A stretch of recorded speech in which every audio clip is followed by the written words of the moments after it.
welcome to one of the most important days in the political calendar of Tobago. Today is Budget Day 2023 in the island of Tobago, and it is a much anticipated budget as we look on and anticipate what, in fact, the Chief Secretary and the Secretary for Finance and the Economy presents in his 2023-2024 budget. I am Dr. Shane Mohammed, and I welcome you to the pre-budget discussion here on Tobago Updates. With me, my two distinguished guests, former Assemblyman Mr. Max James and the All Tobago Fisher Folk Association President, Mr. Curtis Douglas. Good morning, gentlemen. Morning, Shane. Good morning to you and good morning to Tobago. Good morning, good morning. You know, it's an exciting day, lots of anticipation. Tell me, let's start with Mr. James. Mr. James, you've sat in the Assembly, you've had experience in the Assembly and the Chamber. What is your expectations of what is to come? Well, I don't want to water it down, but good morning, Tobago, and our friends in the diaspora in Trinidad and internationally. But I don't want to, having said that, I don't want to water down the expectations by saying same old. In that we've tirelessly put forth budget proposals, and only to have these proposals damned at the coastline. And that's the end of it. Whatever Trinidad chooses to give to us, that's it. Even if we have a formula enshrined in the Act, the Tobago House of Assembly Act, number 40 of 1996, where we have a ceiling of 6.9. Let's round it up to 7%. We have never, in the history of our relationship with Trinidad, had that ceiling allocation of 6.9. I'm saying, for conversation, let's say 7%. And it's been a travesty. It's been very disappointing. Having regard to the fact that at the present stage in our relationship with Trinidad, Tobago contributes a significant amount to the revenue of the country. There has been a lie told over the years since I was a young man that Tobago has nothing. In fact, I had a Trinidadian friend at one time. She said, "You mean castor oil?" And I was very offended.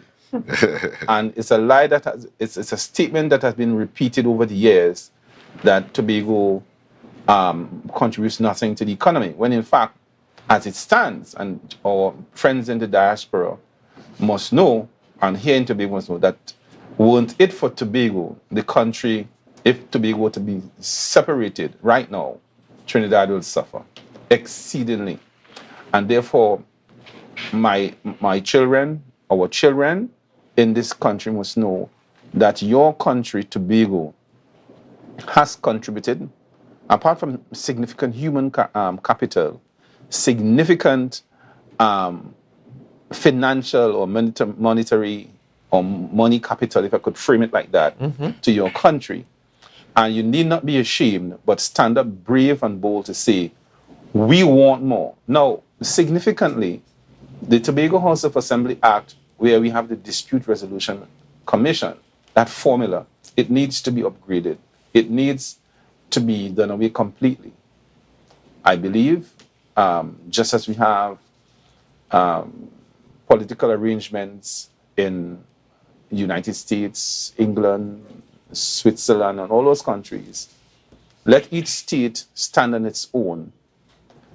Let us see what each state brings, each province brings. And let us see, Tobago, you're bringing this to the table. Trinidad, you're bringing this to the table. Let us now share it equitably. And it cannot be equitable if it is we are only getting 4.0%. Let's narrow it down. Let's bring it down, 4% of the budget. And so this is a very unfair situation that we find ourselves in Tobago. And I expect the Chief Secretary to cater for all our needs, and let us see how the Minister of Finance or the Prime Minister will instruct. I think he needs to instruct. He has not done that. His history over the years has shown that he is not amenable to anything that develops Tobago. Tobago is seen as a captive market for Trinidad goods and services, and it's time that ethos, that kind of culture change significantly. So I think I'm looking forward to see an even more higher budget in terms of figures, cater for everything. Significant in that I want to see how he's going to treat with the outstanding sums owed to contractors, notwithstanding that there's an audit, and the reason why some of them aren't paid because they're under audit, even though that is sold differently, and that's the true reason. And then further down the road in September, October, I would like to see how the Minister of Finance is going to treat that particular item that is surely going to come up in this budget today. Thus, I'm hoping that going forward, the PNM also needs to understand that if they underfund Tobago, it will not augur well for them in 2025. So perhaps it's a rock and a hard place for the Prime Minister and the Minister of Finance. I don't see the PNM fortunes increasing at all. I'm sure they don't want this story to be told that you're coming to us and ask us for your votes, and for all these years you've underfunded us. So let us see how the cards are going to be played. I am confident that the Chief Secretary will do well in this budget, as per the last budget. I don't want to hear the Minister of Finance say, yeah, it's a good budget like the last time. It's a good budget. And then when you hear the shout, as we say, at the end of it all, we are underfunded. Let me stop there for the time being. Mr. Douglas, what do you expect? Well, good morning, Tobago, Trinidad, and the wider public. Well, what I have to say basically, Dr. Mohammed, every Tobagonian should be glued to the TV station. Also, more so, should be glued to Tobago Update that bringing the real and the truth of the matter of Tobago business. Anyone decide to do otherwise than that are hypocrites and do not care about Tobago, nor the economy of Tobago, or the lives of the Tobago people of the diaspora of Tobago. They don't care, because this is a critical situation. This has nothing to do, I don't think this budget statement have to do basically with the Honorable Chief Secretary or with the Prime Minister or with the opposition. This has to do with the quality of lives that we will live in Tobago. And one must pay attention to these factors. One, when something is $5 in Trinidad, it's $10 in Tobago. So that in itself shows that we have to live at a higher cost of living to our brothers and sisters in Trinidad. And the budget supposed to really, what the Chief Secretary is supposed to do here, is to present a budget that will be able to be sustainable and to change the quality of life of people in Tobago. And it doesn't matter whether it's what a political group, because when you look at the budget money that comes in, it doesn't say it's Farley or it's the Prime Minister. It's about us and our existence in Tobago, right? So I am looking forward to see, that they respect Tobago, because, quite frankly, the Prime Minister would have said in a meeting recently in Codlaw, I think it is, Tobago is close to his heart, he's concerned and he's care about Tobago. So when Mr. Chavez come through with his budgetary presentation, I want to see how much the Prime Minister cares about Tobago and how the Finance Minister care about the lives of Tobago, right? Because one, we are so underfunded in Tobago in so many things, all right? I am looking at education. I'm looking at the health sector. I'm looking at the development prospect of work. So I'm looking for a higher, but I'm looking to see something more for the works sector, the health sector, and the education sector, and also the private sector, because we need to develop the private sector. And I would like to see that Mr. Chavez Farley concentrate on all of these oil revenues that are coming from Tobago, because normally the budget is presented on an oil-based budget. So I want to see more of that into it, what he would do. I cannot predict much what he would say, but these are some of the factors, because there's a growing concern about food security in Tobago. So we have the fishing, the agriculture. These are key. Watch. You must be able to have easy access to water and light, health, and food. These are some of the main key components we need to treat with. What I would look forward to see the Chief Secretary lane of this budget. And anybody who, as I said, I reiterate, anyone who is not paying attention to this budget and speaks in the interest of Tobago, they are hypocrites. They are total hypocrites, because you need to pay attention and then you need to make your statement and put in your 2 cents and 3 cents, because you know would show that you care about Tobago instead of any political affiliation. So I will less needed to say hold up on that, because there's so much to discuss. So Mr. Morit, I just want you to have your say on some of these comments. I believe I have Mr. Ronaldo Belfon online. Good morning, Mr. Belfon, and how are you? I'm great. Welcome. Welcome to the budget, the pre-budget discussion. Thanks for having me. Are you hearing me clearly?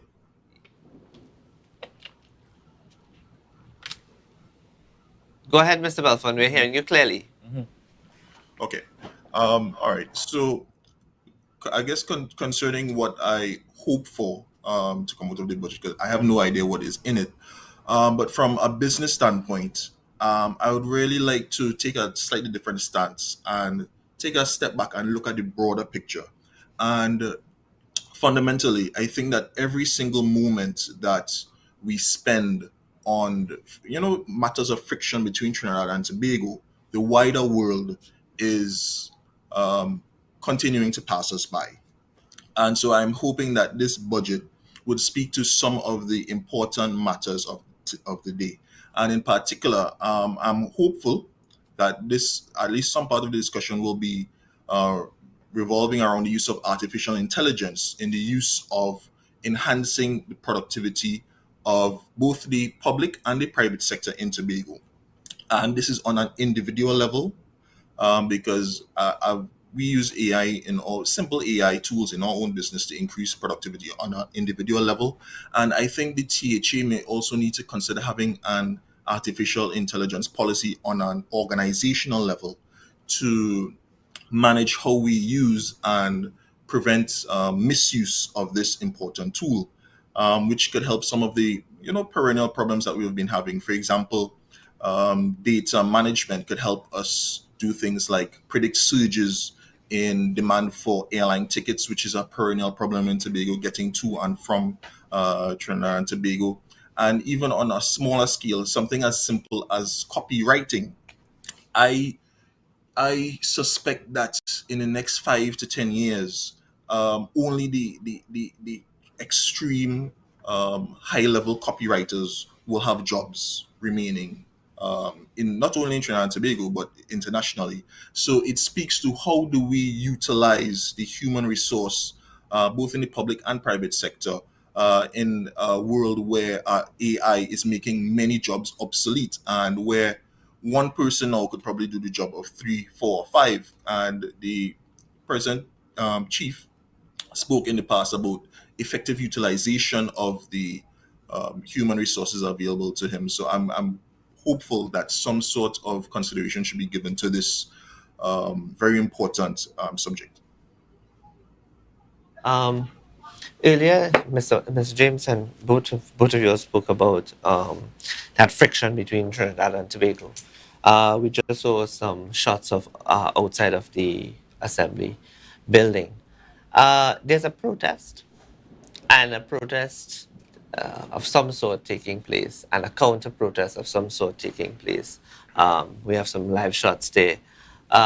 You made Mr. Douglas, you made a very good point about the purpose that of and the need for every Tobagonian to be locked into what is said. What is your opinion on this? Max, let's jump in here. Yes, you go ahead. My opinion on this, to show the type of leadership we have in Tobago. Here I'm seeing Mr. Morris is leading a protest on one of very important deal for Tobago. Mr. Morris, I think this is very... Yeah, I think that is very disturbing to see a leader a leader who proclaimed to lead or as an example of Tobago leadership is forming a protest on a budget day. I mean, that is really disturbing.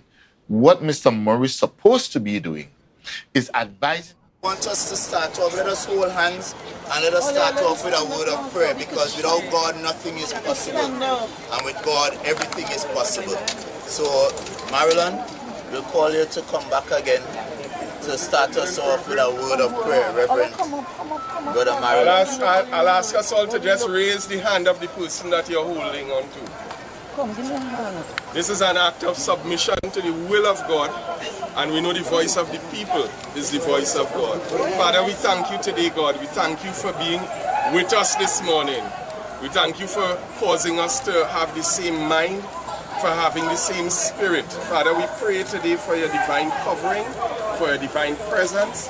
Lord, that as we go forth today, even as the minority leader and minority councillor goes forth and as they speak, that they would speak as your oracles, guided by your spirit. We pray for a spirit and an atmosphere of peace, and that your will be done in this nation, in Jesus' name. Amen.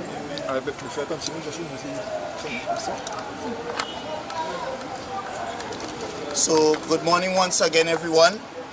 Let me thank these, I would call Tobago patriots, for braving in the face of immense political victimization. There are a number of Tobagonians, dozens of Tobagonians who would have come out here this morning to make a statement that they are not going to tolerate, misbehavior in public office, that they are going to support right and they are going to say no to wrong. And therefore, I want to personally, with a heartfelt appreciation, thank each and every one of you for coming out here in solidarity for good governance this morning. I want you to give each other a round of applause. Fellow Tobagonians, we would have seen on Saturday, if persons were in doubt as to whether a crime was committed against the people of Tobago and Trinidad and Tobago, after hearing that 8-minute clip, I am sure without a shadow of a doubt, we are more the clearer that clearly that strategy meeting that the Chief Secretary spoke about was a meeting where persons in the executive would have been called to conspire, to collude, to plot, to misbehave, misuse the public funds of Tobago for their personal and political interests. You're hearing conspiracies of taking sensitive public documents and giving them to persons to leak. That is a crime. You're hearing conspiracies of persons being employed using THA resources. That is a crime, to spread propaganda. And therefore this morning, I see the act of a chief secretary so compromised, going into the house to read a budget and to manage Tobagonians' affairs as a complete joke. They should go now. This chief secretary should not be allowed. This chief secretary should not be allowed to be the person reading this budget this morning. In fact, he should recuse himself, he should resign, and he should go now. He has disqualified himself. And as a show of our dissatisfaction with the fact that this chief secretary will be reading this budget, we are asking Tobagonians to continue to make the call, to continue to write the president, write the prime minister, write international agencies to let them know in Tobago there is an administration that is illegitimate, and therefore we need assistance for us to have an election right now. We have seen in that 8-minute video clip, that 8-minute video clip contradicts everything that the chief secretary said in his public briefing. Yeah. Yes. Because we were told in his public briefing that this arrangement, they didn't follow through. But when you listen to the contents of the conversation, there were actions that were already engaged in, and all they were doing was formalizing that arrangement, and it therefore means there's a question about the young lady's name we heard in the video clip. This young lady would have taken action against this chief secretary. This young lady took the chief secretary to court, and there was a court judgment. But we must now ask ourselves as Tobagonians whether this was a compromised position, whether the job she was given was a paid off, whether it was a bribe, whether taxpayers' funds were used for the chief secretary's personal arrangement. It is important. We must also look at some of the things that were happening, because when you listen to this chief secretary on that clip, they were laughing at the minority and they were saying nobody is studying the minority, no one is listening, the minority is dumb. But yet they saw the need to call a special meeting where they were looking at using your taxpayers' funds to muzzle, to sully the name of this minority. And therefore that in itself is political victimization, that is political persecution, and that in itself, utilizing public funds, is a crime. We must also understand that we saw a note where you heard in the voice recording them saying that they need about 5 to 7 persons, and out of the blue, a note was created to hire 7 persons in and around the same time that conversation was happening. That is causality, that is correlation, and that shows evidence of collusion and a conspiracy. So therefore, I believe the Trinidad and Tobago Police Service and the Integrity Commission, this might be one of the easiest complaints they have to treat with, because all the evidence is in the voice note, and then all the evidence is on social media. Because if you go to social media, you would see the persons who are leaking documents. You would understand when they were employed. They were employed around the same time this plan was hatched. And therefore, it leaves me no question that this chief secretary, as he admitted, is guilty of conspiring to misbehave in public office, conspiring to misuse, and he must go now. He must go now. The chief secretary must go now. The secretary of education. Imagine, you have the secretary of education who's supposed to be the bastion of integrity, being an exemplar to our nation's children. And here it is, that very secretary is one of the chief planners of a crime, one of the chief planners of misusing public funds. And therefore, what is the example we are setting here in Tobago? And that's why I'm calling on Tobagonians. We must stand up now. I am saying to you, this is the opportunity to show politicians that they cannot misuse our funds. And the final thing I will say on this is the fact that the chief secretary is trying to conflate conversations.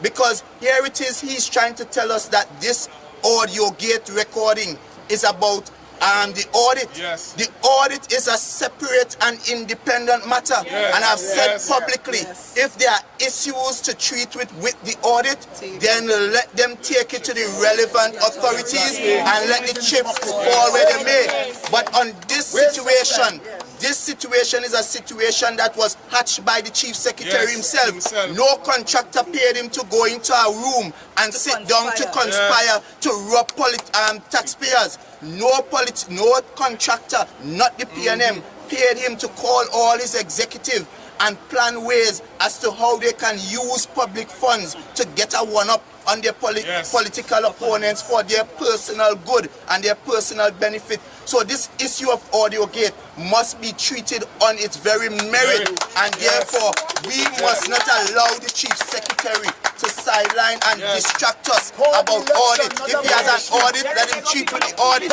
But we have in front of us a clear audio recording where a chief secretary, the highest office whole line Tobago, is planning, plotting, conspiring to misuse our scarce public funds, Yes. to do their dirty deeds, to do their wickedness against Tobagonians. And that, my dear friends, requires the Chief Secretary to resign and resign now. So I want you all to join. Fali must go. Fali must go.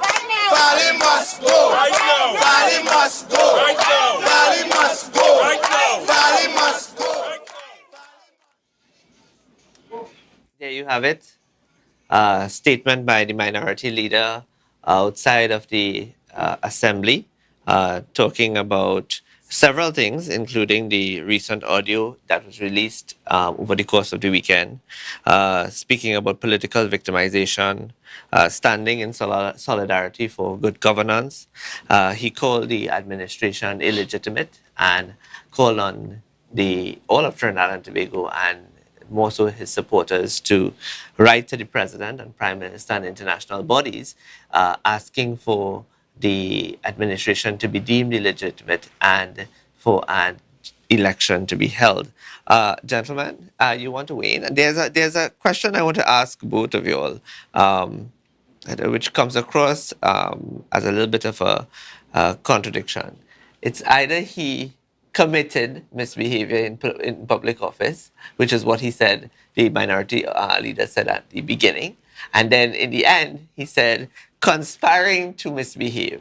So it's either one or the other. What is your take on this? Right now, Shane, I don't even want to give further voice to Kelvin Morris. Himself, let me tell you how petty these guys are. The funeral of our first presiding officer, an elder statesman, took place on Friday. And these guys saw it fit not to come. That is not a PNM thing or a TPP thing. It's giving recognition and honor to somebody who served this country. None of them came. I saw no PNM of significance come to that funeral, saving and except Tracy Davidson, who is a great niece or a niece of the former presiding officer. Only she alone came. And so it tells you where their mind is, creating confusion and havoc in the society, where people are not referring to Dr. Rowley as Dr. Chaos. You didn't set aside 2 hours of your time or 3 hours of your time. And then go back to the politics. And that tells me the ilk, the timber. Well, those are nice words. Let me put it differently. That tells me who they are. But you find it on a budget day to disturb what is going on in the House and to say the Chief Secretary should not read his budget. They are consumer party matters rather than fixing the issue where our Chief Public Officer or Chief Administrator is not yet appointed. But they find time to demonstrate and to talk nonsense in the place. So I don't really want to listen to Kelvin Morris. He's a non-entity as far as I'm concerned. They are grasping at straws. They believe they have something. And the tape, let me tell Tobagonians, the tape that you just heard is just an extension of the tape you heard earlier. It's not anything different. There's nothing to write home about, Shane. So that I'm paying very little attention to that. It means nothing, and so forth. And it should be wrongly ignored. Rather than the minority leader say to us in Tobago, we have certain financial commitments to meet. And let us hold the Chief Secretary's feet to the fire on that. Let us see what he's going to say in the budget. That is what he should be focusing on. They have their own contractors to pay. A debt that the PNM ran up. We want the country to remember it's a debt that the PNM ran up from since 2001 to date. Fali had nothing to do with it. They want him to pay that money out of a budget of $300 million. So nothing will move or function or could be developed in Tobago if their contractors were paid. The Secretary of Works, as we say, Works Department, takes contractors from Trinidad and they say race.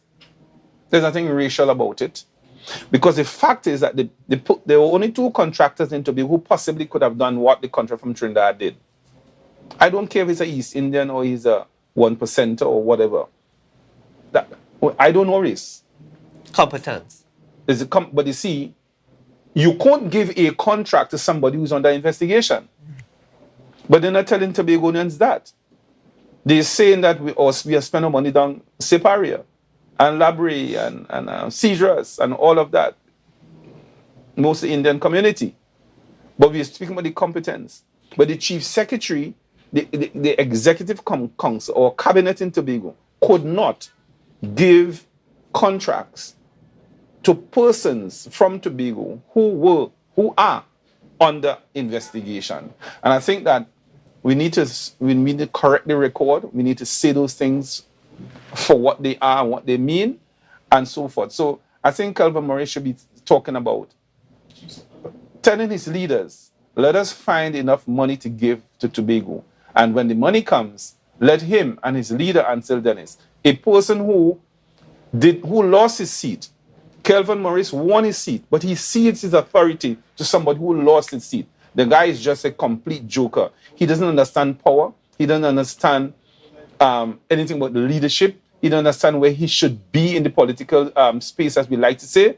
So I think that I don't pay him any regard. He's not of any consequence to me, except what we call a mischief maker and nothing else. He has not. If you listen to his conversation, he's not offering anything. Farley must go, but he must know that he got the seat by just I think he got the seat by goodwill because he really lost the seat. So he's there based on the goodwill of 1 or 2 persons. I think that, and they don't recognize that if an election is called even now, they might lose the entire 15 seats because people have seen them for what they are, mischief makers. They are not bringing anything to the table. They are not having a proper debate. As a matter of fact, all governments, even the Prime Minister and his cabinet, they strategize how to run their country. It's done all the time. When about a month ago I spoke about I saw the machine, the PNM said, the Prime Minister said, we will kill you politically. We are the Cosa Nostra, the mafiosi. And we will kill you, and then he added politically because he knew where he was going. So that the Prime Minister of this country is on record of planning and conspiring to kill people politically in this country. Let us focus on those things. I don't really want to hear any of them. The Prime Minister is there launching his Red Party and his Red Army yesterday, and he has not seen his fit to deal with matters of state for which he has a constitutional responsibility to do. And he is the one should be charged with misbehavior in public office by refusing to undertake an important and critical public function which he's charged to do. He is the one, not Ansel, not Farley. Augustine should be charged, or a case or a matter brought before the Integrity Commission, to the police, to the courts for misbehavior in public office. I want to go to Mr. Belfon, who is online. Mr. Belfon, you would have heard the comments of Mr. Morris. What are your thoughts on that? Well, my thoughts are that I am not a lawyer, so I'm not going to delve too deeply into that. However, I must say that I am hopeful that the authorities, the responsible for investigation, will investigate thoroughly accusations on both sides and respond to the public and take action in a timely manner. Because I've found that far too often matters have been allowed to die on the vine while the country is anticipating some sort of update or information on the outcome. So I'm hopeful that the authorities do the investigation. I'm mindful that the burden of proof in the matter of in court matters is a lot higher than people really understand. To prove something in the court of law is not an easy matter.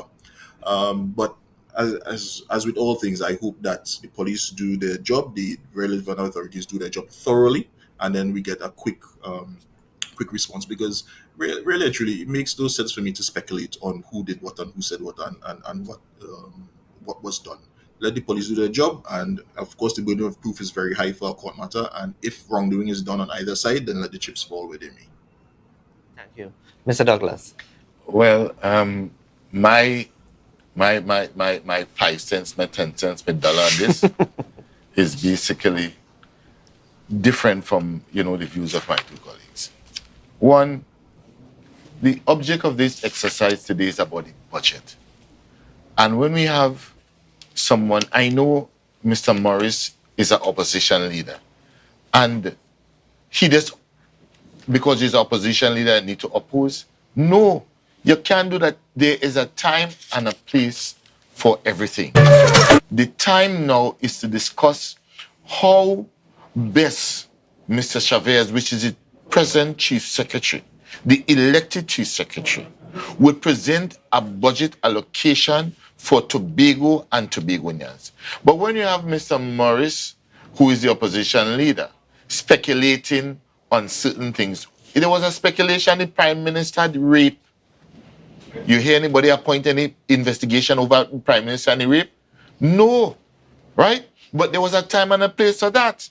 Let's talk about the 6 to 9% ceiling for Tobago. Why Mr. Morris in highlighting on that and educating the people? The amount of money we have that with Fali will present, would know how our quality of life. Let's talk about how much $1 billion that Shell, the pipeline that Shell run from Tobago to Trinidad, how much billions revenue coming from that in profit, and how much Tobagonians is going to benefit from that. Because when Shell get the revenue of probably $3 billion from that pipeline, how much billions from that is allocated for Tobago? These are the conversations. Not having people sitting down outside protesting, and even though in that protest, where the hell is the police?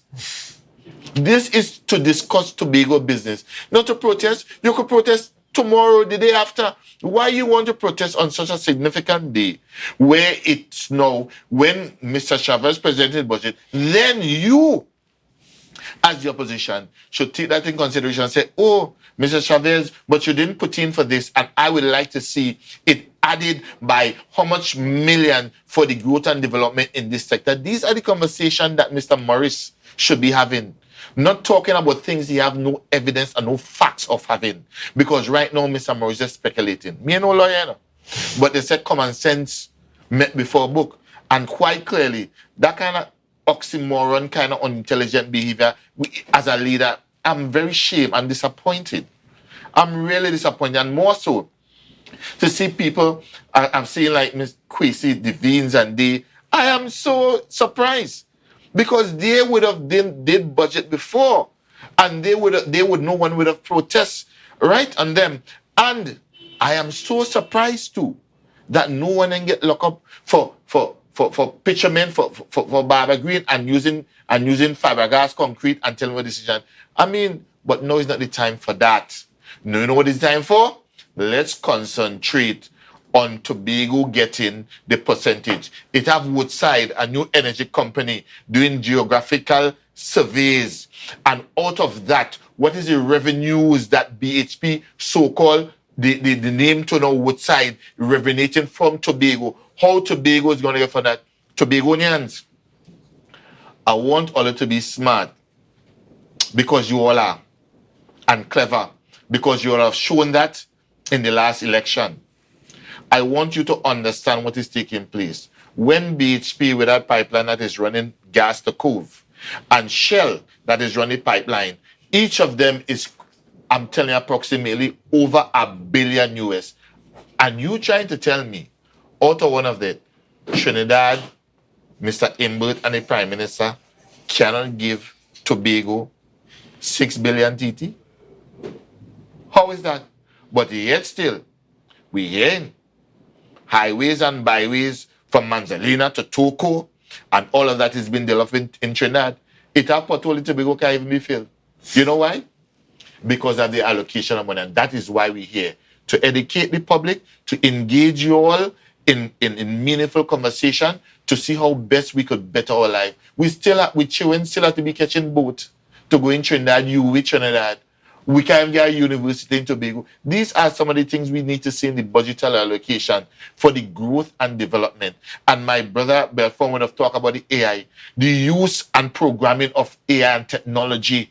We need to start a trade and employment, because AI will take away employment. So we have to be very smart and creative and how to create new source of employment. So we want to see that coming forward from the budget and the GDP of Tobago, the gross domestic product of Tobago. We're going to cut to Mr. Ansel Dennis. And it is not usual that the PNM in Tobago will support this kind of action. As a matter of fact, we saw very early in the term of office of this administration, they started off firing as their first order of business, CPEP workers, workers in the community partnership unit, labeling political hires unfairly so. Many of them would have gone through the usual recruitment process of submitting themselves to an interview, of course, after applying for the job, getting appointed or contracted in these positions. And then, of course, the chief secretary, based on his own information from wherever he got it, labeled these persons as political hires and dismissed them. I am aware that the total number of dismissed workers from the Tobago House of Assembly stands at persons at this time. Some of them are even here joining in this protest. So we did not protest then. And then, of course, we saw the entire development allocation assigned to the Tobago House of Assembly shipped away to Trinidad.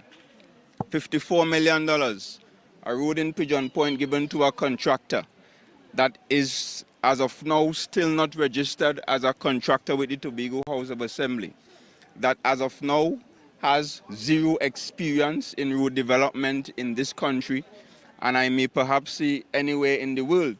Had he built that road, at least he would have had that first experience. But that road has not even started. $54 million, $25 million up at Lamy Road, $20 million at Dutch Fort, and most recently, $64 million at Friendship. And all of these massive projects have been given to Trinidad contractors. All while... All right, that was the political leader of the Tobago Council of the PNM. Now we switch straight to the House, where the Chief Secretary is getting ready to deliver his budget presentation for fiscal 2023-2024. Chief Secretary's questions to secretaries. Request for leave to move the adjournment of the Assembly on definite matters of urgent public importance. Statements by secretaries or assistant secretaries. Personal explanations. Introduction of bills. Motions relating to the business or sittings of the Assembly and moved by a secretary or assistant secretary. Public business. Executive business. Motion. Members, before we start, I'll advise all persons here with us today, members and persons in the gallery, to kindly have your phones and personal devices switched off or on silent. Person disregarding this request would be escorted out of the chamber. Thank you. Chief Secretary.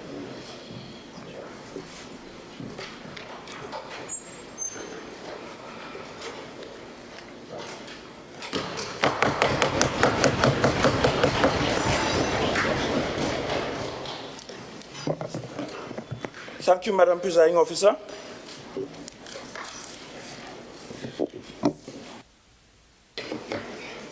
Madam Presiding Officer, Deputy Chief Secretary, Secretaries, Assistant Secretaries, Minority Leader and other members of the House of Assembly, Administrators of the Tobago House of Assembly, senior staff of the Tobago House of Assembly, distinguished ladies and gentlemen in the public gallery, local and international audiences following this presentation on radio, television, and other live streams, members of the media, good morning.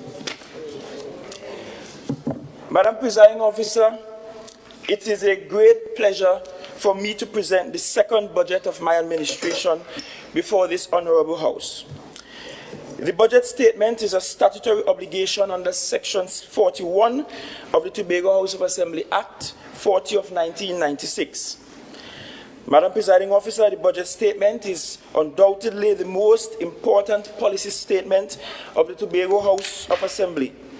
It constitutes the strategic objectives, the projects and programs designed to achieve these objectives, and the estimated expenditure that is required to achieve the desired outcomes, and the estimated revenues of the Tobago House of Assembly for the ensuing fiscal year 2024. Madam Presiding Officer, it's worth mentioning again, as I did last year, that the current fiscal and budgetary legislative frameworks denies the THA the full transformative reach and powers that are inherent in a budget. More will be said about this later in the presentation. The budget is being presented against the backdrop of a global economy that is still struggling to recover from the debilitating socio-economic impact of COVID-19 pandemic and from the increasing socio-economic displacement caused by climate-induced natural disasters and supply chain disruptions blamed on the ongoing Russian-Ukraine war. Madam Presiding Officer, here at home, we continue to be confronted by a rising tide of crime and violence, a national economy that is seemingly sluggish, a central government that is demonstrably unsupportive of the fiscal and financial needs of Tobago, and constitutional and governance arrangements that are less than ideal. Madam Presiding Officer, politics, like cricket, is a game of glorious uncertainties. Despite the political developments that have occurred in the last year, I want to seize this opportunity to say to the national community, and more directly, the Tobago community, that this administration remains committed to delivering on its mandate received from the people in 2021.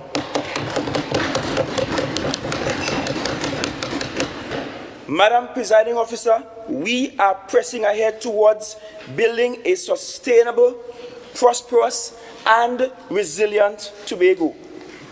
Notwithstanding the political noises coming from Minority Leader A and Minority Leader B and Minority Leader C from Trinidad, I am proud to lead this young and rapidly developing team on the journey towards making Tobago the greatest little island on the planet. Madam Presiding Officer, this budget statement could not have been completed without the valuable inputs and contributions of several individuals and groups. I want to thank in particular the secretaries and assistant secretaries for their contributions. I also want to thank all the individuals who came out and shared their perspectives in the Executive Council's town hall meetings. These town hall meetings have informed this budget, and to date, this is the largest and widest consultative process on the fiscal measures to be taken by the Tobago House of Assembly. In the past, we would only consult with small interest groups. This time around, we consulted with villages. To the persons who on a daily basis share their ideas and thoughts with us, the groups that have submitted contributions, I say thanks. To the public officers across the divisions of the THA who put together the various estimates and contributed to the planning of this fiscal package, I extend my gratitude to you, to my dear wife, and beloved daughter and family who have supported and loved me during this extraordinarily hectic period, I extend my sincere appreciation. Most importantly, Madam Presiding Officer, I want to give thanks and praise to Almighty God for His continued grace and mercies upon Tobago. Madam Presiding Officer, for the remainder of the presentation, I will proceed as follows. First, I will provide an outlook for the international, regional, and domestic economies. Second, I will deliver a review of the fiscal operations and achievements over the last year. Third, I will articulate the strategic policy objectives of fiscal 2023. And fourth, I will present the estimates of, that should be fiscal 2024. And fourth, I will present the estimates of expenditures and thereafter the financing options. Finally, I will conclude this presentation, and hopefully it will be in shorter time than last year. No promises there.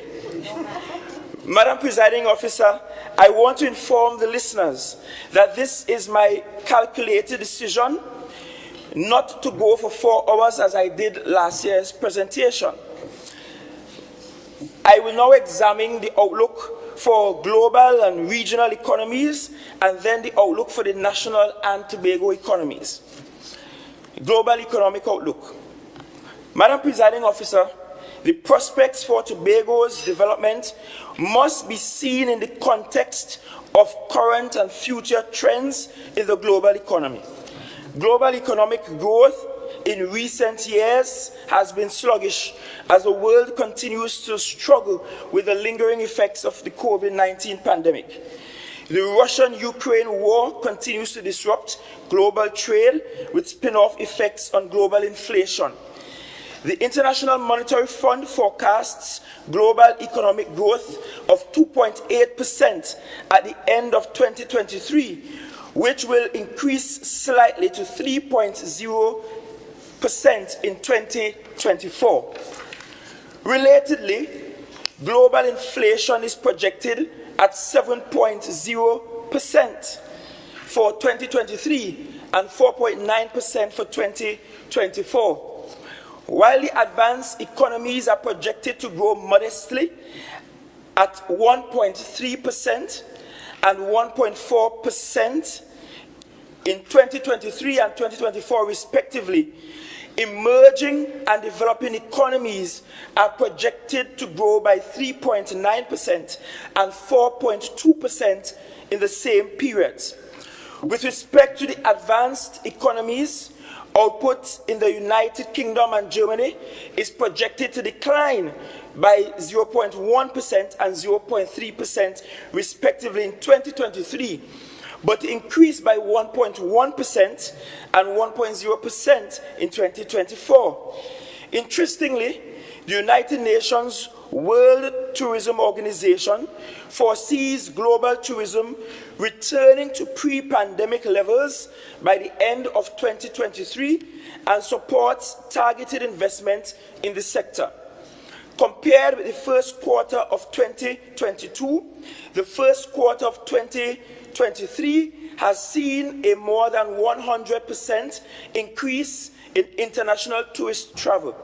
New trends in tourism in 2023 include multi-generational ed ventures, a combination of awareness of children's education needs with holiday travel for the rest of the family, what is known as bleisure or the twinning with leisure travel, sustainable tourism, and luxury travel.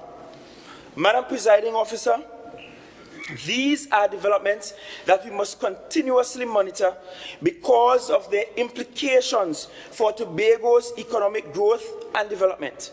Furthermore, among the emerging and developing countries, China and India are forecasted to grow at 5.2% and 5.9% in 2023 and 4.5% and 6.3% in 2024, respectively. According to the United States Energy Transformation Administration, or EIA, The West Texas Intermediate price of oil is forecasted to average US $77 per barrel by December 2023, but is expected to fall to US $72 per barrel by 2024. The Henry Hub price of natural gas is expected to average US $2.91 or 2.91 per MMBTU by the end of 2023 and increase to US $3.72 per MMBTU in 2024. The projected movements in the prices of oil and gas have material implications for our national economy and our own economy. Madam Presiding Officer, in our Latin America and the Caribbean region, we're looking at regional economic outlook now, growth is expected in our region at 1.3% by the end of 2023, increasing slightly to 2.4% in 2024. Within the Caribbean region alone, projected growth rates are 5.6% in 2023 and 5.7% in 2024. Tighter financial conditions have stifled investment in most of the islands, which has made debt difficult to roll over and or manage.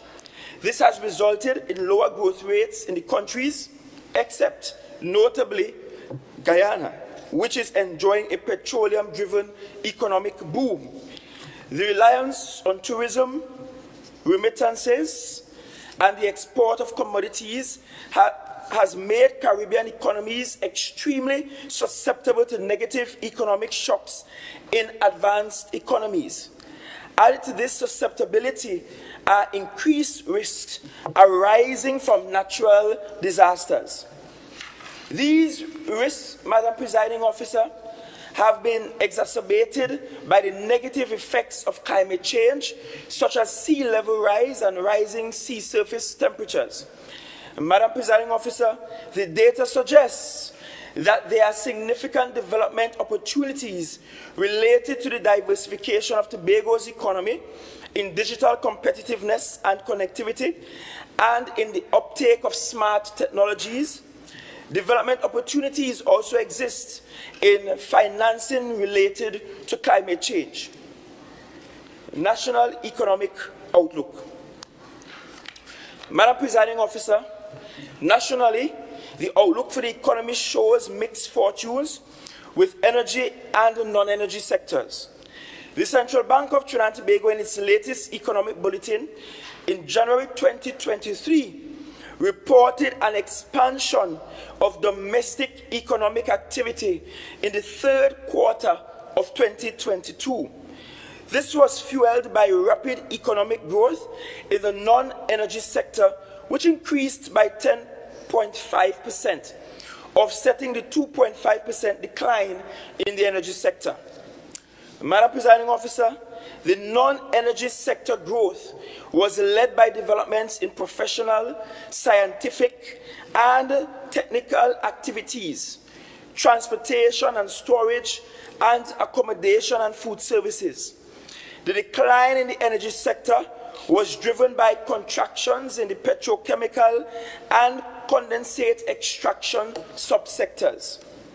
However, in the third quarter, growth in the energy sector was driven by gas productions from the following projects: Calibri, Barracuda, BPTT's Matapal, and the Nova's Zandoli. This is contrasted with a decline of 9.2% in petrochemical production in the second quarter, due primarily to a drop in ammonia production, which outweighed a 1.2% increase in methanol production. Notably, Madam Presiding Officer, the country's gross official reserves at the end of December 2022 stood at US $6.8 billion, representing about 8.6 months of import cover. The Central Statistical Office recorded a 5% unemployment rate. Note that figure, a 5% unemployment rate in the fourth quarter of 2022, which is similar to the rate recorded for the corresponding period 1 year before. In April 2023, the rates of headline and food price inflation nationally were 6% and 11.2% respectively, and core inflation was recorded at 4.8%. Notwithstanding rising global interest rates, the central bank in December 2022 kept the repo rate at 3.5%, guided by the pace of the domestic recovery and inflation rates. Generally, the domestic economy is still largely reliant on the fortunes of the energy sector. This sector, as we all know, is highly vulnerable to the vagaries of global market forces and speaks to the urgent need for diversification. Madam Presiding Officer, I now turn my attention to the Tobago economy.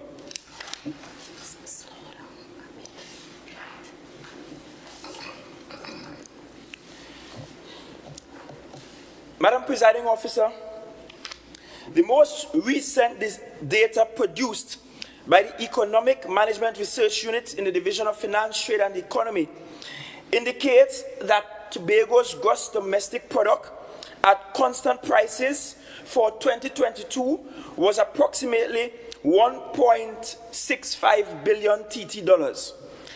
An examination of the composition of the island's GDP points overwhelmingly to the need to diversify the island's economy and develop new economic drivers. In fact, Madam Presiding Officer, the data indicate that the state sector was the largest contributor to Tobago's GDP in 2022, accounting for approximately 46% of the island's GDP. The second largest contributor was the finance, insurance, real estate, and business sector, accounting for about 27%. The tourism sector was the third largest sector, accounting for about 14% of GDP in 2022. The transportation, storage, and communication sector accounted for approximately 4% of the island's GDP, and construction and quarrying contributed about 3%. Finally, the data suggests that agriculture and manufacturing sectors were relatively small, collectively contributing about 2% to Tobago's GDP in 2022. Madam Presiding Officer, shifting my attention to labor market conditions in Tobago, the most recent labor market data available from the CSO for the fourth quarter of 2022 suggests that the rate of unemployment in Tobago was approximately 1%, a figure which is significantly below the national figure of 5%.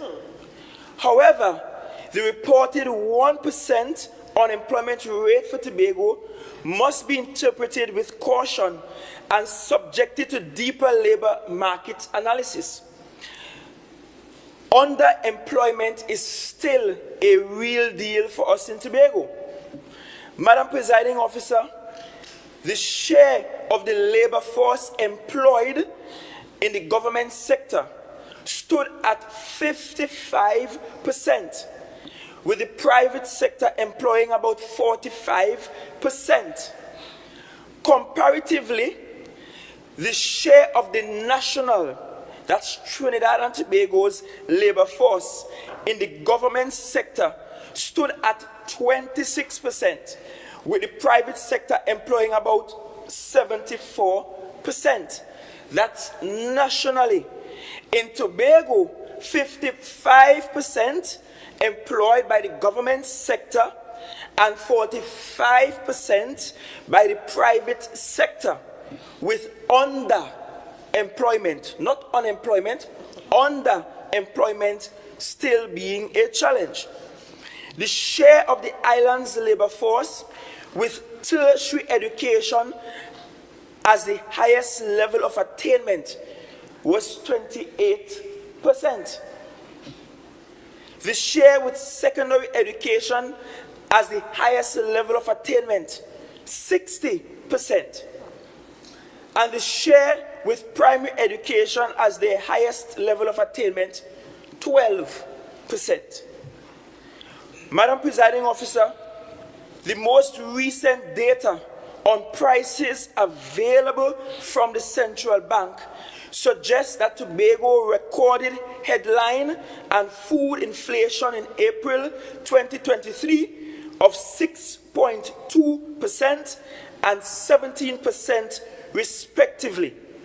Core inflation, which excludes food and energy, was recorded at 4.4%. This situation, particularly with respect to food price inflation, is of significant concern to us, and which we propose to address frontally with our food sovereignty and food security initiatives. Given the trends in the national and international market, the forecast is for continued rising inflation in fiscal 2024. Madam Presiding Officer, there is a need for us to boost our defense against inflation and protect the population from the falling real standard of living it inevitably brings. As you know, given our current productive base, most of the food price inflation we experience in the island is imported from Trinidad and elsewhere. The foregoing analysis represents the economic context in which we do our budgetary estimates for fiscal 2024. So I now turn my attention to highlighting some of the key achievements of this administration over the last fiscal year.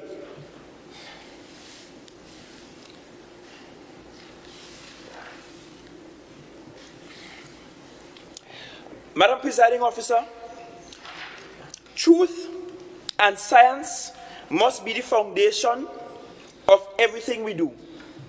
Therefore, a fair and material assessment of what was achieved thus far in fiscal 2023 must be positioned against the level of funding that was actually allocated to the THA to provide public services to Tobagonians.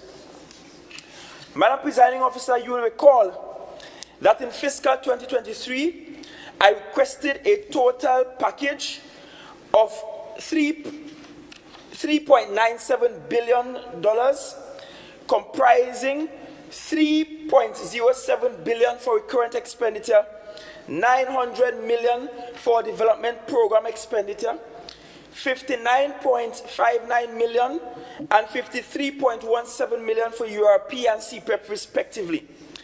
The unfortunate truth is that the THA was only allocated $2.6 billion, comprising $2.2 billion for recurrent expenditure, $400 million for development program, and $18 million and $9.2 million for URP and CPEP respectively.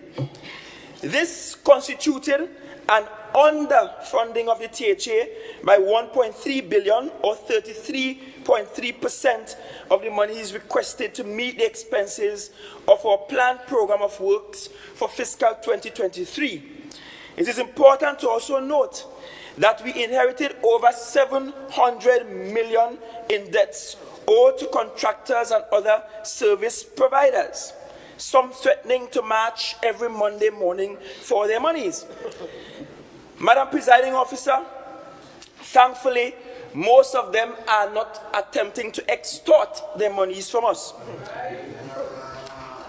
What is even more fiscally and financially abusive is the illegal conduct of the Minister of Finance in single-handedly reducing the amount of money approved by the National Parliament for the Assembly. Our reconciliation exercise revealed that between 2017 and 2022 alone, the Ministry of Finance did not release 152 million in approved allocations to the THA. Added to this, Madam Presiding Officer, the Minister of Finance increased the national budget by 3.80 billion in the 2023 mid-year review and allocated only 100 million to the THA,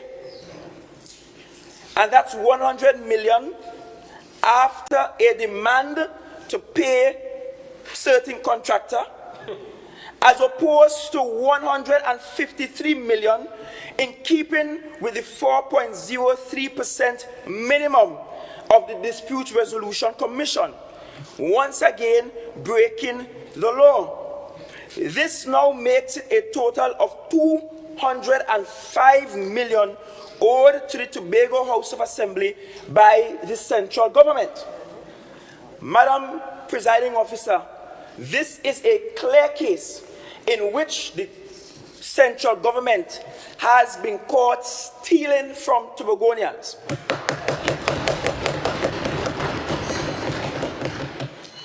In fact, if I should put on my old linguistic cap, the more appropriate expression will be the central government has been thieving from Tobagonians. Madam Presiding Officer, this grossly abuse, insensitive and unfair situation was formally brought to the attention of the Minister of Finance, who replied that he had the authority in law to reduce Tobago's meager share of the national budget. What is even worse, the Minister of Finance went on in his letter to me to quote an act which he claimed was embedded in the Constitution.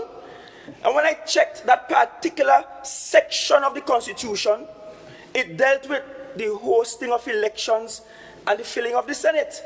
Nothing to do with an authority for the minister to reduce Tobago's meager share of the national budget. The matter was also raised with the Prime Minister, who disappointingly, as usual, but not surprisingly, supported his Minister of Finance. Let me make it pellucid that my administration will take all and every step to ensure that every penny, every red cent that was approved by the National Parliament for Tobagonians come to the Tobago House of Assembly to do our business. I say no more on this matter for now. Madam Presiding Officer, even after the meager allocation of $4.03 for every $100 spent in this country for Tobago, numerous obstacles placed purposefully in our way, we were still able to deliver for Tobagonians. Yes. Some key highlights of our achievements over the year are: in the social sector, we commissioned and commenced operations at Roxburgh Hospital, taking tertiary level care directly to Tobagonians in the east and northeast of the island. 307 cataract surgeries were successfully performed through the cataract backlog program, reducing the backlog by 63%.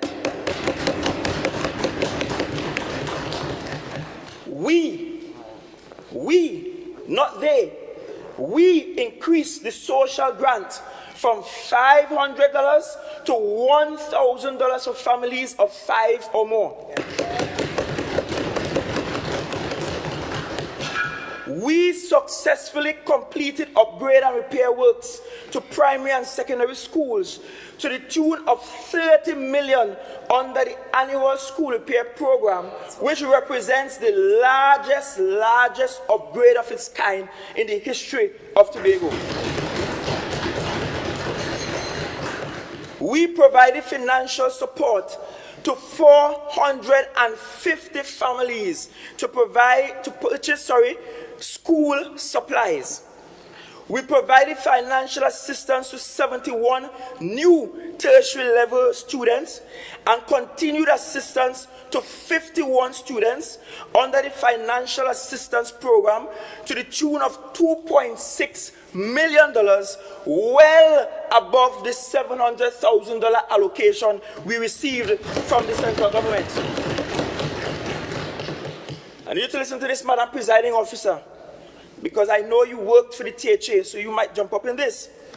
We paid backlog gratuity and increments to teachers and other employees of over $25 million.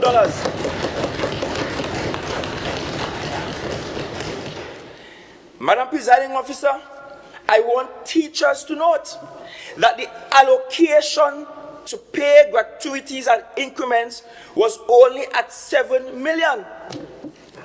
We outfitted our schools with furniture and furnishings at a value of $7.7 million.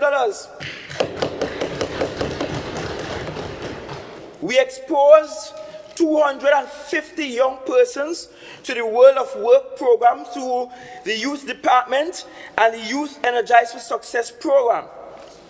We dispersed over $6 million to 648 beneficiaries under the Home Improvement Program. 648 beneficiaries, $6 million. Again, more was spent on this program than what was allocated for it. Yes. We launched the Social Housing Construction Program with the successful construction and delivery of one of the model houses to a client in Bonaccord. 20 more houses are to be completed, with the second one nearing completion by way of repairs.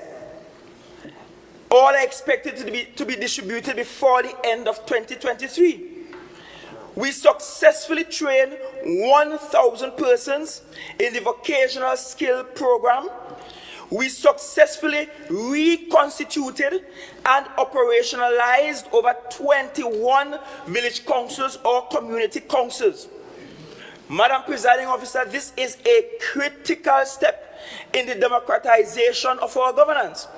Village councils have to move away from being geriatric wards for party groups and become village councils for the governance of villages. Over 21 reconstituted and who will be engaged in the THA as part of community governance. That is democratization of governance on the island. Not one man tripping up and down in the media. We constructed the Montgomery walk-around track at a cost of $1.16 million. We have started the project of lighting up the Patience Hill playground.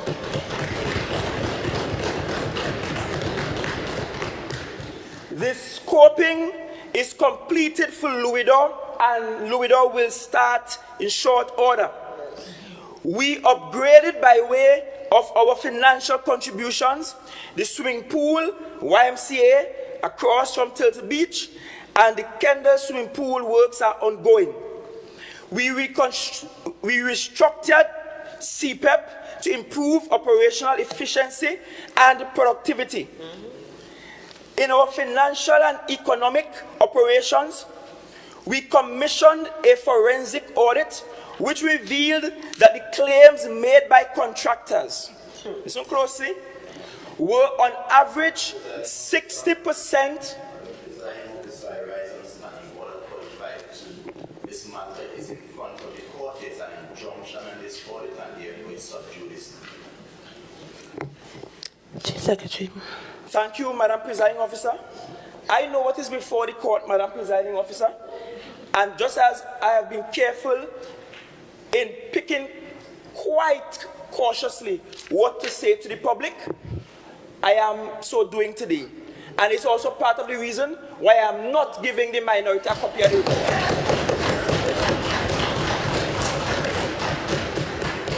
Madam Presiding Officer, we commissioned a forensic audit which revealed that the claims made by contractors were on average 60% overvalued. The audit also identified contractors who were paid tens of millions for projects on which they did no work.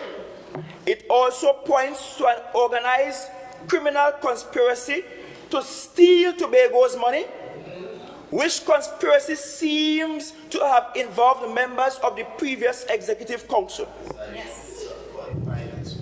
The very audit, the nature of the audit is a consideration of the court, and therefore the contents that is being referred to cannot be lawfully put into this parliament, this house. Minority Leader. It is Minority. There's an injunction. There's an injunction. Members, I will remind you all that this is a budget presentation. Nothing here is up for debate. Chief Secretary, I will caution you. Please be guided by the standing orders of this House. Please continue. Thank you, Madam Presiding Officer. Madam Presiding Officer, everything I stated about the audit is very general in nature. I still have not disclosed any of the named contractors involved in this matter. Further to which, Madam Presiding Officer, we must at this juncture note that not so long ago, there were calls to make the report public. And so it is quite bemusing, the hypocrisy from the other side.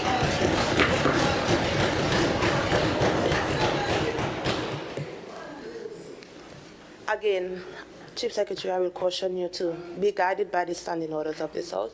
If this matter is indeed before the court, this would be a sub judice matter. Please be guided accordingly. This matter is not for debate. Again, this is a budget presentation. Chief Secretary, continue. Thank you, Madam Presiding Officer. Madam Presiding Officer, the audit report is expected to form parts of affidavits in the court in the soonest possible time. None of the culprits will escape. Amen. We exposed over 1,000 Tobagonians to financial literacy training. We provided COVID-19 relief to hoteliers and guest house owners to assist with repairs to and upgrade of their facilities. We paid the reserve electricity capacity bill for 5 hotels in the amount of $3 million to keep them open.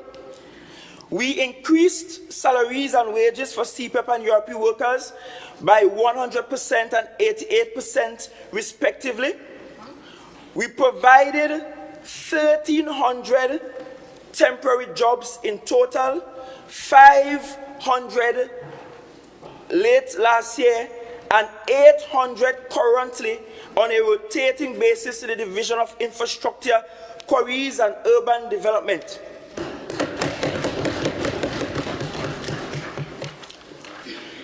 Madam Presiding Officer, we employed 377 persons in the Division of Health, Wellness and Social Protection, and 130 persons in the Division of Food Security, Natural Resources, the Environment and Sustainable Development.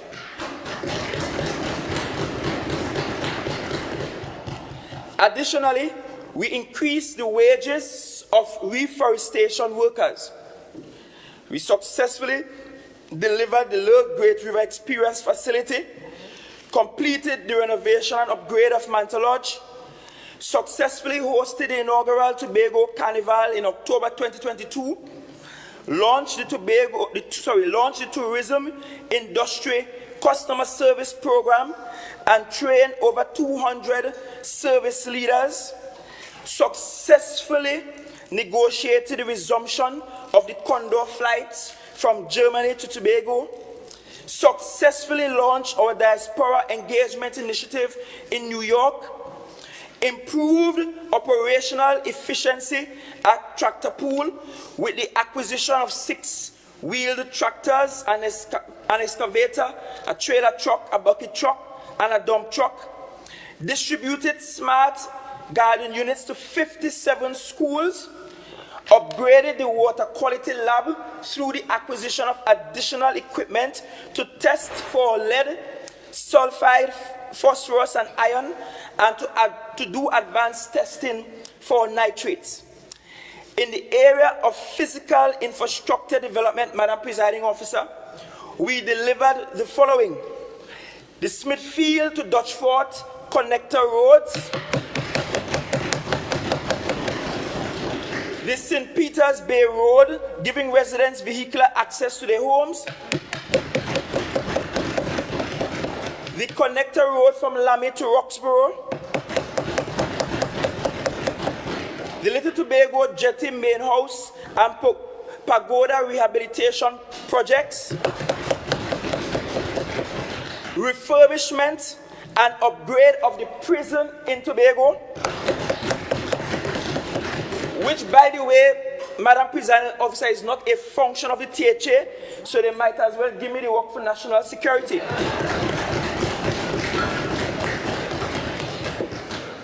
A bridge at Gogo Patch and other civil works, giving residents vehicular access to their homes. A restored and reconfigured physical assembly legislative chamber to now accommodate 15 members instead of 12 elected members. Madam Presiding Officer, the foregoing is only a snapshot of this administration's social and economic delivery to Tobagonians. There are many more achievements to talk about, but based on time constraints, I will end here. The other secretaries and assistant secretaries will provide greater details in the debate which will follow. Additionally, a paper containing my original statement with all the achievements will be laid in the House and will also be published for public consumption. I will now set out in detail my administration's strategic policy agenda for fiscal 2024 and beyond.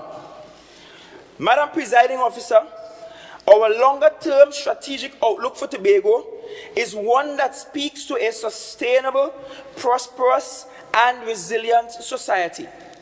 Therefore, our budget for fiscal 2024 is aptly themed, building a sustainable, prosperous, and resilient Tobago. And please permit me to elaborate on the core elements of the theme.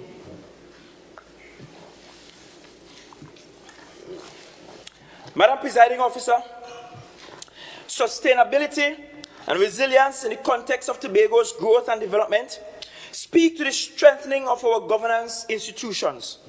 More precisely, they demand the strengthening and the digitalization of the business processes, procedures, systems, and human resource capabilities of institutions and agencies of the Assembly. Strengthening and modernizing the island's institutions will enable us to maintain and deliver enhanced prosperity and resilience continuously over time through improved effectiveness and efficiency in project and program delivery. Madam Presiding Officer, this concept of sustainability has three kinds of interrelated components: economic, environmental, and social.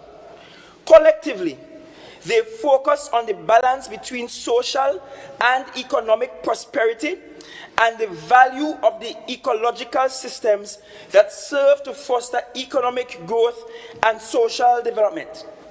Sustainability includes serious considerations of the impacts of environmental, social, and economic drivers on changes to the well-being and welfare of Tobagonians.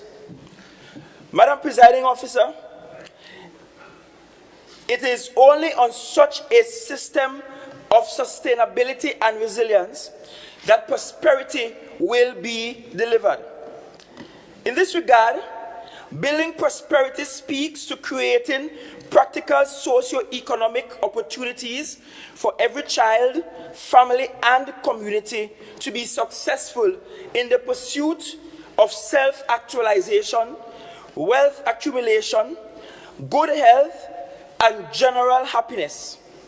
These are more valuable measures than the traditional tools of per capita income and GDP used to indicate development. Madam Presiding Officer, it is widely held that prosperity will emanate from the markets that develop from the pursuits of individuals and their evolving need for goods and services that they can't produce themselves. In promoting prosperity through effective, accountable, and inclusive governing institutions at all levels, we expect Tobagonians to have deep and loving relationships and a life worth living. We also expect Tobagonians to become more empowered and motivated towards making Tobago the greatest little island on the planet. Resilience.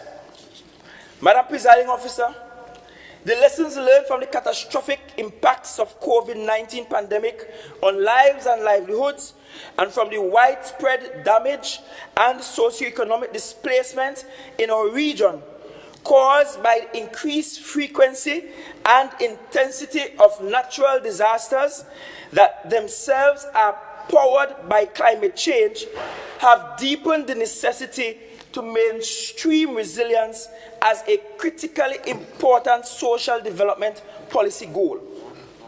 Accordingly, we conceptualize resilience as a system property that should be mainstreamed in institutions of Tobago's government. In this regard, resilience represents the mechanisms that are designed and socially engineered into our governance arrangements that would allow our divisions and departments to seamlessly reorganize and continue to function in the face of events such as health pandemics, socioeconomic disruptions, and natural disasters. Therefore, Madam Presiding Officer, building resilience into our governing institutions is about developing and enhancing systems, processes, procedures, technology, and human resource capacity, and also capability to deliver results over time credibly, legitimately, and quickly during precipitous and fast-moving, life-changing events. Strengthening our governance and constitutional framework.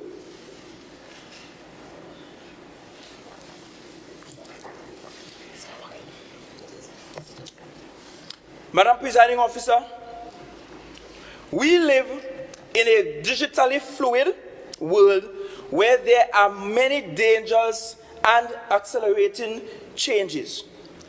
The list of problems facing our island in this post-COVID-19 world is long, and it includes the lingering tailwind effects of the pandemic, food shortages, climate changes, and increasing inequality.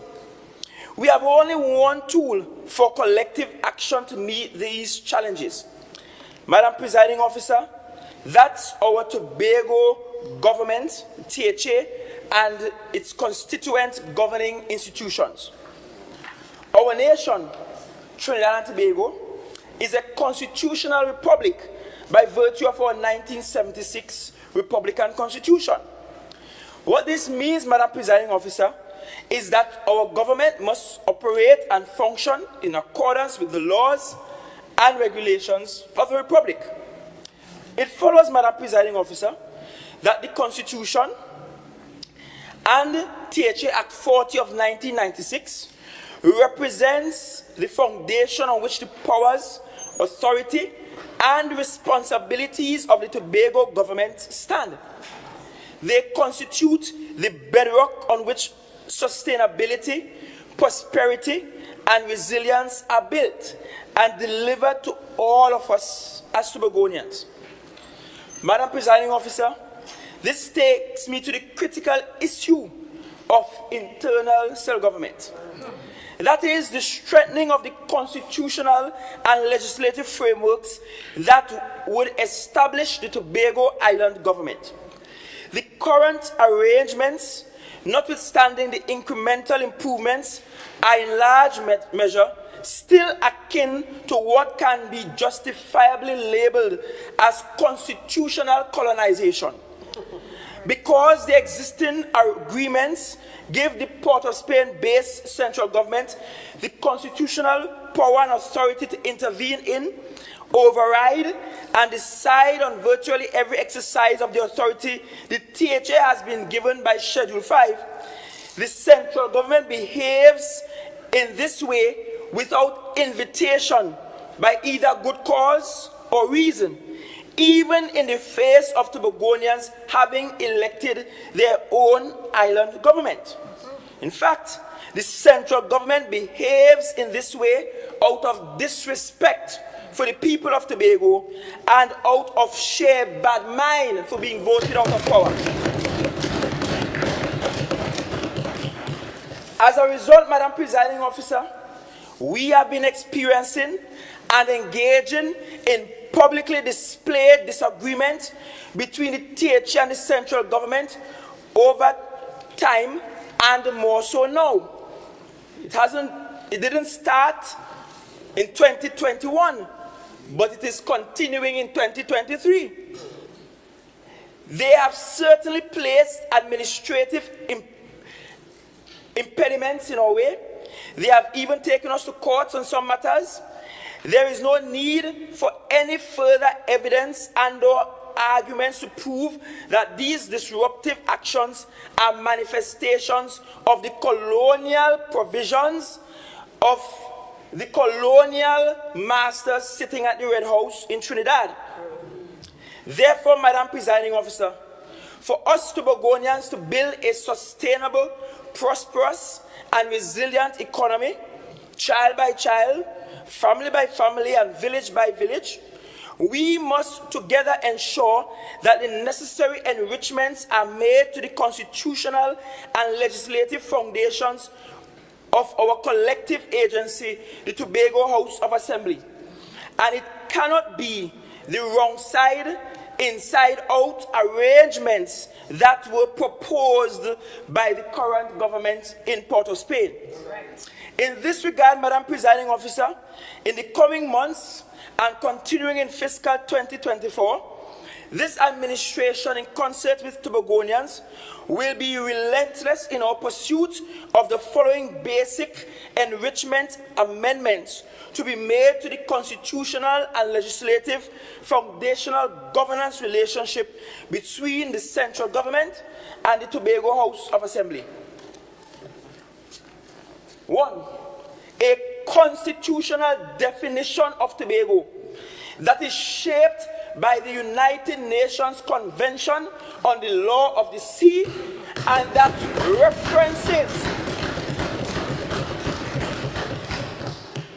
references the social, cultural, economic, and political histories of the people of Trinidad, the peoples, plural, of Trinidad and Tobago. Yes. And we now take no legislative upgrade without this constitutional definition of Tobago being in it.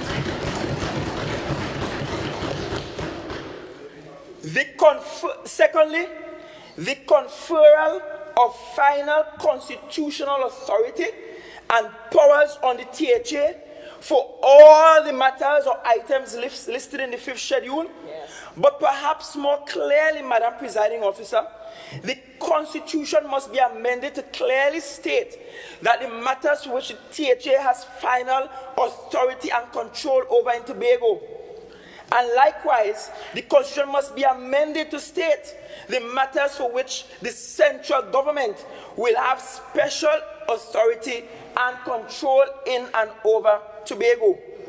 Thirdly, there must be appropriate amendments to Section 53 of the Constitution to create the Tobago legislature with constitutional authority and powers to make laws and adjacent regulations for the matters for which the THA has final constitutional responsibility and control. There must be appropriate amendments to Section 75 of the Constitution to place a fetter on the Cabinet in relation to the matters for which the Executive Council of the Assembly will have the final constitutional authority. And finally, Madam Presiding Officer, Section 113 of the Constitution must be amended to provide the constitutional guarantee of a minimum of 7% of the national budget or an appropriate rubric or formula for calculating Tobago's budgetary allocations. It cannot be that a Minister of Finance will decide how much to give and to take back what was appropriated in the budget. Madam Presiding Officer, these basic constitutional improvements will strengthen the governance foundation of the Tobago Island government. Moreover, they are proposed to provide clarity, predictability, peace, justice, fairness, and accountability, and to protect and promote the human rights and entitlement of Tobagonians to determine their destiny. This is the constitutional foundation on which Tobago will strengthen and build strong governing institutions to deliver sustainability, prosperity, and resilience to Tobagonians. Madam Presiding Officer, after more than 50 years of struggles, the self-government project is no longer a guessing game for us. It is a project for which Tobagonians are now prepared with fuller knowledge and understanding of the minimum constitutional amendments that must be made for democracy to work for us in the Twin Island Constitutional Republic. Any refusal of one or more of these provisions will give Tobago cause to refuse the central government's overtures. Madam Presiding Officer, we are going to lead the integration of all new ideas and previous works into a Tobago position paper. This paper will inform the critical minimum amendments to be made to the proposed constitutional amendment bill currently at the committee stage of the Parliament. An expenditure of $6 million is programmed to fund this project in fiscal 2024. Madam Presiding Officer, I now look to our strategies for strengthening and digitizing the public administrative business processes and procedures of the Assembly.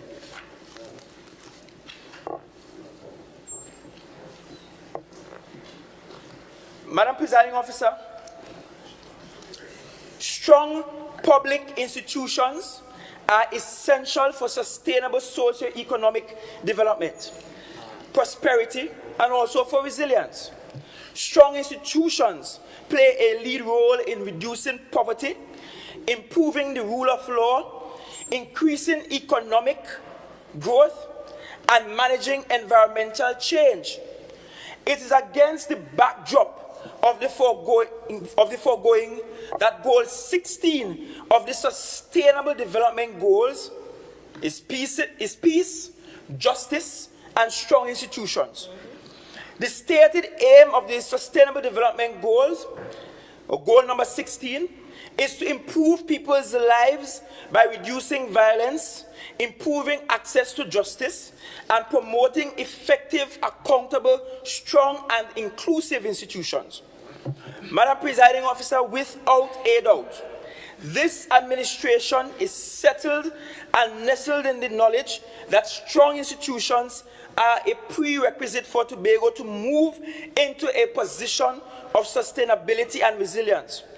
Strong institutions will give birth to our future prosperity, child by child, family by family, and village by village. Madam Presiding Officer, the warning signals across our institutional landscape are blinking red. As policymakers, we have a make or break opening and an obligation to invest the resources on the strengthening of the island's governing institutions and thereby build the foundation of a sustainable, prosperous, and resilient Tobago. In fiscal 2024, we propose to accelerate the strengthening and the digitization of the public administrative business processes and procedures into an e-government platform called Tobago Online, of which My THA is the first phrase. The strategic goal is to bring all of the Assembly's public service delivery functions into a high-security, high-speed, single digital space that will allow remote online access to Tobagonians wherever in the world they may be. The substantive progressive outcome, Madam Presiding Officer, is that Tobagonians will stay in the comfort of their homes, log into My THA, and apply for and receive the decisions on their applications with respect to issues such as social assistance, pensions, home improvement grants, housing applications, financial assistance loans for tertiary education, business development loans, business development grants, and application for state lands, among others. It must be noted, Madam Presiding Officer, this is more than just putting an application form online. This is also about having the processing of these applications virtually. Madam Presiding Officer, the sustainability of the My THA e-government platform will be dependent on three critical factors. Firstly, the reliability and resilience of the hardware and the software components of the My THA digital infrastructure, the capacity and capability of public officers to discharge their duties and responsibilities effectively and efficiently in the digitized environment, and thirdly, public sensitization, accessibility, and capacity development. Madam Presiding Officer, in this regard, we have been having extensive discussions with the Minister of Digital Transformation and have secured his commitment to provide technical and financial support for this initiative. Relatedly, 14 sites have already been identified across the island for the establishment of technology centers, which will provide support to members of the public in their interface with My THA. Moreover, Madam Presiding Officer, the Ministry and the Division has also undertaken to work with the Telecommunications Authority of Trinidad and Tobago and the service providers towards ensuring that every child, family, and community has reliable connectivity and free Wi-Fi access in all government offices and popular public spaces. Currently, with the THA's partnership with the Telecommunications Authority of Trinidad and Tobago and the Flow, we are almost through with running fiber optics all the way to Lansome. So the once forgotten, behind God's back villages in the north and northeast Tobago will finally be right in front of God's face. Madam Presiding Officer, alongside the My THA initiative, we propose to develop and operationalize our diaspora registration and mobilization online platform in fiscal 2024. The online platform will provide a comprehensive and structured database of Tobagonians abroad that includes their skill levels and area of development of Tobago that they are interested in. This project will enable Tobagonians residing abroad to actively participate in and contribute towards the social, cultural, political, and economic advancement of their island. Madam Presiding Officer, as we computerize the public service processes and procedures of the Assembly, we must simultaneously equip our public officers with new skills and knowledge products necessary for them to operate efficiently and effectively. This will require our public officers to have 21st century skills that go beyond reading, mathematics, and science. Therefore, our workforce development, education, and training initiatives will seek to build capacity in the following areas. 1, thinking critically and making studied judgments, which will empower them to assess the credibility, accuracy, and value of information, analyze and evaluate information, and make reasoned decisions. 2, solving complex and multidisciplinary problems by identifying problems, thinking through solutions, and exploring new options if required. Thirdly, creative and entrepreneurial thinking, the ability to think unconventionally, question processes, and imagine and come up with new and more creative ways to get the work done. Fourthly, communicating and collaborating by interacting competently and respectfully with others because of the cross-institutional functionalities that come with an integrated and digitized public administration. And finally, making innovative use of knowledge, information, and opportunities to create new services and processes and find better ways of doing the public's business. Madam Presiding Officer, in fiscal 2024, we propose to fully operationalize the Tobago Public Service Academy using the already accredited Tobago Hospitality and Tourism Institute as the executing entity. The academy was planned for the top floor of Shore Park Cultural Complex, and due to a long-standing leaking roof, the program has been on pause. And given that the roof is finally being fixed, the academy will soon be on its way.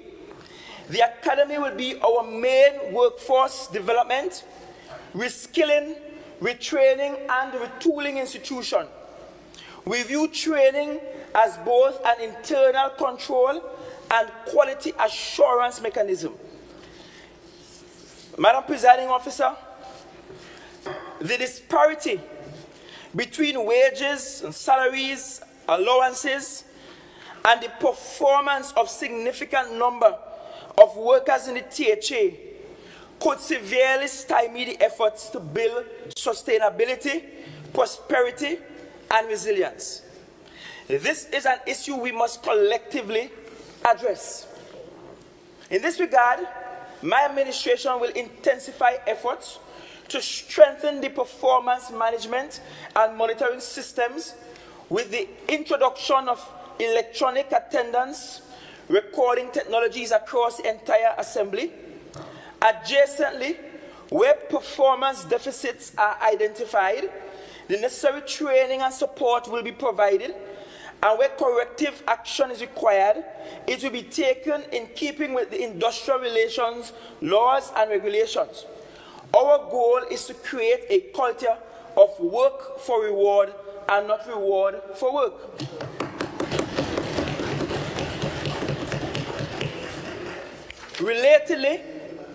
Relatedly, Tobago has to deal decisively. Members, I only recognize the Chief Secretary at this time. Continue. Relatedly, Tobago has to deal decisively with the institutional anomalousness that fuels the exodus of our senior public servants to Trinidad. Currently, Madam Presiding Officer, our administrators are paid significantly less than a deputy permanent secretary. This situation has led a number of administrators to leave the TH and go to Trinidad to act as DPS. A formal comparative study of the duties and responsibilities of a DPS and an administrator revealed that the administrator's workload is about 100% more than that of any DPS in any ministry in Port of Spain. In fact, every administrator by law is an accounting officer, and DPSs are not accounting officers by law. With that said, Madam Presiding Officer, to address this brain drain in fiscal 2024, my administration will continue to engage the Salary Review Commission and the Chief Personnel Officer with the direct aim of getting them to bring the matter to the attention of the Cabinet for redress. This would build stability and predictability in the administrative functions of the Assembly. Madam Presiding Officer, if nothing else, the delays in the appointment of a Chief Administrator to the Assembly have made pellucid the urgent need to change the process by eliminating the involvement of the Prime Minister as proposed in the bill currently before the Prime Minister, or before the Parliament, sorry. So there's an urgent need in the process for the selection of a Chief Administrator by eliminating the direct involvement of the Prime Minister as proposed in the bill currently before Parliament. Additionally, the time has come for us to give serious consideration for the establishment of the position of Deputy Chief Administrator of the Assembly.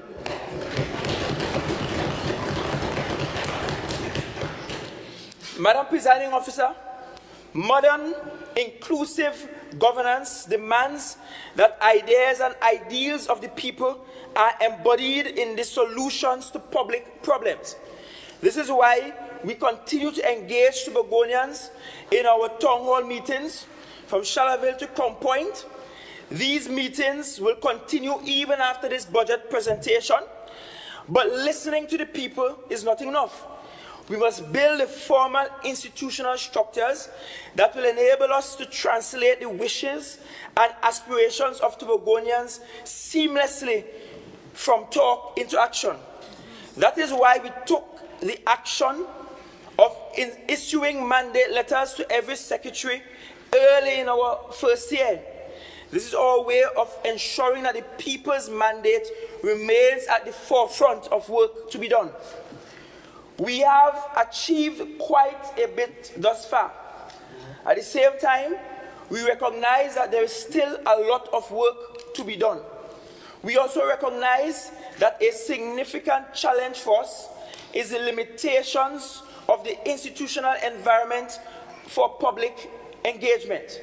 Consequently, we intend in fiscal 2024 to finalize a policy position on public engagement, which will lead to the establishment of a public engagement framework based on the fundamental principle of public participation and related principles, including inclusion, transparency, deliberation, and collaboration.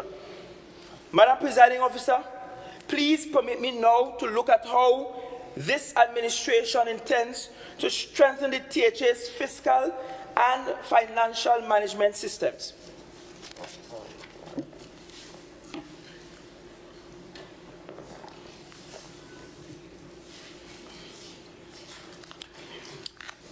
Madam Presiding Officer, the Assembly continues to express a keen interest in this long-standing issue of the modernization and digitization of the public financial management landscape. We are taking all necessary steps and making the required investments towards the successful implementation of the Integrated Financial Management Information Systems project. This project is geared towards the enhancement of public sector efficiency in the delivery of public services, transparency, and accountability in the management of public funds. This administration is quite mindful that the formal adoption of IFMIS in the THA requires substantive partnership with the central government, and as it is a national project championed by the Ministry of Finance. I'm well aware also that implementation requires high-level commitment, training, implementation of new processes, amendment of the legal and regulatory framework, and serious change management. Notwithstanding the requirements, I wish to place on public record my dissatisfaction with the pace of implementation and the level of setbacks experienced in preparation for several go-live dates set by the Ministry of Finance to operationalize the system. Since last year, the Assembly has been demonstrating a keen interest in advancing its efforts vis-à-vis the formal adoption of the new public financial management system and outline the key deliverables that have been achieved, indicating our readiness for this thing to go live. The selection and assignment of 2 officers within each of the 11 accounting units to act as change agents, done. The execution of end-user training, capacity building, change management sessions for all users across the Assembly, done. The provision and availability of adequate information hardware resources and secure connectivity access, done. A facilitated and supported data migration process, done. Reform of the THA cash management system to conform to IFMIS, done. The appointment of a THA representative on the National IFMIS Steering Committee, done. Accordingly, Madam Presiding Officer, there is no doubt that the PFM reform strategy through the IFMIS project will redound to significant benefits to Tobago, in particular, and the country as a whole. We are hopeful that later this year, the project will kick off successfully in the go-live phase as we continue to work with the Ministry of Finance throughout the implementation process. Notably, Madam Presiding Officer, we were able to secure the commitment of the IMF through the Caribbean Regional Technical Assistance Center to provide additional technical assistance in the areas of fiscal and financial management, research, data collection, and debt management. Madam Presiding Officer, before I conclude this section, permit me to treat with some of the administration's proposed policy and institutional responses to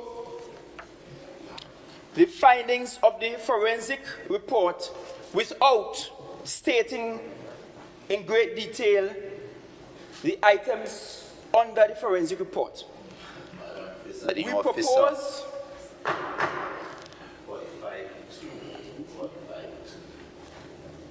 Minority Leader, I only recognize the Chief Secretary at this time.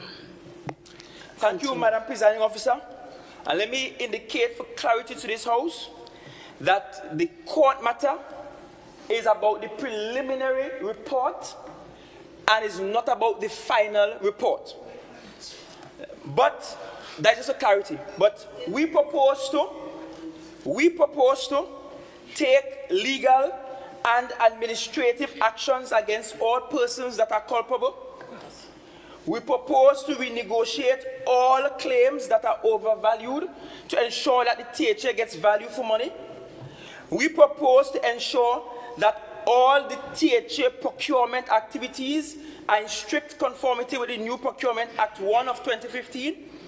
We propose to provide contract administration and management training to the staff of the THA, and we propose to strengthen the project development and the management capabilities of the project implementation units across the Assembly.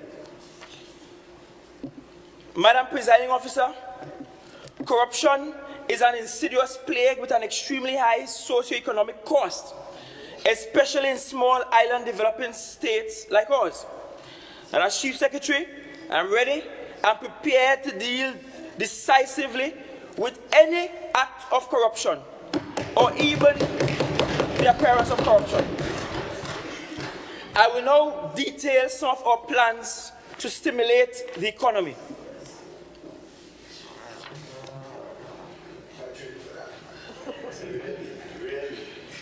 Madam Presiding Officer, we recognize that to stimulate the Tobago economy and build resilience, we must create an enabling environment for business on the island to prosper and to provide incentives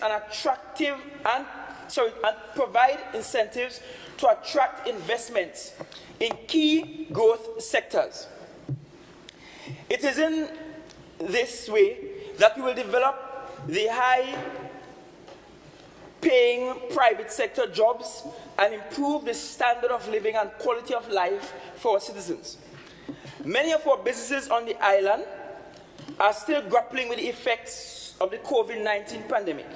In fact, a 2022 study that I commissioned through the Economic Management and Research Unit in the Division of Financial and Economy looked at what happened during the COVID period, and we discovered that approximately 91% of businesses in Tobago suffered a reduction in their revenue, 40% experienced difficulties in meeting their payroll expenses, 37% experienced difficulties in honoring their obligations to financial institutions, 36% faced challenges in paying their rent, 63% experienced cash flow shortages, and 35% experienced disruptions in the supply of raw materials.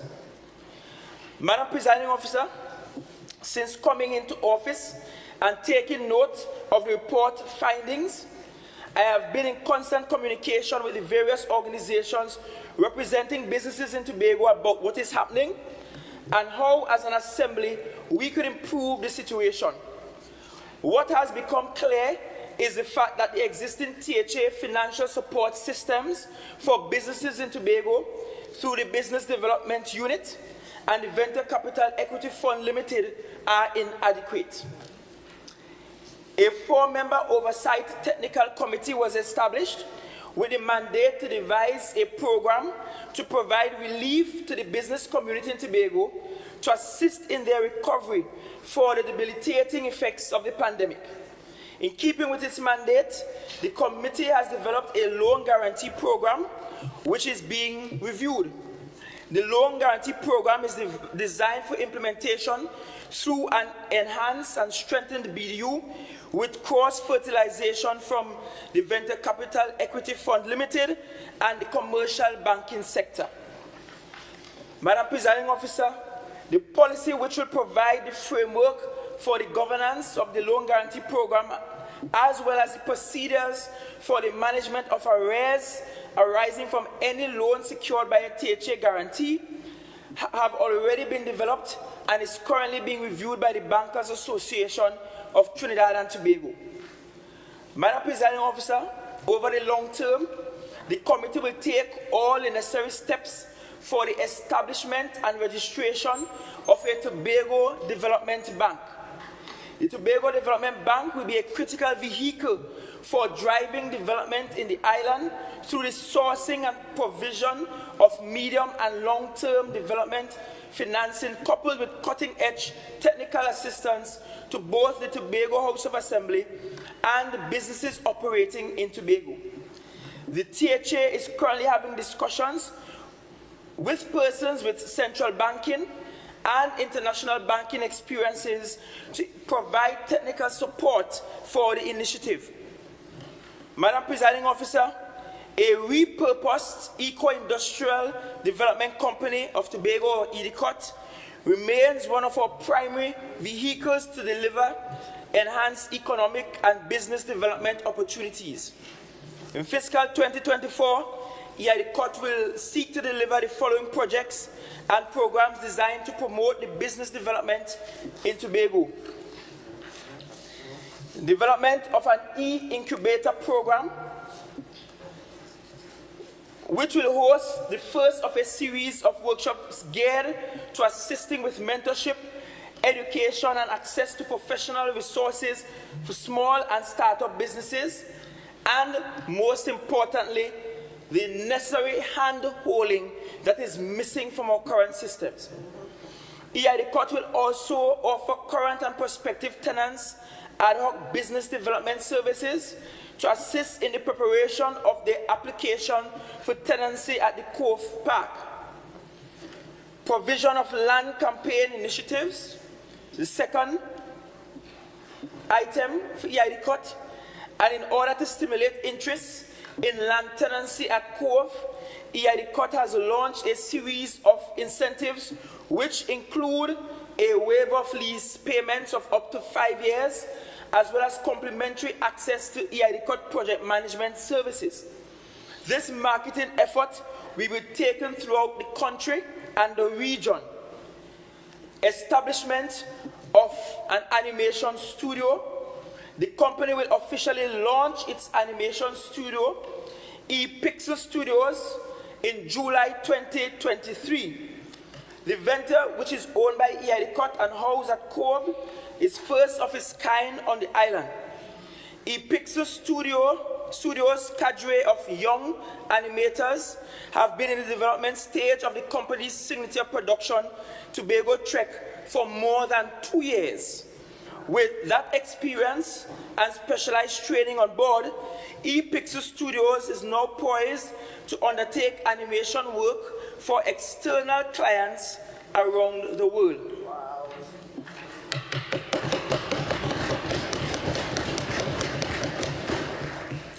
So, Madam Presiding Officer, for more than 2 years, the young people have been working and training, but we are building the studio for them to market their services to the rest of the world. Yes.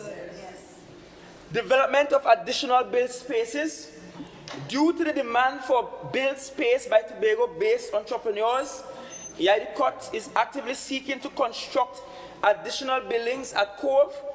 These spaces will be specifically earmarked and designed accordingly for agro-processing and the light manufacturing, which have been the major areas of interest of businesses. Madam Presiding Officer, Stolly Park Enterprise Limited. SPEL continues to present our greatest potential for enhanced revenue generation. In this regard, I have mandated SPEL to aggressively seek export opportunities for its products in markets such as Guyana and elsewhere in the region.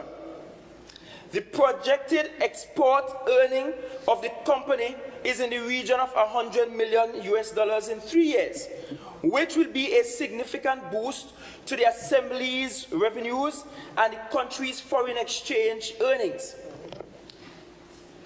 Therefore, it is our hope that the current challenges relating to the company's application for an export license and the licenses to operate are resolved in short order.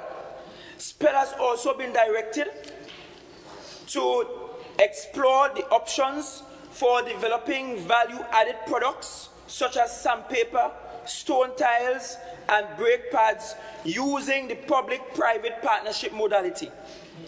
Critically to the company's delivering on its mandate is a need for it to strengthen its management, modernize its operational systems, and build resilience in the physical plant. This will require a significant capital investment, which we are committed to undertake. And as such, we have budgeted $60 million in fiscal 2024 for the acquisition of a new crushing plant. More than that, Madam Presiding Officer, SPEL has been mandated to explore ways in which it can offer its products at a cheaper cost to anyone doing business in Tobago as compared to outside or external clients. This is important as an incentive to drive the construction sector in Tobago and to ensure that average Tobagonians participate and enjoy the benefits, the royalties of their resource.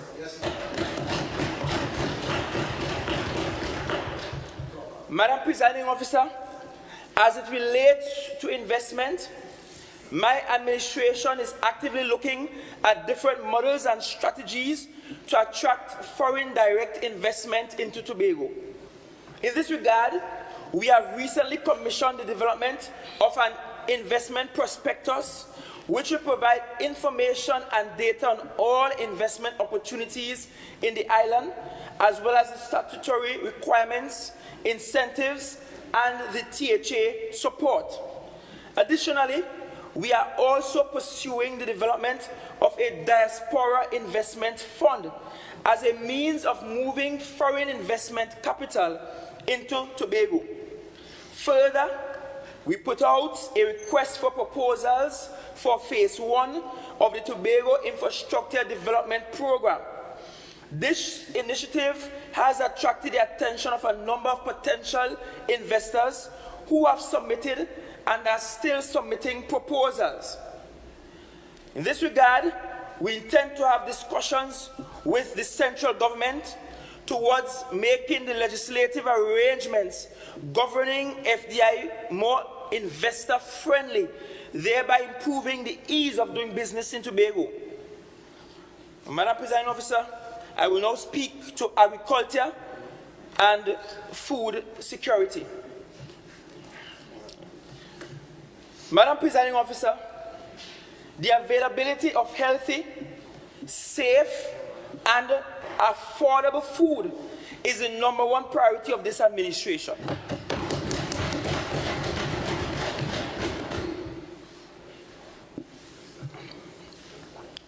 Therefore, a critical element of our developmental strategy as it relates to agriculture and food sovereignty is the building of safe, sustainable, and resilient supply systems through the deployment and elevated uptake of science, research, smart agriculture technologies, and institutional strengthening.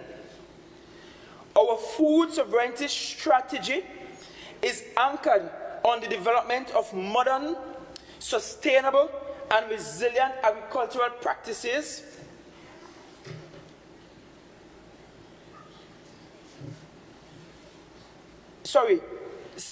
development of modern, sustainable,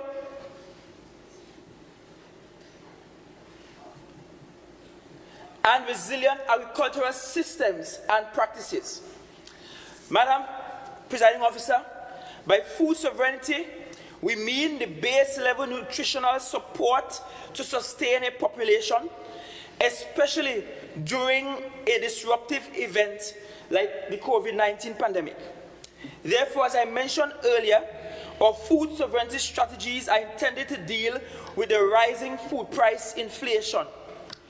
It is estimated that about 80% of the fresh agricultural produce sold and consumed in Tobago comes from Trinidad, and the island's agricultural sector contributes less than 1% of our GDP. Our agricultural policy must address these issues frontally. Therefore, in fiscal 2024, the Division of Food Security, Natural Resources, the Environment and Sustainable Development proposes a number of initiatives aimed at boosting our agricultural production and food sovereignty agenda. One critical initiative is the development of 2 mega farms. These farms will allow us to derive available benefits from economies of scale, thereby placing us in a position to make food available to Tobagonians at a cheaper price.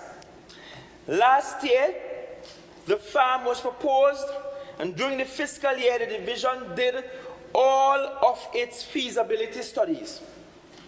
Our mega farm policy objective is to put a minimum of 200 acres into productive usage under a scientifically and technologically informed engineering design to promote cross-fertilization, effectiveness, and efficiency. Madam Presiding Officer, the mega farm is intended to be implemented using the public-private partnership modality, where the Assembly will provide the lands as its equity holdings in the project, and the infrastructure, production systems, smart technologies, and the knowledge capital will be jointly supplied. The proposed startup areas of productions are poultry, fresh produce, small ruminants, so goat and sheep, citrus, banana, and other indigenous fruits. I might have to whisper this one, pork. And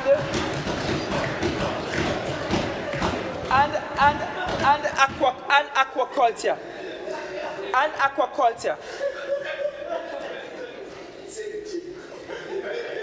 The mega farms will also serve as research and demonstration facilities to our wider agriculture and food security sectors, delivering knowledge and technological transfer opportunities. It is hoped that this project will serve as a fillip to the island's agriculture sector. As such, 51.8 million is budgeted for its implementation in fiscal 2024. Madam Presiding Officer, another major initiative pertains to the operationalization of the Tobago Agriculture Research Institute, or TARI, at the Kendall Farm School, which will become Tobago's Center of Agriculture Science, Research and Development. TARI's work and outputs will form the evidence that informs our transformative policy prescriptions for the sector. Centrally, it will serve as the island's main workforce development and training institute, delivering 21st century skills and knowledge. In this regard, TARI will deliver our Tobago Youth in Agriculture Training Program. We propose to train and equip a minimum of 200 young people through TARI in fiscal 2024. The strategic objective is to create a continuously growing cadre of skilled young agri-entrepreneurs to drive the sustainable development of the sector and thereby infuse resilience into the labor supply. TARI will make greater use of virtual training and more community-centric face-to-face training as it seeks to make its offerings more accessible. It will also develop seed banks, thereby enabling us to preserve our indigenous varieties for future generations. Madam Presiding Officer, another critical initiative is the construction of 2 additional food hubs, one in Mason Hall going north and the other in Roxborough, aimed at giving greater opportunities to our farmers to market their produce in a dignified manner.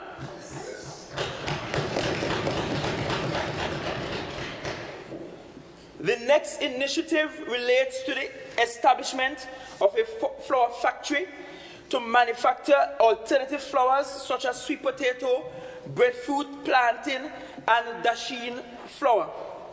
It was a great disappointment, Madam Presiding Officer, that the building we inherited that we thought would have allowed us to move speedily into the production of alternative flours was far from being appropriate for this kind of manufacturing. This setback, nonetheless, has caused us to plan more efficiently, and this initiative will be spearheaded by the Tobago Agri-Business Development Company, which has secured a space at Cove where the factory will now be located.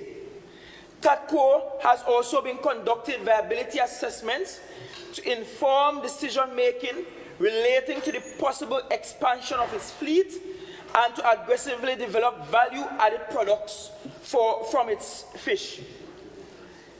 Other initiatives of the Division of Food Security, Natural Resources, the Environment and Sustainable Development to boost agricultural production over the next fiscal year include upgrade of the livestock facilities at the various demonstration stations, upgrade and restructuring of the tractor pool facility at Shaw Park to comply with occupational safety and health standards, and to enable the provision of more timely services to farmers,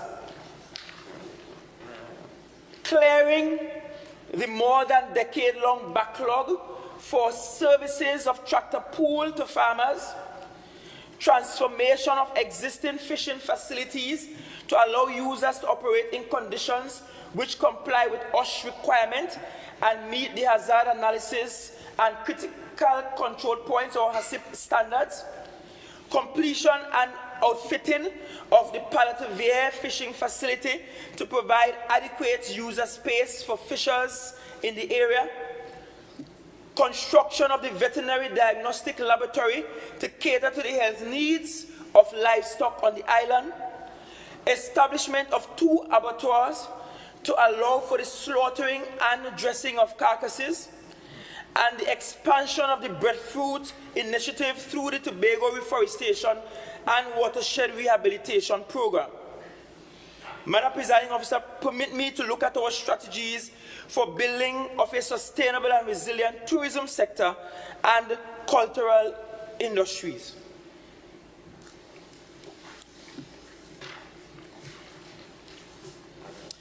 Madam Presiding Officer, because of its largely untapped economic potential, tourism remains the island's most promising commercial sector. Therefore, the building of a sustainable and resilient tourism sector that will deliver prosperity to Tobagonians is of great urgency to this administration.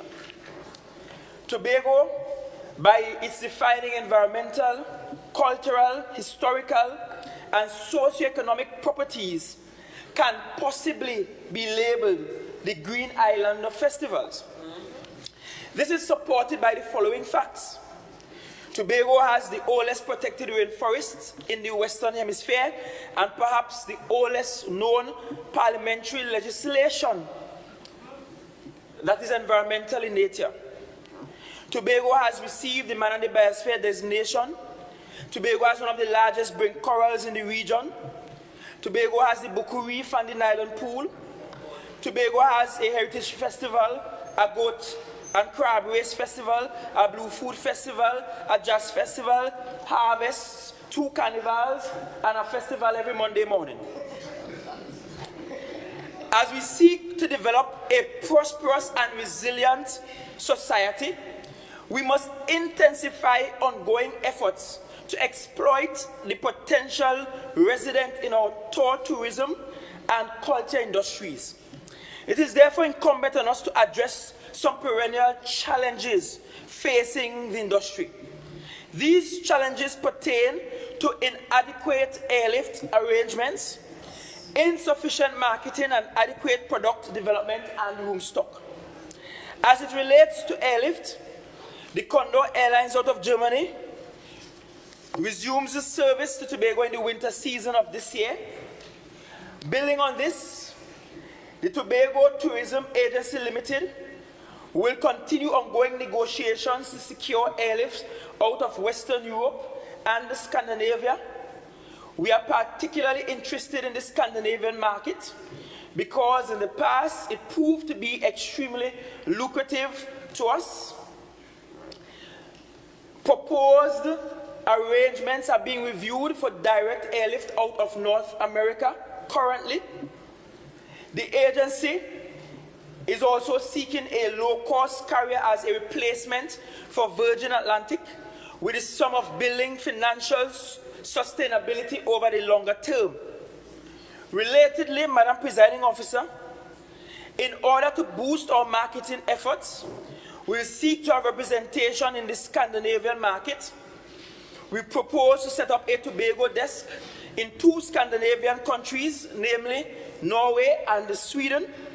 Further, with the recent appointment of a destination representative for the US market and with established representation in the Canadian market, we will intensify our marketing efforts in the North American market.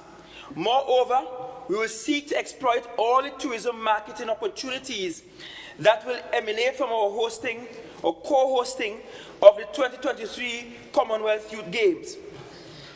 As it relates to product development, we will continue efforts to improve customer service in the industry. In this regard, TITA will continue to collaborate with the Tobago Hospitality and Tourism Institute on a customer service program aimed at improving customer service throughout the tourism industry. And that program has already started. We also intend to establish through TITAL a Tourism Services Bureau of Standards, which will be mandated to inspect the condition of resorts and food and beverage establishment, customer service output, and report data and findings to the Division of Tourism, Culture, Antiquities and Transportation for further assessment and recommendations for remedial actions. Madam Presiding Officer, we are not waiting on the Bureau of Standards in Trinidad. It is time that we set our standards and force the sector to abide by them. Madam Presiding Officer, as we continue to enhance our product offerings over the next fiscal year, we will see the construction of a $300 million water park at Friendship Estate by Synergy Water, which will create hundreds of private sector jobs.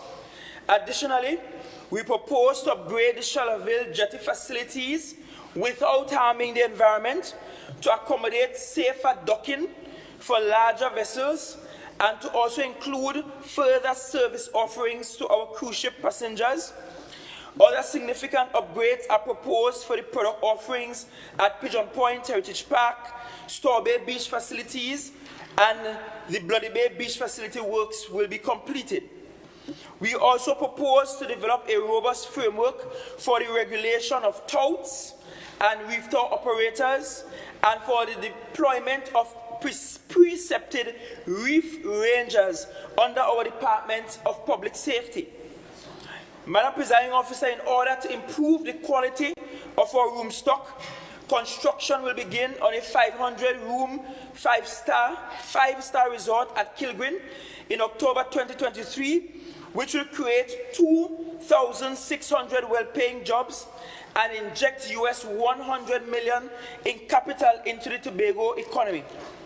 At this stage, the company, Apple Leisure Group, has submitted the Environmental Impact Assessment Report and has been given a date for the determination of the Certificate of Environmental Clearance. This is a private hotel development.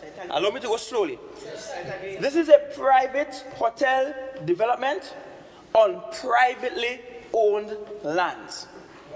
It is not THA or Tobagonians' land that were given for this development.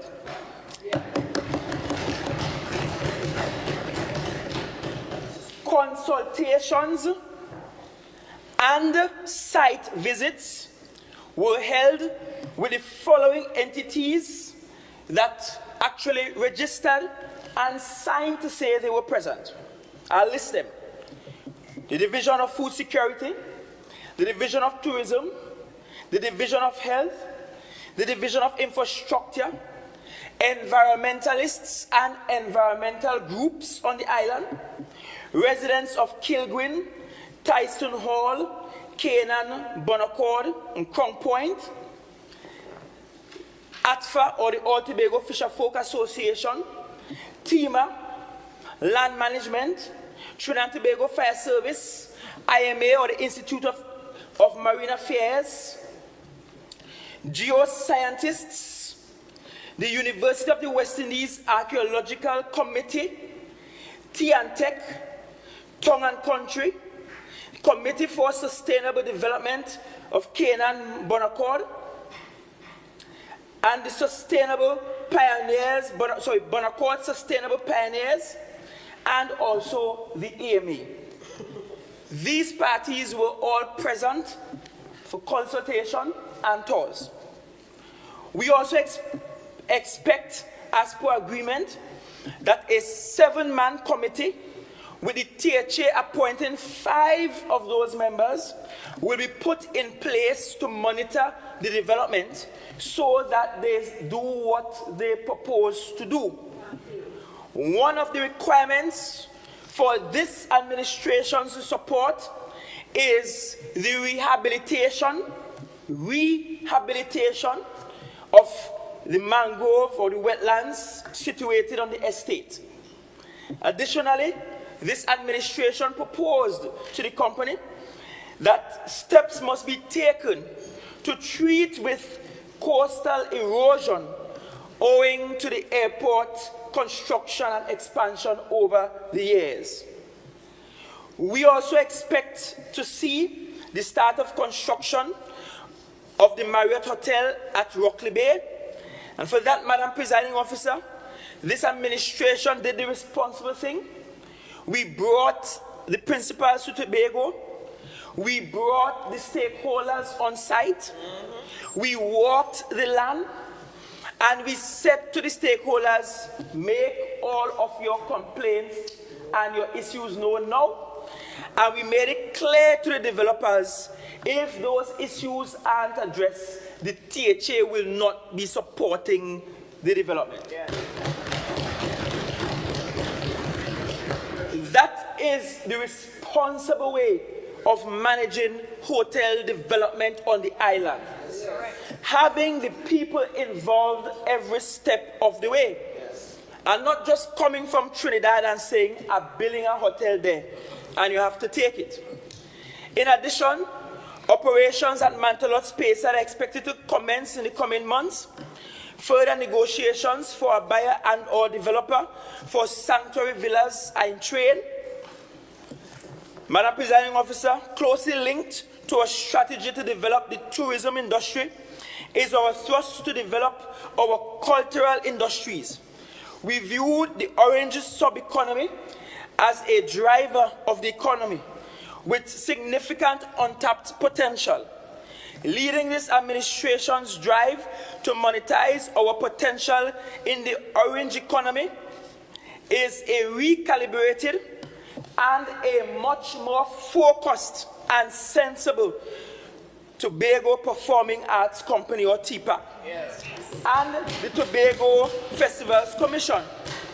In this regard, over the next year, TPAC will host a series of workshops, mentorship programs, and master classes aimed at providing a holistic learning environment that promotes artistic growth and professional development for Tobagonians in the performing arts, host a major arts festival aimed at showcasing the rich tapestry of talents across all our creative departments in areas such as dance, drama, music, and film, host a film production named Real Matrimony, aimed at captivating global audiences and piquing their interest in our island's vibrant, unexplored green spaces.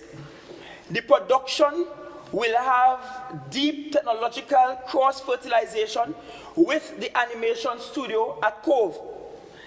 They will also develop we will also develop state-of-the-art rehearsal spaces, high-tech recording studios, and a well-equipped production hub aimed at improving the performance spaces and improving the quality of performances. No longer, Madam Presiding Officer, will we dump them in a big empty building and hope for magic and miracles to happen. We will outfit the spaces properly. We will host a children's arts camp named Creative Calabash that will be an immersive arts camp designed for children to explore and express their creativity, thereby assisting to nurture the next generation of artistic talents. Madam Presiding Officer, The Festival Commission also has a crucial role to play as we elevate our exploitation of the opportunities in the orange economy. This year, we have taken a deliberate decision to do a scaled-down version of the 36th Tobago Heritage Festival. We intend to restructure the festival to widen and sweeten its attractiveness, its cultural appeal, and its sustainability.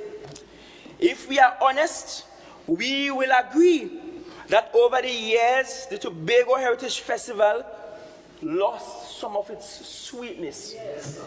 And that there is a need for us to return to the drawing board and give it its first real update, I guess, since Dr. J.D. Eller.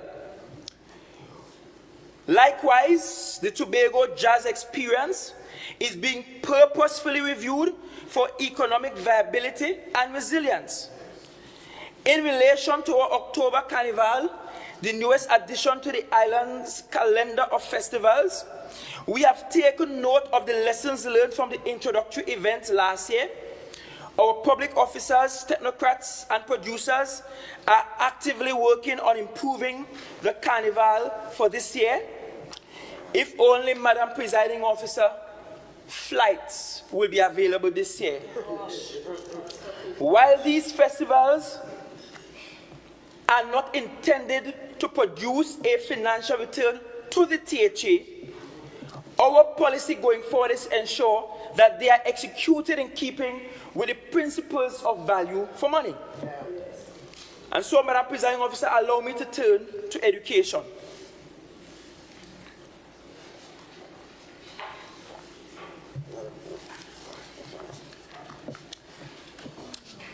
Madam Presiding Officer, we cannot develop a sustainable, prosperous, and resilient society without delivering 21st century education and skills to Tobagonians. As stated before, we live in a very complex and digitally fluid world.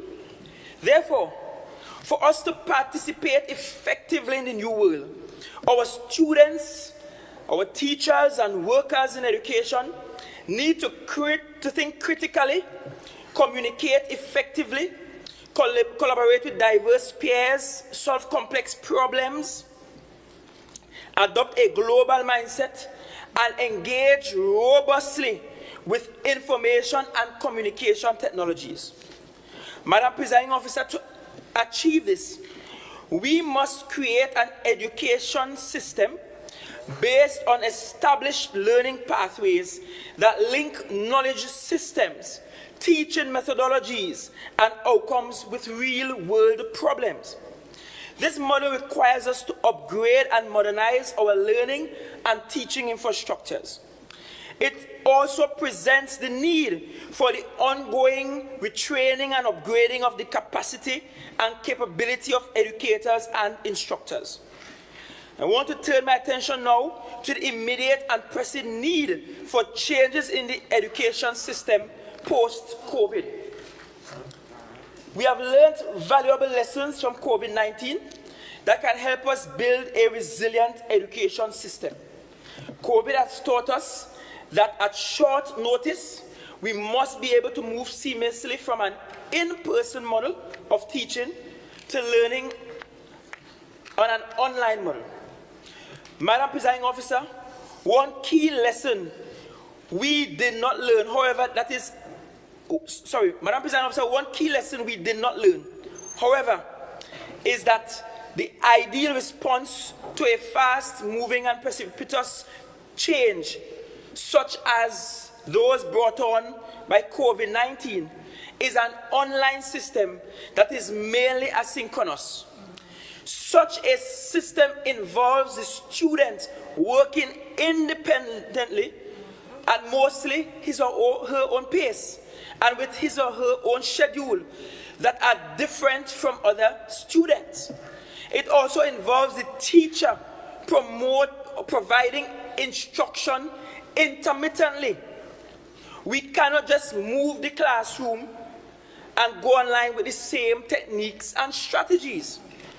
What we have done, not us, but those whom we succeeded, is to transition from an in-person, face-to-face, synchronous system to an online face-to-face, synchronous system. And we need to move from synchronous to asynchronous. Madam Presiding Officer, while the latter has its benefits, it still retains many elements of the in-person synchronous system. Many teachers will argue that online face-to-face teaching and learning is as demanding as in-person teaching and learning. What we need to develop, Madam Presiding Officer, is an online system that will allow students who can learn independently to do so with intermittent teacher supervision. It will also allow parents with the capacity and time to teach their children at home. This component that requires parental assistance can be linked to an official THA work from home policy in the future. Madam Presiding Officer, the idea of an online education system, as I have articulated here, will lead to a decrease in synchronous teaching contact time online. Supporting an online asynchronous system will mean building an online education architecture to support self-directed and parent-assisted teaching and learning. This will also support those in the system that are deemed talented or fast learners, the bright bulbs as we call them. This is one of our core educational development projects for fiscal 2024. We have done the research and are now in the design stage. Additionally, Madam Presiding Officer, we propose to execute the following projects and programs in fiscal 2024. Upgrading and modernizing of our schools towards smart school classification and certification, special and targeted programs to deal with the COVID-19 induced learning losses, commencement of pre-construction works for the new Scarborough Secondary Smart School, continuous teacher instructor training and capacity enhancement towards the delivery of 21st century education and skills, construction of a modern school for the hearing impaired at Signal Hill, repurposing of our school nutrition program into a significant component of a general school health program. This is intended to address the rising levels of obesity and other non-communicable diseases among our children. Introduction of a dual-track system of education and training by establishing at least 2 technical training institutes. A strong policy consideration here is the conversion of Roxborough Secondary School into one such institution. We are also aware, Madam Presiding Officer, of the fact that we cannot develop a resilient and prosperous society in any sustainable manner unless we protect and safeguard the health and well-being of our citizens. In this regard, we are aiming at developing our healthcare and social protection systems in ways that are innovative, responsive, and positioned to deliver holistic, high-quality, client-centered health and social protection to the people of Tobago.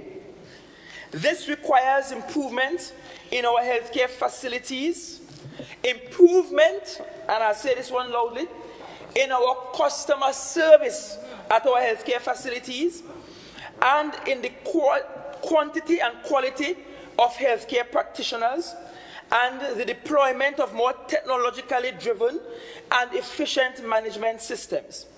Therefore, we will continue to invest in developing a modern healthcare system and promote and protect the interests of our vulnerable groups. Madam Presiding Officer, in fiscal 2024, the Division of Health, Wellness and Social Protection proposed to expand the neonatal care unit, or ICU, at an estimated cost of $1.8 million to increase its capacity for the treatment of newborns, expand the oncology unit to provide more access to screening and long-term dignified care for our cancer patients at an estimated cost of $2.5 million, acquire an MRI machine at a cost of $10 million, and a 64-slice CT scanner at a cost of $7 million, upgrade the Canaan Health Center to a district facility. This will allow for 24-hour service, increase diagnostic services, the treatment of a wider variety of ailments and injuries, and enhance screening at the facility. The strategic goal is to promote healthcare delivery at the community level. The Division of Health will procure 10 new ambulances for use by the Tobago Emergency Medical Services, or TEMS Department, at an estimated cost of $12 million. Upgrade the Plymouth Health Center to better service the needs of patients. Conduct an intensive educational health promotional campaign to treat with the rising incidence of non-communicable diseases. This will include well-being counseling related to exercise, nutrition, and early screening for lifestyle diseases. Develop a structured program for continuous training and upgrading of our medical and support staff with cutting-edge medical knowledge. Undertake an education drive to enlighten and empower persons with scientific facts on mental health and to expand the capacity of the mental health unit to better serve the needs of the population. Madam Presiding Officer, allow me to shift gears to our efforts to provide social protection to at-risk groups. We realize that as development occurs, whether we like it or not, there will be unintended consequences because of socioeconomic and other factors. COVID-19 pandemic placed significant stresses on our social support systems, making it necessary for us to widen our safety net to protect the vulnerable. We have to take care of these people. In fact, a society is judged by how well it caters for its at-risk groups.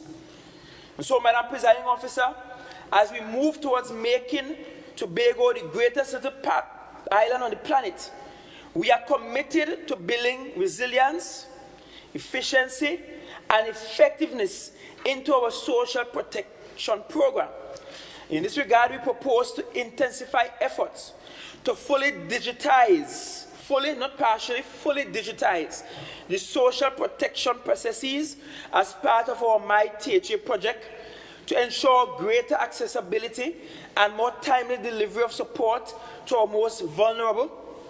Restructured the Social Protection Department to ensure that staff at all levels are provided with capacity building opportunities in the areas of leadership, industrial relations, public service policies, performance management, report writing, and Social Protection Department policies.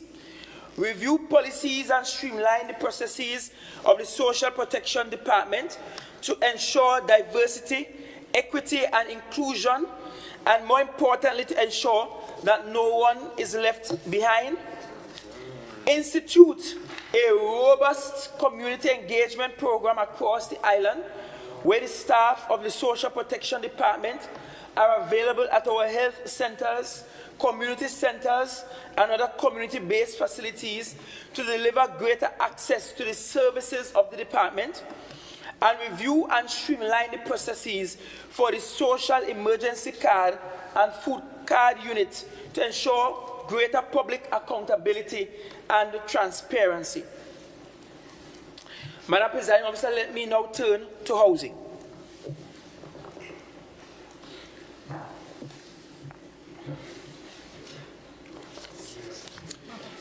Madam Presiding Officer, the availability of affordable housing is perhaps one of the most significant issues facing my administration. But while we acknowledge this, we also note that this is not a peculiar Tobago problem. It is obvious that it is now quite difficult for the average Tobagonian to realize their dream of home ownership. The average conventional 3-bedroom house in Trinidad and Tobago is somewhere in the vicinity of 1.5 million. When we add the price differential for Tobago, we could be looking at a price closer to 1.7 million. To qualify for a mortgage for this amount will require a household income of more than $30,000 monthly or $300,000 annually. In light of the fact that the majority of Tobagonians do not make that kind of money, any proposal for housing solutions for Tobagonians must include significant subsidies from the THA.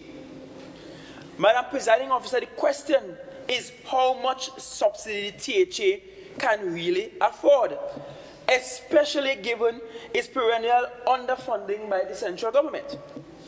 We inherited a database of approximately 7,500 applicants. We have to respond to the housing needs of all applicants with careful consideration of the available resources. Madam Presiding Officer, our response to the housing needs of Tobagonians is made even more urgent given the increasing demand for housing in Tobago, the number of low-income households, and the high price of reasonable accommodation on the rental market. The problem is further exacerbated by climate change-related issues. Our response to this affordable housing crisis is by way of policy prescriptions with the objective of meeting the housing needs of applicants. The policy prescriptions speak to a basket of approaches. We have already begun the rollout of our policies. To this end, we have just completed a successful pilot project entitled Home Ownership Made Equal. The timing and launch of this program, Madam Presiding Officer, are significant. And what we are doing is sending a strong signal to those who are least able to afford a home that their assembly is prepared to put them at the head of the line. In keeping with the lessons emanating from our recent mission to Jamaica, the Executive Council has mandated the Secretary of Settlement to supply 20 low-cost units for Tobagonians before the end of current fiscal 2023. Madam Presiding Officer, at the same time, we have announced and launched the largest housing construction initiative in the history of Tobago. Our ambition is to deliver more than 500 housing units to Tobagonians. The Division of Settlements, Public Utilities and Rural Development has already issued a request for proposals, and we are asking Tobago contractors to come and join us. Go to your banks and begin to raise the finance and get registered with the Office of Procurement Regulator. Madam Presiding Officer, we also intend to put about 800 service lots across the island on the market. We know the success of this tried and true formula of providing service lots to Tobagonians and the beneficiaries, and that has produced some of the most beautiful homes on the island.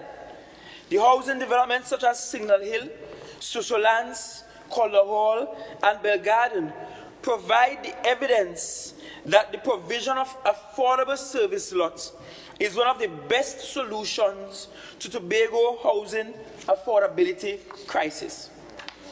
We intend to continue this strategy and provide service lots at Shervan, Corlan, Adelphi, and the Riseland. In Tobago East, we are targeting the Louisdor Estate and the Roxwood Estate and other villages where there are appropriate lands to drive our village expansion project.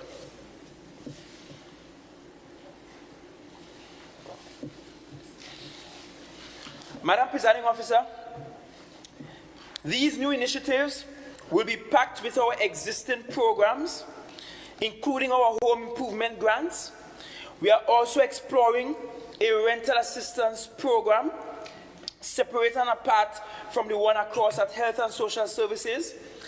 We are actively designing a program with the associated feasibility calculations of running a pilot involving low-income single mothers and single fathers.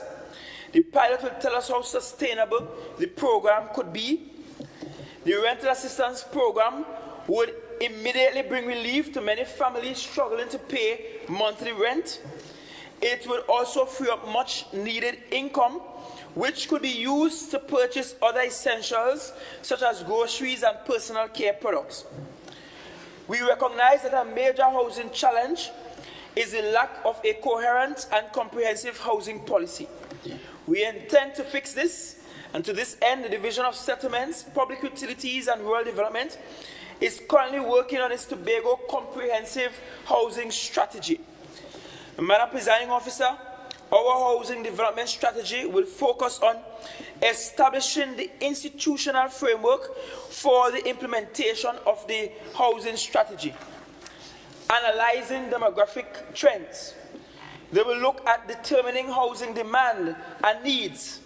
They will look at assessing the current housing stock. They will look at locating available and suitable lands, analyzing the financial feasibility and fiscal capacity, conducting infrastructure and utility audits, and determining future infrastructure and utility requirements. Madam Presiding Officer, in addition to our core public sector projects, programs and strategies listed, this Assembly is committed to partnering and working with private housing developers to deliver affordable housing solutions to the market.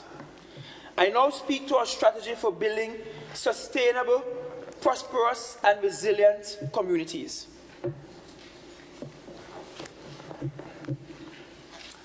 Madam Presiding Officer, in every sense of the word, Tobago is an island of tight-knit communities.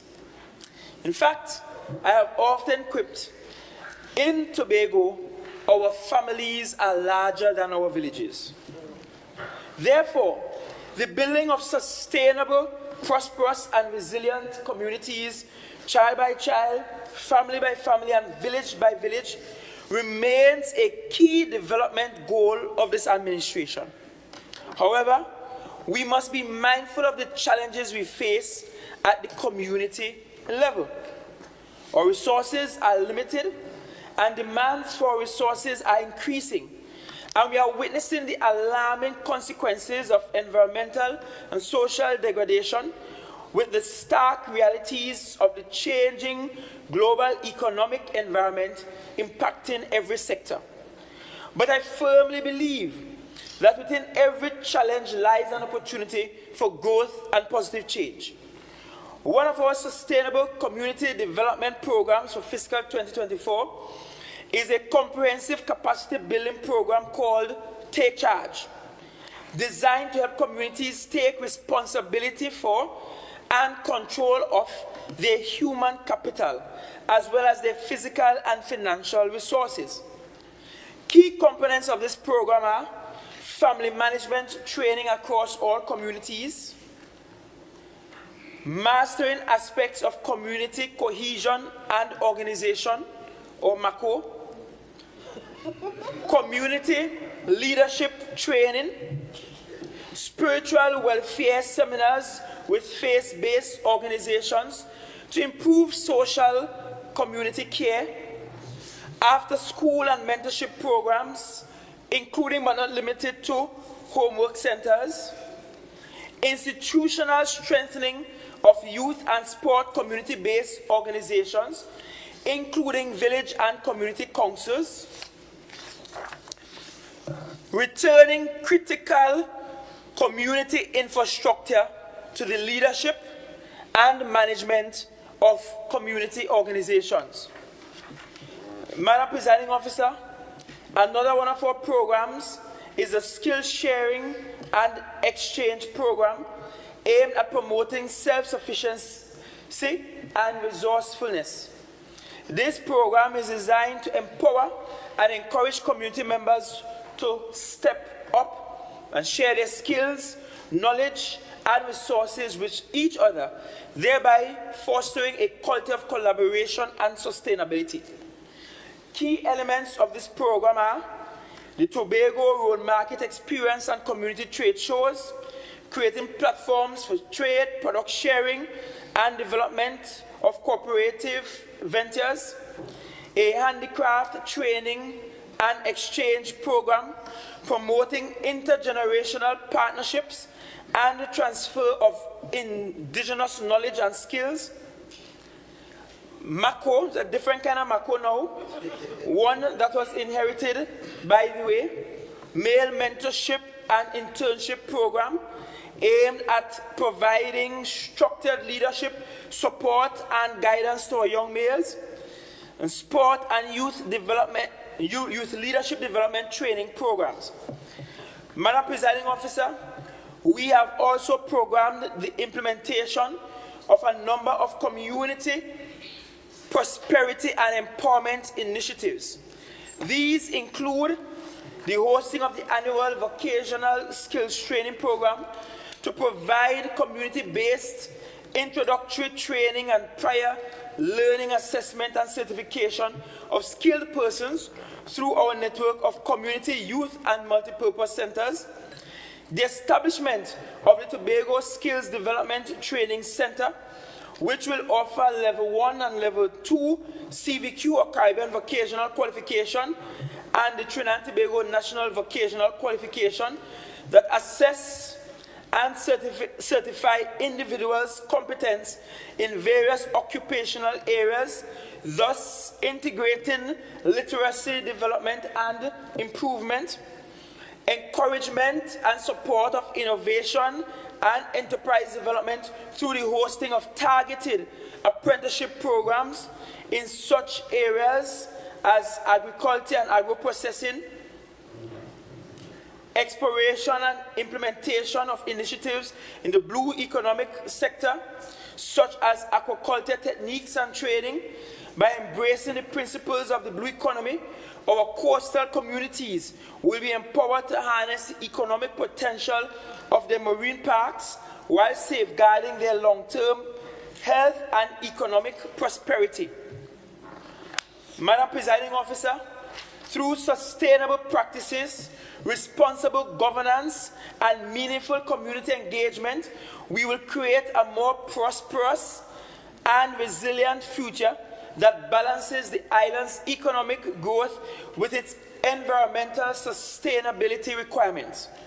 Moreover, Madam Presiding Officer, to build resilience and social cohesion at the community level, we propose the activation of the community management systems and protocols embodied in the work of community councils and other civil society institutions. This will entail the active mainstreaming of the operations of the village and community councils, youth councils, and sporting associations based on the establishment of standards of operations, certification, contribution agreements, and monitoring and evaluation. The implementation of a comprehensive volunteerism and youth and national service program to foster community pride, strengthen community cohesiveness, and encourage civic engagement for the betterment of our communities. The implementation of a Tobago community safety program as an initiative for enhancing the safety, security, and well-being of our communities. The Safe Community Competition campaign emanating from this program will represent the accumulation of active capacity building, awareness and education, and implementation of people-centered policing and positive engagement. Madam Presiding Officer, these initiatives form part of a wider body of work to treat directly with the security and safety issues confronting our communities. Madam Presiding Officer, please allow me to turn to youth and sport development. The holistic development of young people constitutes another top priority of my administration.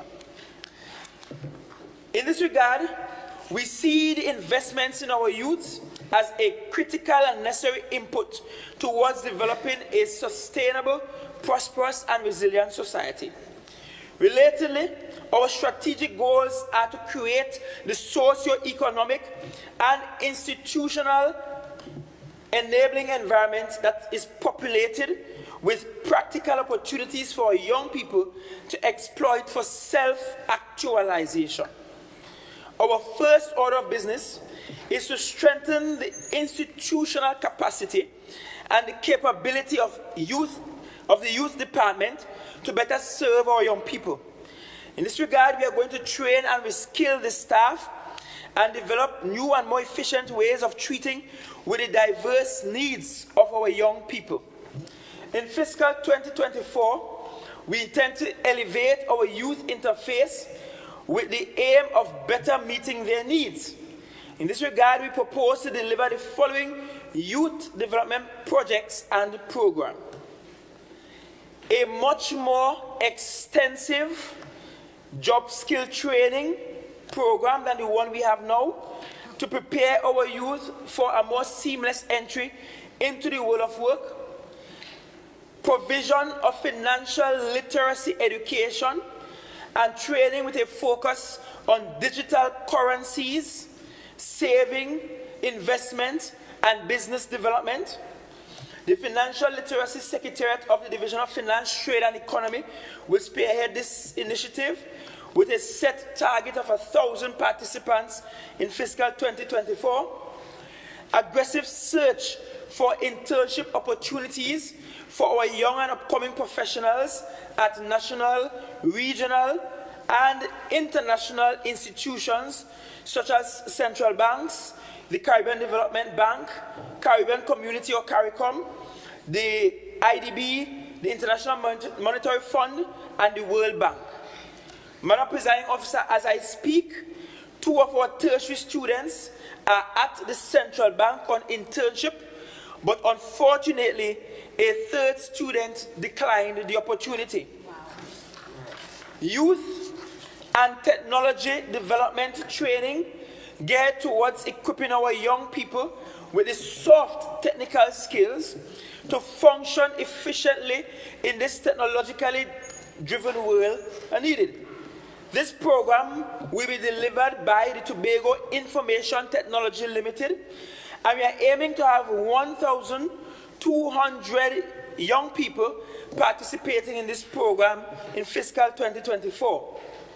A youth innovation invention program which will provide financial and technical support to young innovators and inventors. This program will be also executed by TITL with a target of at least 500 participants in fiscal 2024. The institution of a Know Your Tobago history program aimed at developing the civic mindedness and consciousness of our youth about the socio-economic and political history of the island. In fiscal 2024, we are aiming to have at least 1,000 youths participate in this program. A youth health project designed to promote healthy living and life choices among the young people with easy and direct access to testing and screening through our healthcare facilities. In fiscal 2024, we propose to test and screen 1,200 youths working in collaboration with youth organizations and other community-based entities. Madam Presiding Officer, in fiscal 2024, we propose to intensify our ongoing efforts to create a sustainable, prosperous, and resilient sporting sector in Tobago. In this regard, we propose to implement the following: technical and financial support for our sporting organizations with the aim of increasing the use of science and technology in their training and development programs. This will be accompanied by the necessary institutional strengthening and system management development at the level of the organizations. That is because, Madam Presiding Officer, we are witnessing far too many instances of sporting organizations in disarray and having internal conflicts that they cannot seem to manage. The upgrading and modernization of sporting facilities throughout the island to facilitate the seamless use of sports science and smart technology. The sustainability and resilience of this program will be built on a community-based maintenance and management model. That was also in the mandate. The model will operate on formal contribution agreements between our sporting organizations and the division, which will keep the monitoring and evaluation functions in keeping with its policy directives. This is straight from the mandate upon which we campaign. The training and retraining of our coaches in 21st century skills and knowledge with emphasis on sports, science, health and technology. Support for our sportmen and sportwomen to meet the academic standards required to obtain international sporting scholarships. A recognition and reward system which will provide performance incentives to our sportsmen and sportswomen who excel at regional and international events. An improved system of monitoring and evaluating coaches assigned to our school sports program, a sports internship program in which our sportmen and sportwomen are sent on learning journeys at high performance centers, regionally and internationally. A sport health program that provides medical and dietary support and knowledge to our sportsmen and sportwomen to ensure that they will perform at their optimum. Madam Presiding Officer, in the area of sport infrastructure development, we propose to move ahead with the construction of the Baccalaureate Indoor Facility in a manner that will allow for international events to be held there. My administration has taken the conscious decision to expand the scope of this project and thereby giving it the chance of being commercially viable and making it into a facility that will give impetus to our sport tourism efforts. As for the Goodwood Pavilion that was being constructed without proper consultation with the residents and other stakeholder groups, my administration has painfully decided to continue with the visibly vexing project because of the huge costs associated with relocation. Moreover, Madam Presiding Officer, my administration is currently in discussion with an international entity that is interested in establishing a modern cricket stadium in Tobago. This development will enhance Tobago's sport tourism offerings. With such a facility, we can approach the Caribbean T20 franchise holders, for example, with a proposal to include Tobago in their annual T20 calendar. The proposal from the international entity has already been received by the THA and is currently being reviewed. Lands for motor sporting, or motor racing and drag racing has been identified, and the survey works are almost at completion at the Friendship Estate. That's another major opportunity for sport tourism. Madam Presiding Officer, as you know, we are in the process of getting a number of our facilities ready for our hosting of the 2023 Commonwealth Youth Games in August.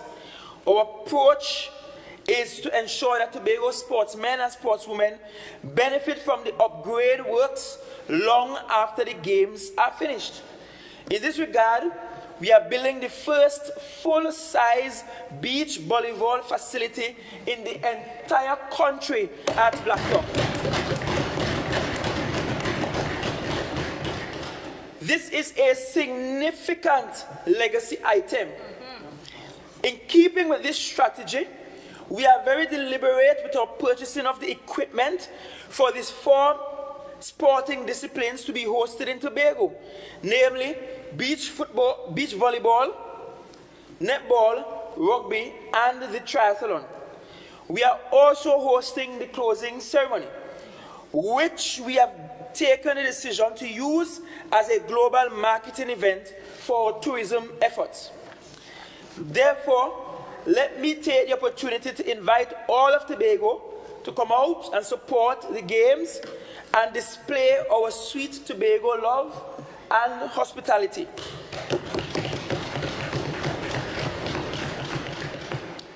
Madam Presiding Officer, please permit me to look at our strategy for infrastructure development and to also take a drink of water at that.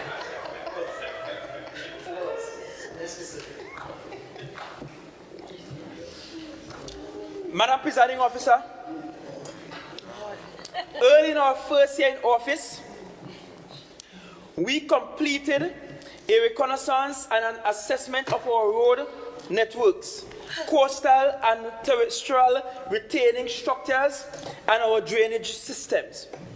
What we found was that the infrastructure, generally speaking, outlived its useful life cycle, particularly design standards that are not aligned to changing climatic conditions. We also discovered significant deficits in our infrastructure requirements. Our initial assessment led to a twofold response strategy, including the upgrading of maintaining existing infrastructure works when necessary, while at the same time executing new projects based on our new environmental realities and requirements. Madam Presiding Officer, the response to our infrastructure challenges has been further exacerbated by the damage caused to road network and retaining systems in the northeast of the island by the unusual levels of rainfall in the latter part of 2022. Fixing Tobago's infrastructure deficit is a multi-year, multi-dimensional, and multi-generational undertaking. Notwithstanding, this administration recognizes the importance of green, modern, and resilient infrastructure as a necessary prerequisite to stimulating economic activities, social development, safety, and the general enhancement of the life of Tobagonians. Therefore, we must develop our infrastructure and do so at a scale and rate that can quickly, not slowly, but quickly, transform the Tobago economy. In fiscal 2024, this administration proposes to accelerate the restoration and upgrade of the island's road network that was damaged by the unusually high levels of rainfall in the latter part of 2022. Some of the places where major works are scheduled to be done under this program are Bad Rock, that's in Belgarden, the Roxborough Bloody Bay Road, the Castara Road, and the Charlottesville Lansome Link Road. No fault of mine that most of these exist in my district. The division will conduct coastal protection and restoration of works at Grange Bay, Black Rock, Pigeon Point, Crown Point, Lambeau, and Roxborough. Upgrade the drainage infrastructure in areas prone to flooding such as Canby, Lowlands, Canaan, Crown Point, and the Scarborough. Resurface and upgrade works to primary and secondary roads across the island. Accelerate work on the Friendship Bypass Road and the Bonaccord to Pigeon Point Road, which are critical to treat with growing traffic congestion in the Canaan, Bonaccord, and Crown Point areas. Commence pre-construction works on the Scarborough Development Project, which will include over time a modern cruise port, an administrative complex, a hotel, a modern commercial plaza with connections to a parkade and a transportation hub. This project also includes upgrading green spaces, including the Botanical Gardens and Fort King George, and the construction of a utility corridor in Scarborough to pass Tiantec lines and all other utility cables underground. Madam Presiding Officer, to improve efficiency and effectiveness in the management of our infrastructure work or infrastructure projects, we envisage a greater role for EID CUT. The company has been mandated to enhance its project management and procurement management capabilities and capacities to take on this critical responsibility. This has become even more necessary given UDCUT's unusual decision to disengage from doing projects for the THA. Madam Presiding Officer, I now turn to environment, climate change, and energy transition. The THA administration remains committed to fully exploiting all opportunities for the conservation of our natural resources and the socio-economic development and marketing of Tobago that comes with the designation of the Northeast as a UNESCO Man-made Biosphere Reserve. Central to this effort is the meaningful inclusion of non-governmental organizations, community-based organizations, and the business community in the decision-making process regarding the governance of the Biosphere Reserve in accordance with democratic ideals. Accordingly, this administration has already put things in place for the establishment of a management trust through which a progressive and inclusive management arrangement will be implemented. The governance framework will provide the opportunity for representatives of the THA, civil society, and the private sector to have an equal and meaningful influence on the management of resources in the reserve, which is critical to the socio-economic well-being of our people. Investments in the blue economy is growing increasingly in small island developing states. The real promise of the pursuit of a blue economy agenda is rooted in the conservation of the ecology and resources in the blue space, while providing a sustainable socio-economic future for our people based on the wise use of those resources. The potential of the oceans, coastal resources, and other aquatic resources to help meet many of our socio-economic ideals is significant. Having our oceans and coastal waters are under increasing pressure from many misuses and threats that are both natural and anthropogenic in nature, threats that are local, and might I join with ATFA in highlighting threats that are international. I will not attempt to share an exhaustive list of threats, but offer instead three of the most common, which are climate change, marine pollution, and overexploitation of resources rooted in less than an effective management. If we in Tobago are to unlock this potential and effectively pursue the investment in the development in the blue economy, in an effort to meet the diverse and growing needs of our people, it is critical that we commit to following an approach that integrates science-based environmental management directly with economic development and social development goals.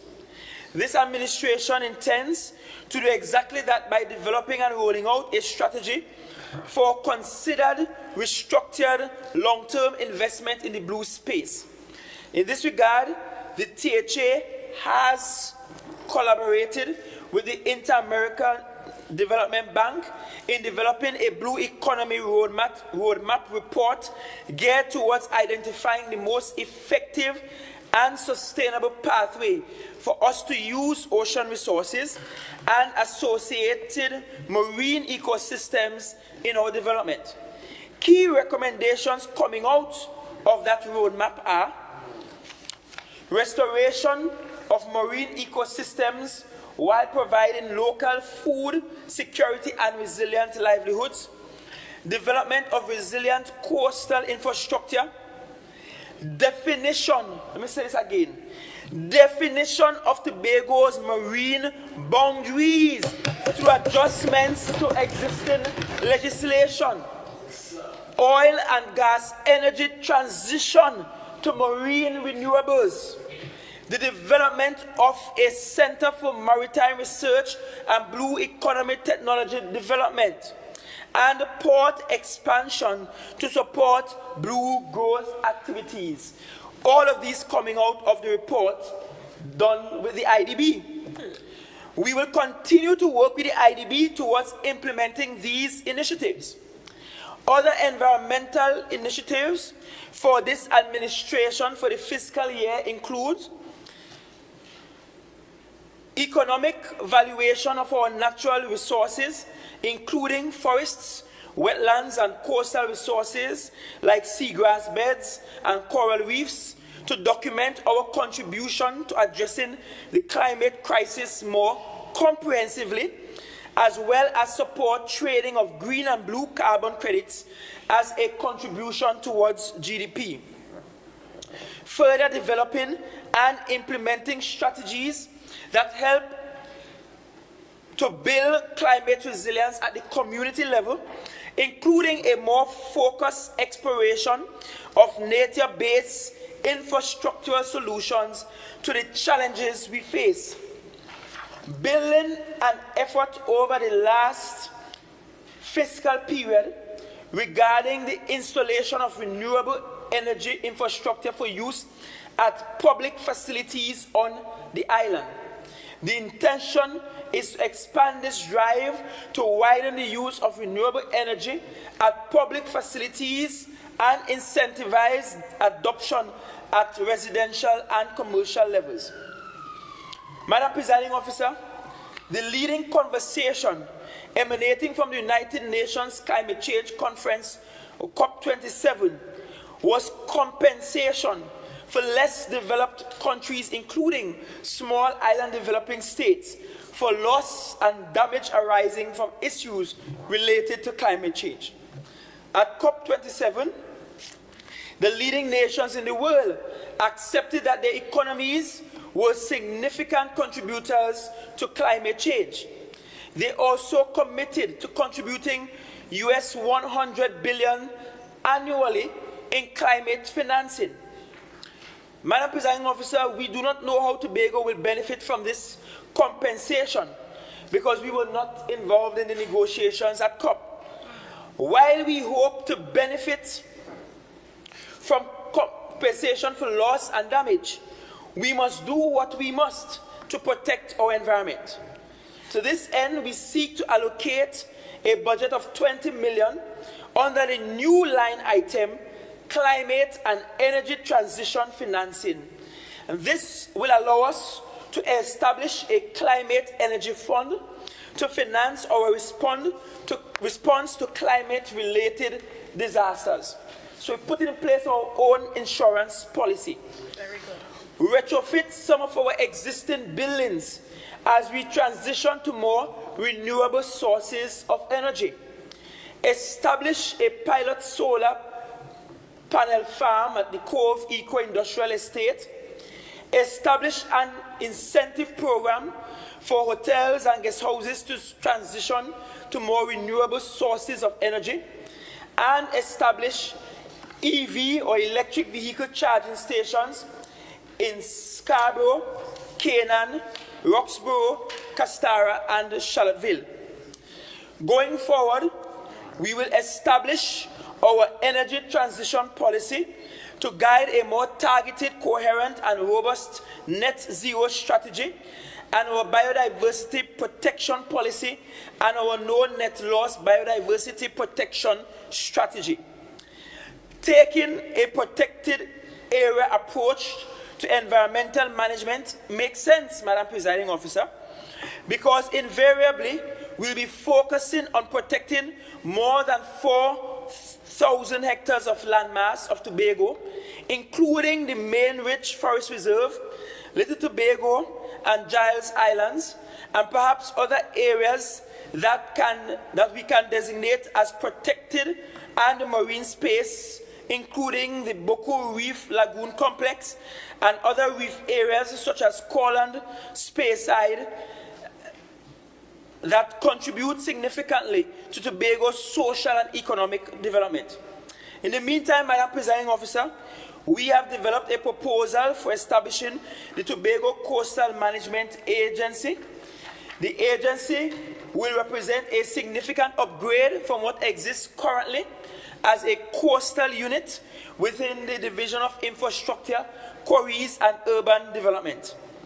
The institutional upgrade and strengthening will result in the agency being staffed with expertise in not just coastal engineering as we have now, but coastal design, coastal modeling, giving us the institutional capacity to scientifically undertake the management of Tobago's coastal areas fully. Given its design, the TCMA will be able to create approximately 25 jobs for young professional Tobagonians. Madam Presiding Officer, the foregoing constitutes the programs, projects, initiatives that are designed to meet our strategic policy goal of laying the foundation for a sustainable, prosperous, and resilient Tobago. This is the framework that will ensure that we develop Tobago into the greatest little island on the planet.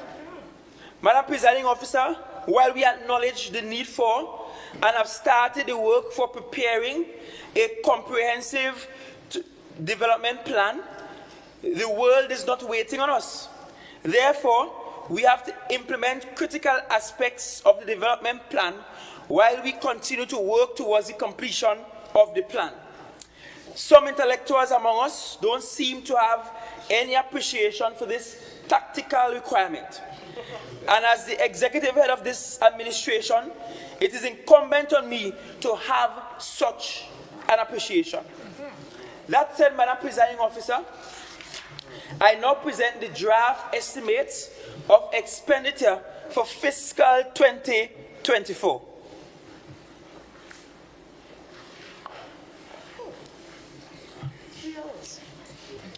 Madam Presiding Officer, the total estimates of expenditure for fiscal 2024 amount to 4.54 billion, of which recurrent expenditure estimates amount to 3.39 billion, development expenditure estimates to 1.15 billion, URP expenditure to 97.07 million, and CPEP expenditure to 44.77 million.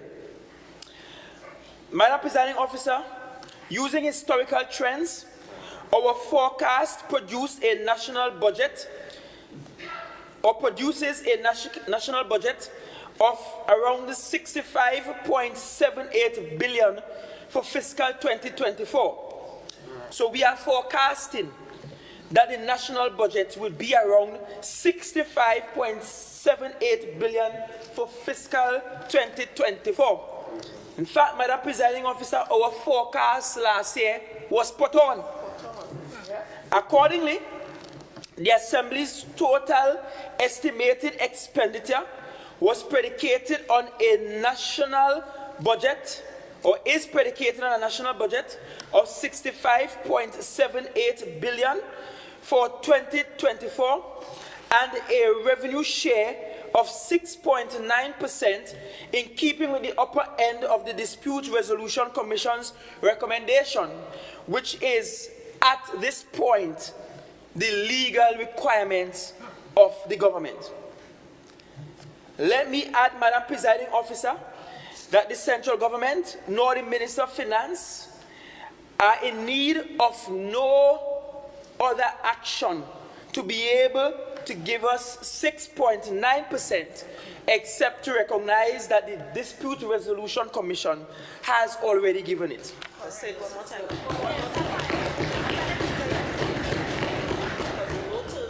Therefore, Madam Presiding Officer, any attempt to extort Tobago's support for an incomplete legislative arrangement for Tobago's autonomy in order to get 6.9% will be soundly rebuffed.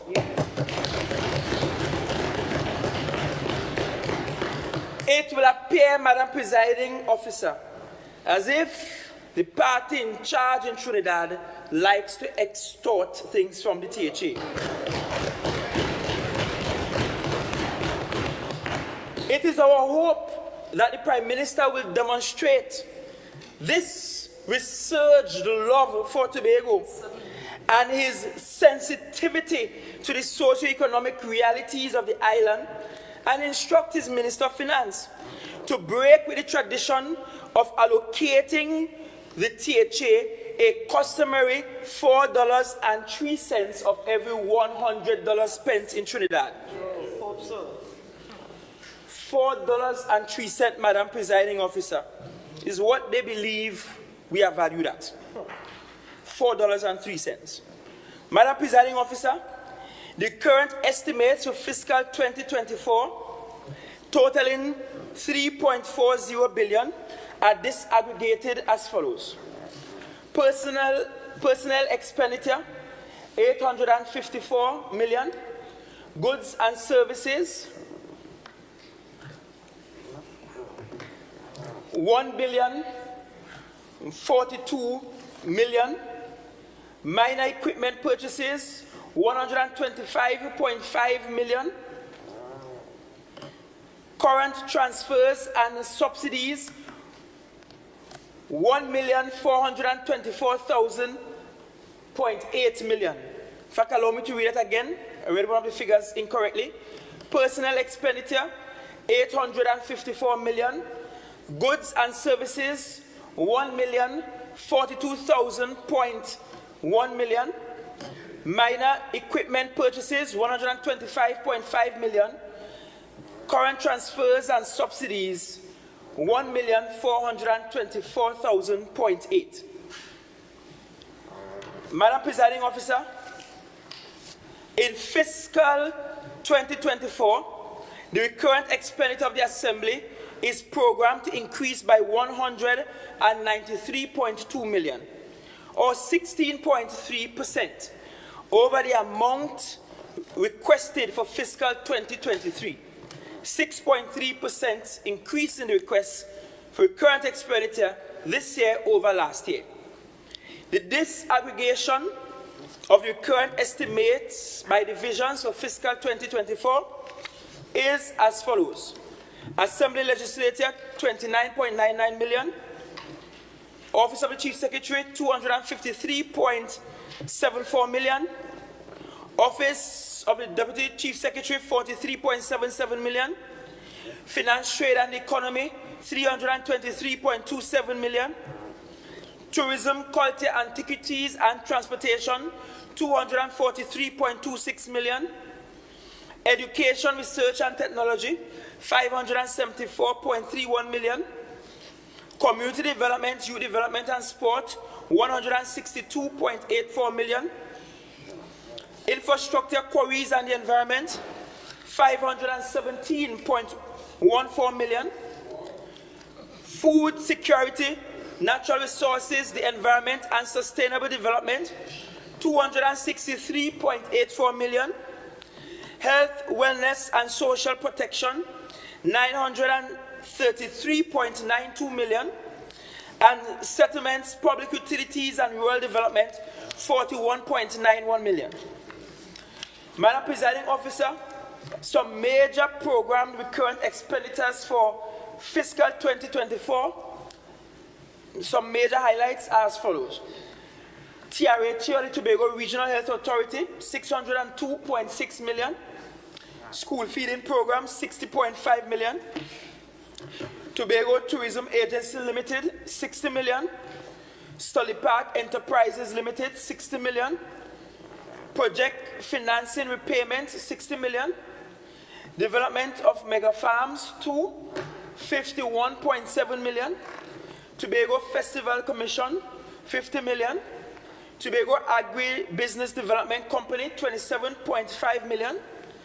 Development of green spaces, 20 million. Reforestation and watershed rehabilitation, 16.7 million. Tobago Performing Arts Company, 15 million. Information Technology Systems, or Information Technology Center, 12.9 million. And assistance to sporting organizations, 5.8 million. I will now present the development program estimates. Madam Presiding Officer, the estimates for the development program for fiscal 2024 amount to 1.15 billion. This represents an increase of 250 million or 27.8% over the 900 million requested for fiscal 2023. Across the sectors, the estimates are disaggregated as follows. Pre-investment, 1 million. Productive sectors, 1.5 million. Economic infrastructure, 403.55 million. Social infrastructure, 563.38 million. And multi-sectoral and other services, 181.57 million. Madam Presiding Officer, in keeping with our strategic objectives to drive the business development and stimulate the economy, the development program estimates provide support for EID cut, 14 million, venture capital, 10 million, business incubator program, 8 million, enterprise development loan program, 5 million, enterprise assistance grant program, 5 million. Madam Presiding Officer, as we move to build sustainability and resilience into our tourism sector, the development estimate or the development program estimates cater for Tobago Tourism Agency on the development side, 16 million, Pigeon Point Infrastructure Works, 7 million, Store Beach Facilities, 6 million, restoration of historical sites, 2.7 million, and construction of Tobago cruise ship berths, 2 million. Madam Presiding Officer, as we strive to attain food sovereignty, the development program estimates provides for construction of 2 abattoirs at 20 million, livestock production and health, 10 million, improvement to beach and landing facilities, 6 million, establishment of TARI, 3 million. Madam Presiding Officer, we continue the program of modernization of our education system to deliver 21st century education and skills. Our development program estimates make provision as follows. Improvements to primary schools, 18.5 million. Improvement to secondary schools, 8 million. Upgrade of Mason Hall Government Secondary School, 5 million. Construction of childhood centers, early childhood centers, 4 million. Pre-construction consultation on Scarborough Secondary, 4 million. Construction of a school for the deaf, 1 million. Madam Presiding Officer, as we seek to provide affordable housing solutions and improve our housing stock on the island, our development program estimates provides for an integrated housing development at Shervan, 100 million, a home Improvement Grant and Subsidy, 17 million. An affordable housing project, 15 million. Development of Adventure Phase 2, 12 million. A housing development incentive program, 10 million. And a village expansion program for Charlottesville, 8 million. Madam Presiding Officer, we continue to upgrade and expand our road infrastructure and protect our coastline from the harmful effects of coastal erosion. Accordingly, our development program estimates provide for major improvement works on secondary roads, 35 million, road resurfacing program, 32 million, Windward Road special development program, and that could be called Country Road, 15 million, a Scarborough enhancement project, 12 million, construction of sea defense systems, 8 million, a Turpin Bend solution, 6 million, improvement to Milford Road bridges, 5 million, rehabilitation of Claude Noel Highway, 3 million. Madam Presiding Officer, the development program estimates are associated with the critical and strategic areas identified as necessary to start the building of a sustainable, prosperous, and resilient Tobago. It is my hope that the Minister of Finance will recognize and appreciate the importance of the proposed body of development works and provide for a more meaningful allocation consistent with the needs identified.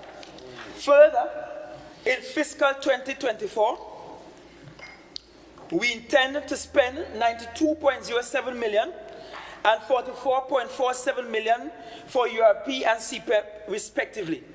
These figures are programmed based on the increases in salaries for the workers in these programs. Madam Presiding Officer, I now present the financing options. For fiscal 2024, the estimates of tax and non-tax revenues are as follows. Taxes on income and profits, 132.25 million. Taxes on property, 5 million. Taxes on goods and services, 65.86 million. Taxes on international trade, 2.7 million.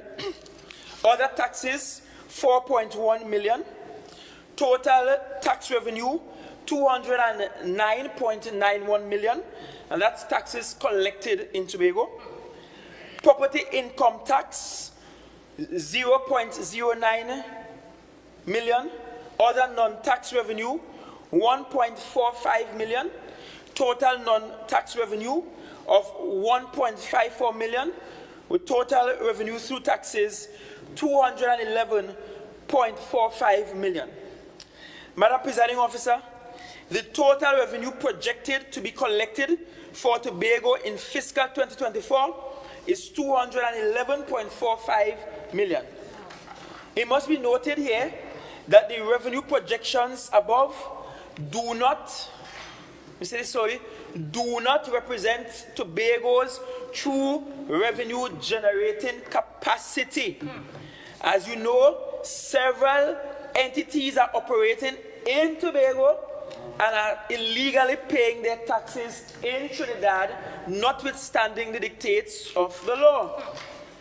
This is in direct contravention of 49(2) of THA Act 40 of 1996, which requires that those institutions with subsidiaries operating in Tobago should pay the subsidiary taxes in Tobago.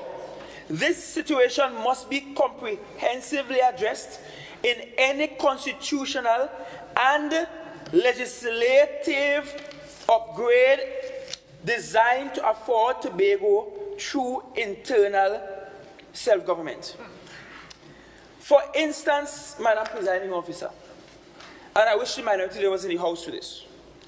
For instance, Madam Presiding Officer, the government of Trinidad and Tobago receives revenues from oil and gas exploration from 4 revenue streams: royalties, a supplementation petroleum tax, the petroleum profit tax, and the unemployment levy.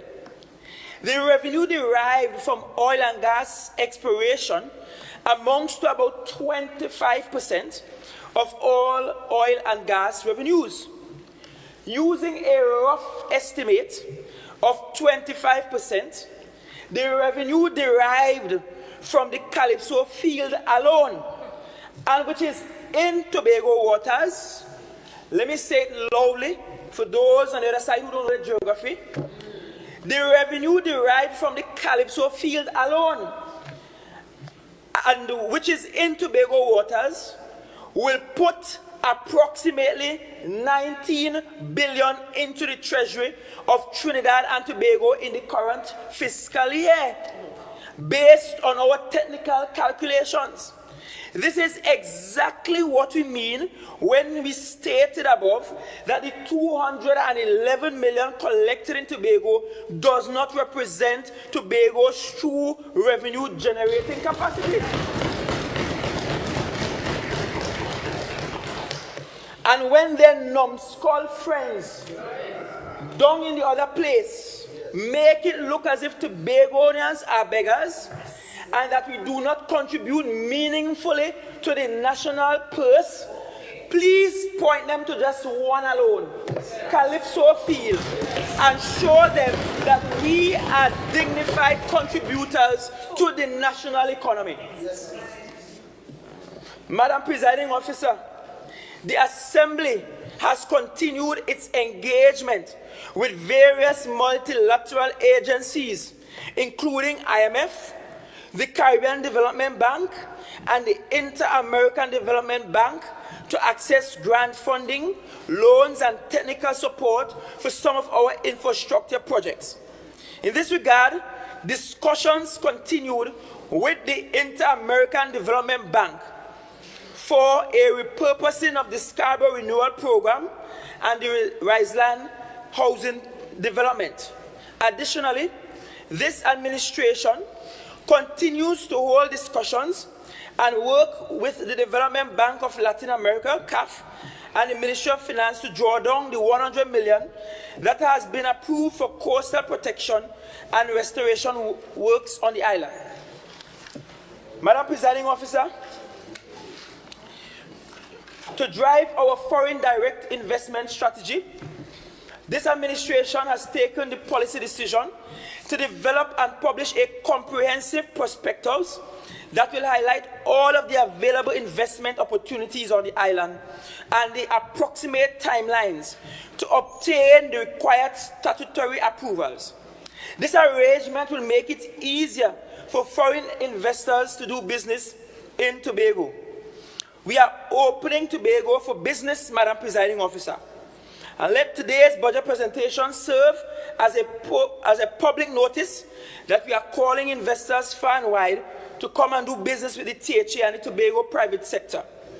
We have received a few exciting and promising expressions of interest from the investors with which we are working. Our diaspora investment strategy remains active.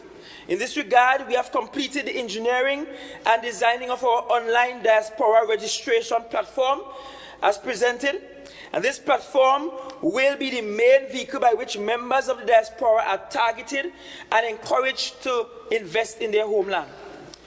Madam Presiding Officer, to continue to treat with our budgetary constraints, we will creatively and judiciously utilize the design-build finance modalities to execute some of our housing development projects as well as other major public infrastructure works. Long-term borrowing. Madam Presiding Officer, it has been said repeatedly in this Honorable House over the years that the THA budget is significantly underfunded, especially as it relates to the development program. The cottage industry development budget that is allocated annually to Tobago will certainly not allow us to modernize and upgrade the island's infrastructure. In the face of this debilitating reality, this administration has been actively exploring the option of utilizing EID cut to engage in long-term borrowing to fund critical infrastructure projects on the island. We are open to discussing this and any other viable option with the central government. Arrears of previous years.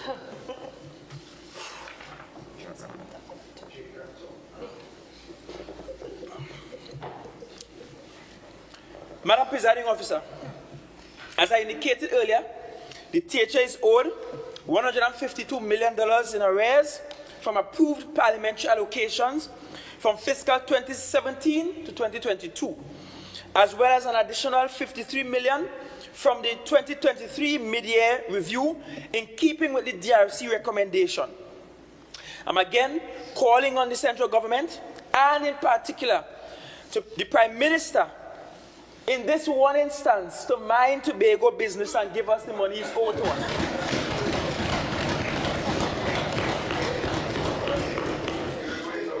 Madam Presiding Officer, as I conclude today's presentation, please permit me to leave you with a few parting words.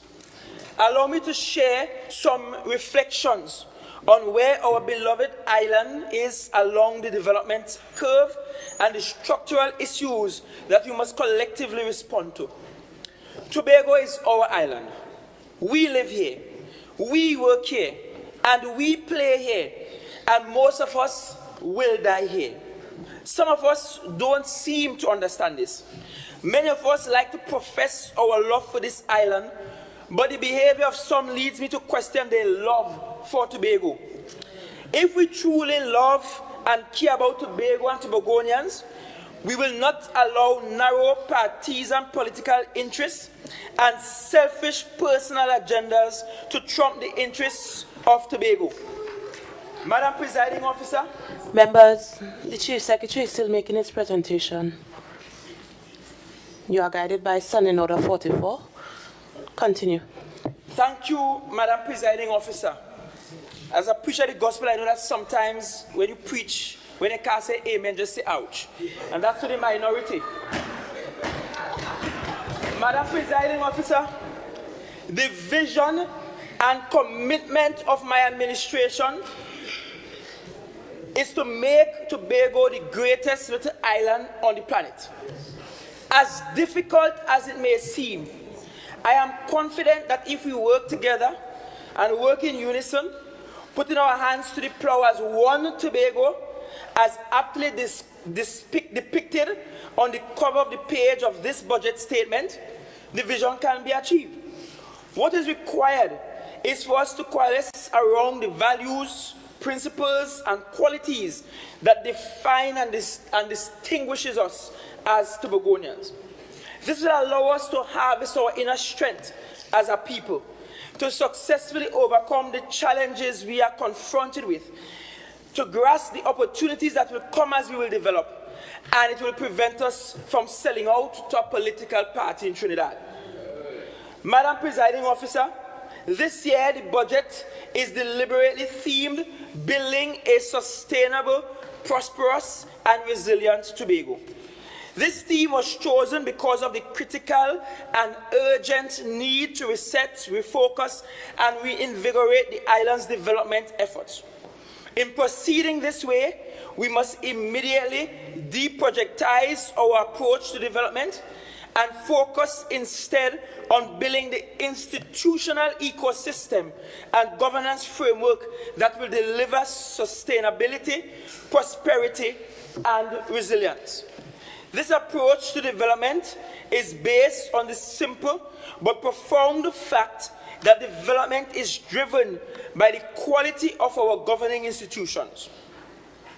My fellow Tobagonians, Tobagonians living abroad, Tobagonians by blood, Tobagonians by residency, Tobagonians by love, let us focus on strengthening our institutions of governance and lay the foundation on which we will build a sustainable, prosperous, and a resilient Tobago. Madam Presiding Officer, with that said, let me thank the members of this House and the listening public for journeying with me today. I hope that the essence of this presentation will ignite our passion, power our collective efforts, and catalyze the development of our beloved island. And with this, be it resolved that this House approve the draft estimates of revenue and expenditure respecting all functions of the Tobago House of Assembly for the financial year October 1, 2023 to September 30th, 2024, copies of which will be laid on the table at a later stage of the proceedings. Thank you, Madam Presiding Officer.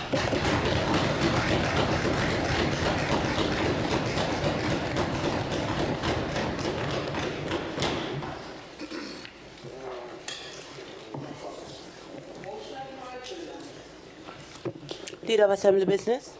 Thank you, Madam Presiding Officer.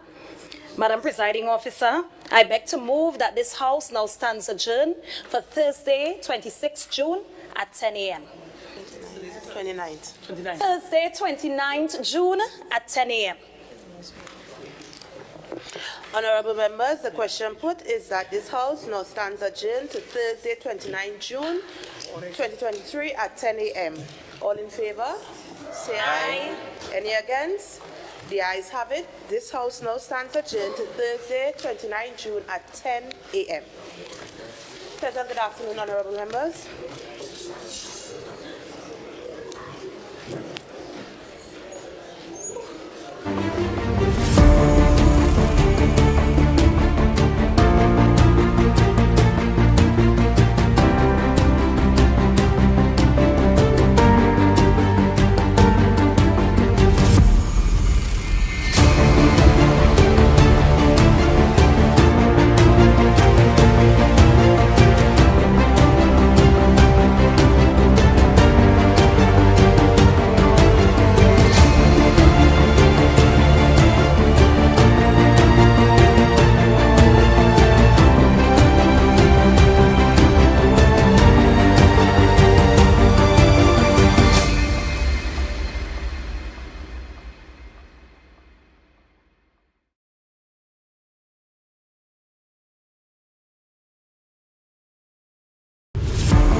There you had it, ladies and gentlemen. A $4.54 billion package for fiscal 2023-2024 just delivered by the Chief Secretary and Secretary for Finance, Trade and Investment in a budget presentation entitled Building a Prosperous, Resilient and Sustainable Tobago. Gentlemen, your thoughts? Mr. James, let's start with you. Well, the budget, I'm most pleased, Shane, and Tobagonians, you have a Secretary for Finance, from all indications and the delivery of this budget, a Secretary for Finance that we can be proud of. I think he covered all the bases. I in particular like the development, the whole notion of Tobagonians now adopting the Tobago House of Assembly, that is to say, my THA, where people will be called upon to stake their claim, however small it may be, however large it may be. But it's developing that affinity, that new relationship now with the THA is something to herald, something to be proud of. So it gives certainly in this fiscal year going forward, alongside all of the measures we have heard, something for us to begin to lift our heads up with, claiming their piece of the Tobago House of Assembly, claiming their piece of Tobago, getting themselves prepared technologically, getting their skill sets sharpened and honed, and so on. So that now what is left, I wouldn't say it's a shopping list, but it's aspirational. It is calling upon the legal side in terms of the dispute resolution provision, challenging the Prime Minister, who is Tobagonian by birth, and challenging him to say to your Minister of Finance, when the time comes, We must look at the potential of Tobago. We must look at the fact that Tobago has been severely underfunded over the years. We must look at the potential for national growth and in particular economic growth for Tobago should they decide to give Tobago the upper ratio of the budget that is 6.9, or let's round it up to 7%. So the chief secretary has also said, you can't expect us to give you any kind of support when you are not supporting us here in Tobago. So that's a challenge for the prime minister, who I know is no doubt hoping to capture the 2 Tobago seats. It is something that he must consider, because that will be an electioneering item, significantly that too, if the PNM should come to Tobago and say, listen, we want your vote. We will not ask them, where was your support? So that I think it's going to get tougher and more serious for the PNM should we not get that upper echelon of the Dispute Resolution Commission as stated in law in the Tobago House of Assembly Act. So all Tobagonians now should call upon the Prime Minister and the Minister of Finance, say, give us what you have not given us over the years. Let me stop there for the moment. Mr. Douglas, tell me your initial thoughts. Mr. James, you had said a lot. I would have agreed with some of your comments. But personally, I thought the budget would have been a bit more higher for Tobago. The reason why I am saying that is because of most budget is based in Trinidad and Tobago for years on gas and oil. And the pipeline that is run from Tobago to Trinidad is earning more than $1 billion US. And the chief secretary and even called for $1 billion US, which is 7 billion TT. So given 4.5 billion is quite achievable. There's no reason why he shouldn't get this. And it's not Mr. Chavez Agustin is getting this. It's the people of Tobago and all Tobagonians. Since the Prime Minister would have advocated and say he concerned and care about Tobago, shouldn't see any problem, because, as I said, my budget would have been at least 6 to 7 billion TT, which will equivalent to 1 billion US, which they are creating more revenue from Woodside and Shell and BPTT that is operating in the water. As the like how we defined the boundaries, we have to define the boundaries of Tobago and Trinidad, because that is controlled by the cabinet. So, it was very interesting, right, when he spoke of those points. And in going forward, we have the Bajans coming into our waters, claiming claims for our natural minerals and stuff like that. So I'm saying again, this budget is quite achievable. There's no reason. And any Tobagonian speak about this budget ill will, they are speaking ill will about themselves. And I would have liked how he would have expressed the concern of all Tobagonians.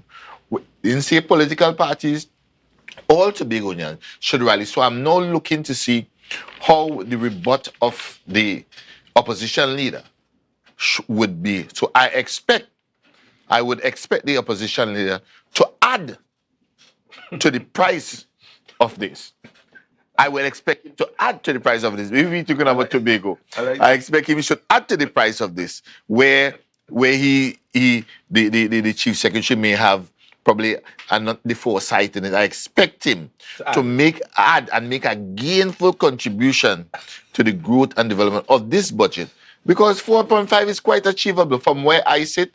The information that I'm seeing through this oil and gas industry in Tobago waters, I am saying this is quite achievable. And I mean, there's so much that the THA have to do. Now, the THA could be run by whoever, but the THA have to do in the terms of budgetary allocation towards the growth and development of our GDP and the lives of Tobagonians. So I'll stop there for now. Notwithstanding, he did say at the end of the contribution and at the end of the budget and wrapping up, he said he called for one Tobago working together around the principles and qualities that surround us. And that is what really took my heart in this, where I'm seeing the cries of a Tobago leader is saying, we don't need to fight with each other. Let's collaborate together and build. So here what? You collaborate and we get this, and after that we deal with the politics, the spending of the money. You know? So as I said, I really like to see the gainful contribution to the opposition, Mr. Morris, to add in to the figure to probably bring it to the 7 billion in which we need, right? Because still this is not even the ceiling. Go ahead. I wanted to reiterate the connection or make the nexus between the 7 billion TT dollars and the 1 billion US dollars in terms of the revenues that are collected from gas and oil. If I could follow you a little bit more closely. Yes. What happened? The pipelines and the in which they have Shell has been led from Tobago to Trinidad, and BHP, now known as Woodside, that is contributing to the gas in the electricity in Cove and stuff like that. They create revenues over $1 billion US. Check it. Check all of the reviews, all the taxes they pay, more than 1 billion US. And I ain't even getting into the wells. You have the Calypsos. I ain't even talking about how much revenue them is getting. So you trying to say to me that the finance minister, Mr. Inbert, cannot see it fit to give Tobago 1 billion US out of all of those gas energy revenue that is revenated through the island in the Republic of Trinidad and Tobago, and you want to say it is Trinidad and Tobago? It's only fair. So I'm saying in this budget, it is more than achievable, because 1 billion US is 7 billion TT, and you trying to tell me Tobago, that is an island, right, cannot get 1 billion. One of it. 1 billion US to run from one major oil company that creates revenue. I mean, Tobagonians need to know about these things when we're talking about GDP and budget allocation. All our taxes are being paid. Most of our taxes are being paid in Trinidad. We need to mind our business. So when Mr. Chavez and his team, this year, this is his second budget allocation request. There's no reason why he should meet it. Anything he enriches is wicked and chaotic and political. And only people going to suffer is the people who live in this island, Tobago. I want to bring into the conversation the president of Tobago Chamber of Commerce, Mr. Curtis Williams, who's joining us virtually. Good afternoon, Mr. Williams, and how are you?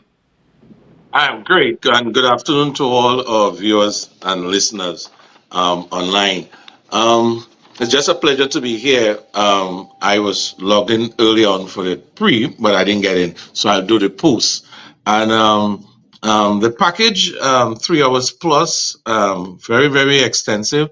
And I hope that throughout the debate from the various secretaries, they were able to dissect the package, because right now it's a very compact package, and we would like some dissection of the said package. Let me throw my mind on a couple things which was indicated, and I'm happy to see that something is going to be done with the Mantle Lodge Hotel and the Sanctuary Hotel, because those were important structures that we really wanted to know what was happening with them on the tourism. And so we see where a couple things will be happening. I know that the Secretary of Tourism probably will break that down into more details for us. We were looking forward to something with the land license, and I didn't hear anything much or anything at all on the land license. So I was more looking to hear some feedback on the land license. The foreign investment, it's great to see that you're going to publish the guideline to direct foreign investment. That's great, and you will assist investors in that. That would be really, really good for the island. looking at funding, that you're looking at some sort of funding from the IDB in terms of borrowing that will assist in your in some of your development work, and that's always good for us to look forward to. The arrays of funding, the 152 million and the 32 million, as indicated at the central government or the THA, and that need to be debated. And I think that's going to be a conversation that the chief sec will definitely need to have with the central government. And I know that's going to be a very lasting conversation. So I think he better be prepared for that. There were some other entities that was really exciting to hear, which I like the Tobago Skill Vocation Center for the Youths. That's something really positive, and I endorse that. The mega farm, again, that's really, really, really good. Bearing in mind, Williams, yeah. I need to interrupt you for a second as we go to the Chief Secretary who's taking questions. Okay, all right. Billion in total, amounting to 3.39 billion, and that's on the recurrent side, and 1.15 billion on the development estimate side. In the budget, on the recurrent side, and 1.15 billion on the development estimate side. In the budget, I sought to provide some eye-openers for Tobagonians. For example, I provided the projected cost or the value of the Calypso field that is about to come on stream, and that's 19 million is projected to make in the coming fiscal year, 19 billion. And I did not even talk about the existing ones like Poinciata that rakes in a little over 4 billion annually. All of which is part of the revenues that Tobago contributes to the national purse. And I wanted to make the point quite clearly that what we often get for Tobago's development is usually equivalent to around $4.03, and if we're lucky, $4.30 on every $100 spent. And I want you to think about that in the moment, and how much we have to try to do with $4.30 or $4.03, whichever they choose to give, out of every $100 in the budget. And all the road infrastructure works that I made mention of, the schools, the projects to get started, like Scarborough Secondary, for example. We spoke about the need for strengthening our public service. And if you realize, I spoke a lot about capacity building and the training and critical thinking and giving them soft skills and IT skills. We also spoke a lot about digitizing a lot of our operations that makes it easier for Tobagonians to access services.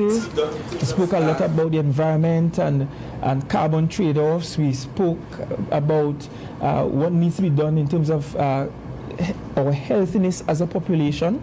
We also made some emphasis on the diaspora and how we are going to involve them in all of this, among several others. And I tried my best to keep it shorter than last year. Last year we went past the 4-hour mark. This year we just around 3 hours.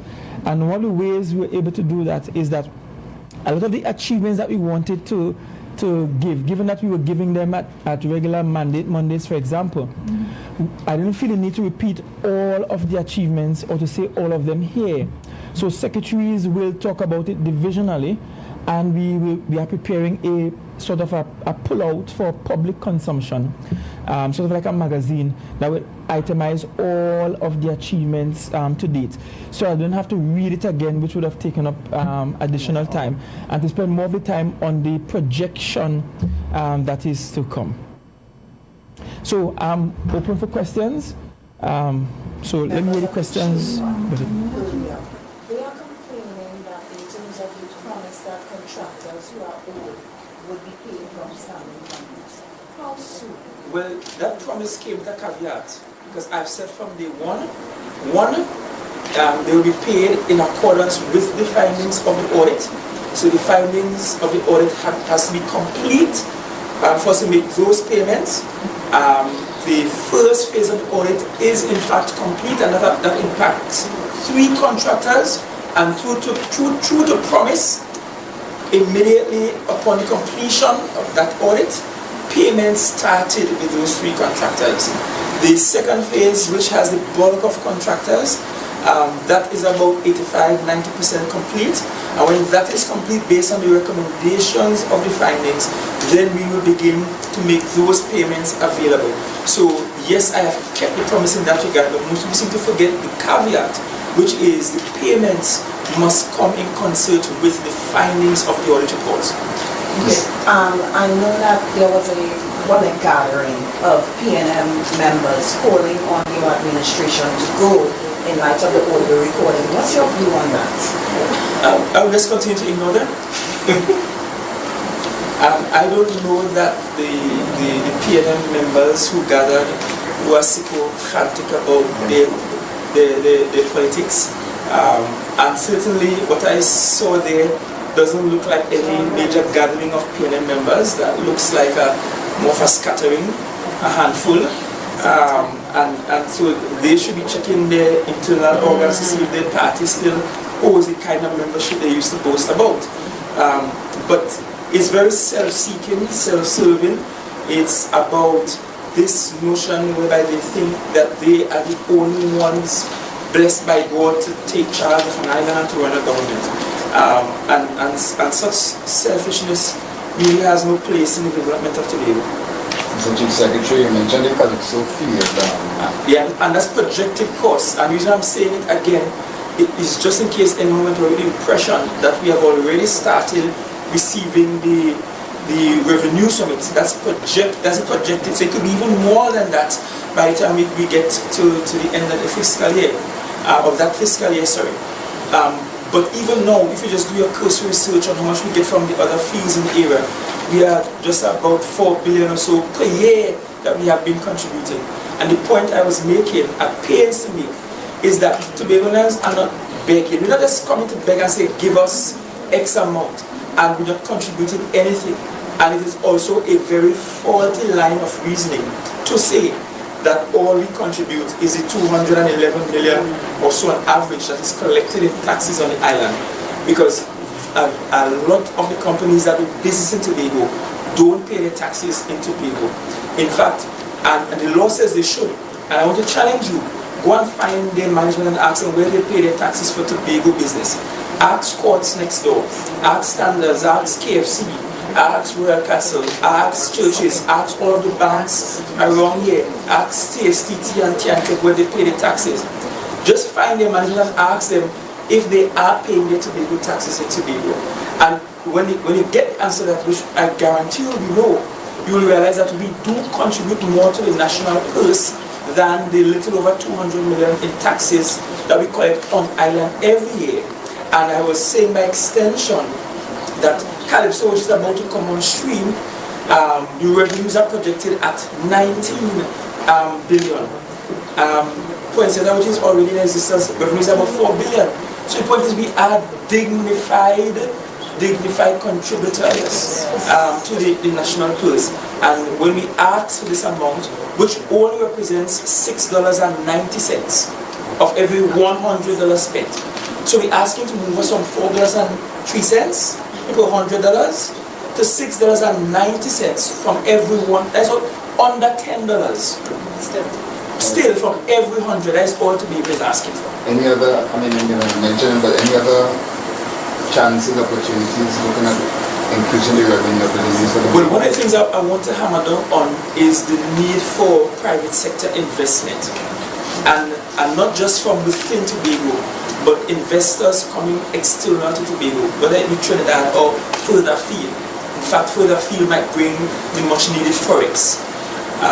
There is absolutely no way the Tobago House of Assembly, whether I am leading it or someone else, or whether it's this party or another party, will be able to construct and provide for every single developmental need for the island. A lot of it will require getting private sector investors involved. And that's why we put out on record a general request for proposals. We said, look, you have a great idea that can happen in Tobago. You pitch us a proposal, let's see what the idea is. And it's also why we are developing the investor prospectus, which is almost like a university prospectus that shows all the varying areas that are open for investment on the island. And I could just give you a few. Currently, we don't have any properly functioning rehabilitation service.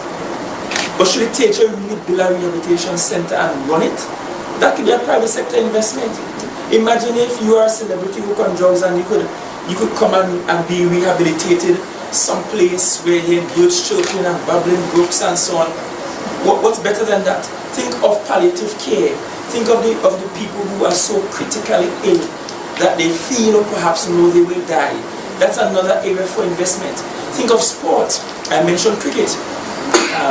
The proposal that came to the THA actually came from the person that runs Cricket USA and runs all the cricket leagues in Florida and in that part of the United States about building a cricket stadium in Tobago. So we are open to these kinds of investments that will generate economic activity, create employment, because you'll notice in the statistics that I read, we are in excess of 50% of the island employed by the THA. But in Trinidad and Tobago as a whole, over 70% of our population is actually employed by the private sector. So in Trinidad is a complete different story, which means that they are much more sustainable, the resiliency is greater, they can bounce back easily, and the burden on the taxpayer to pay the salaries is not there, and people can get much more competitive wages and are less likely to be underemployed.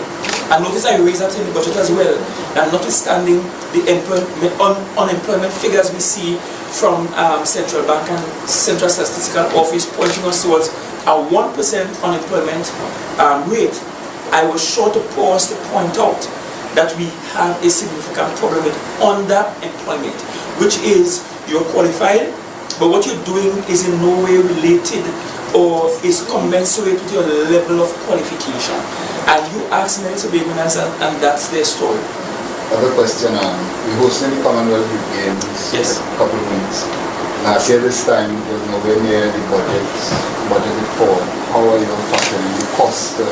Well, one of the things that happens with the Tobago House Assembly, whether we're in charge or someone else in charge, is that we have to constantly be doing reprioritization exercises, which means you get your budgetary allocation, you start off your fiscal year saying these are the things we will do, but as the year develops, things will pop up, which will require you to pause and say, okay, I can shelve this project for now to be able to do this, right? And that's what we have had to do with the Commonwealth Games. And the decision we took is that instead of doing a temporary facility, because what was proposed to project would have been temporary, the sand would have had to be taken up afterwards and all of that. We said, but let's build something a bit more permanent so that even after the Commonwealth Games is gone, we can have not just volleyball, we can have beach football there. And it will be the only one with the correct type of sand, sizing, and all of that in the country. So it is not just a legacy project for Tobago, but for the country. We looked at Shore Park where we have to have the indoor games in Netmore, for example. We are procuring the right type of lights, the right type of screens, so that we will be able to have games constantly. There are more than that. That Shore Park will be able to facilitate bigger scale and much more important productions, international productions, that is the type of lights we'll install there. We look at the upgrades that needs to be done in Boku, where the triathlon will happen.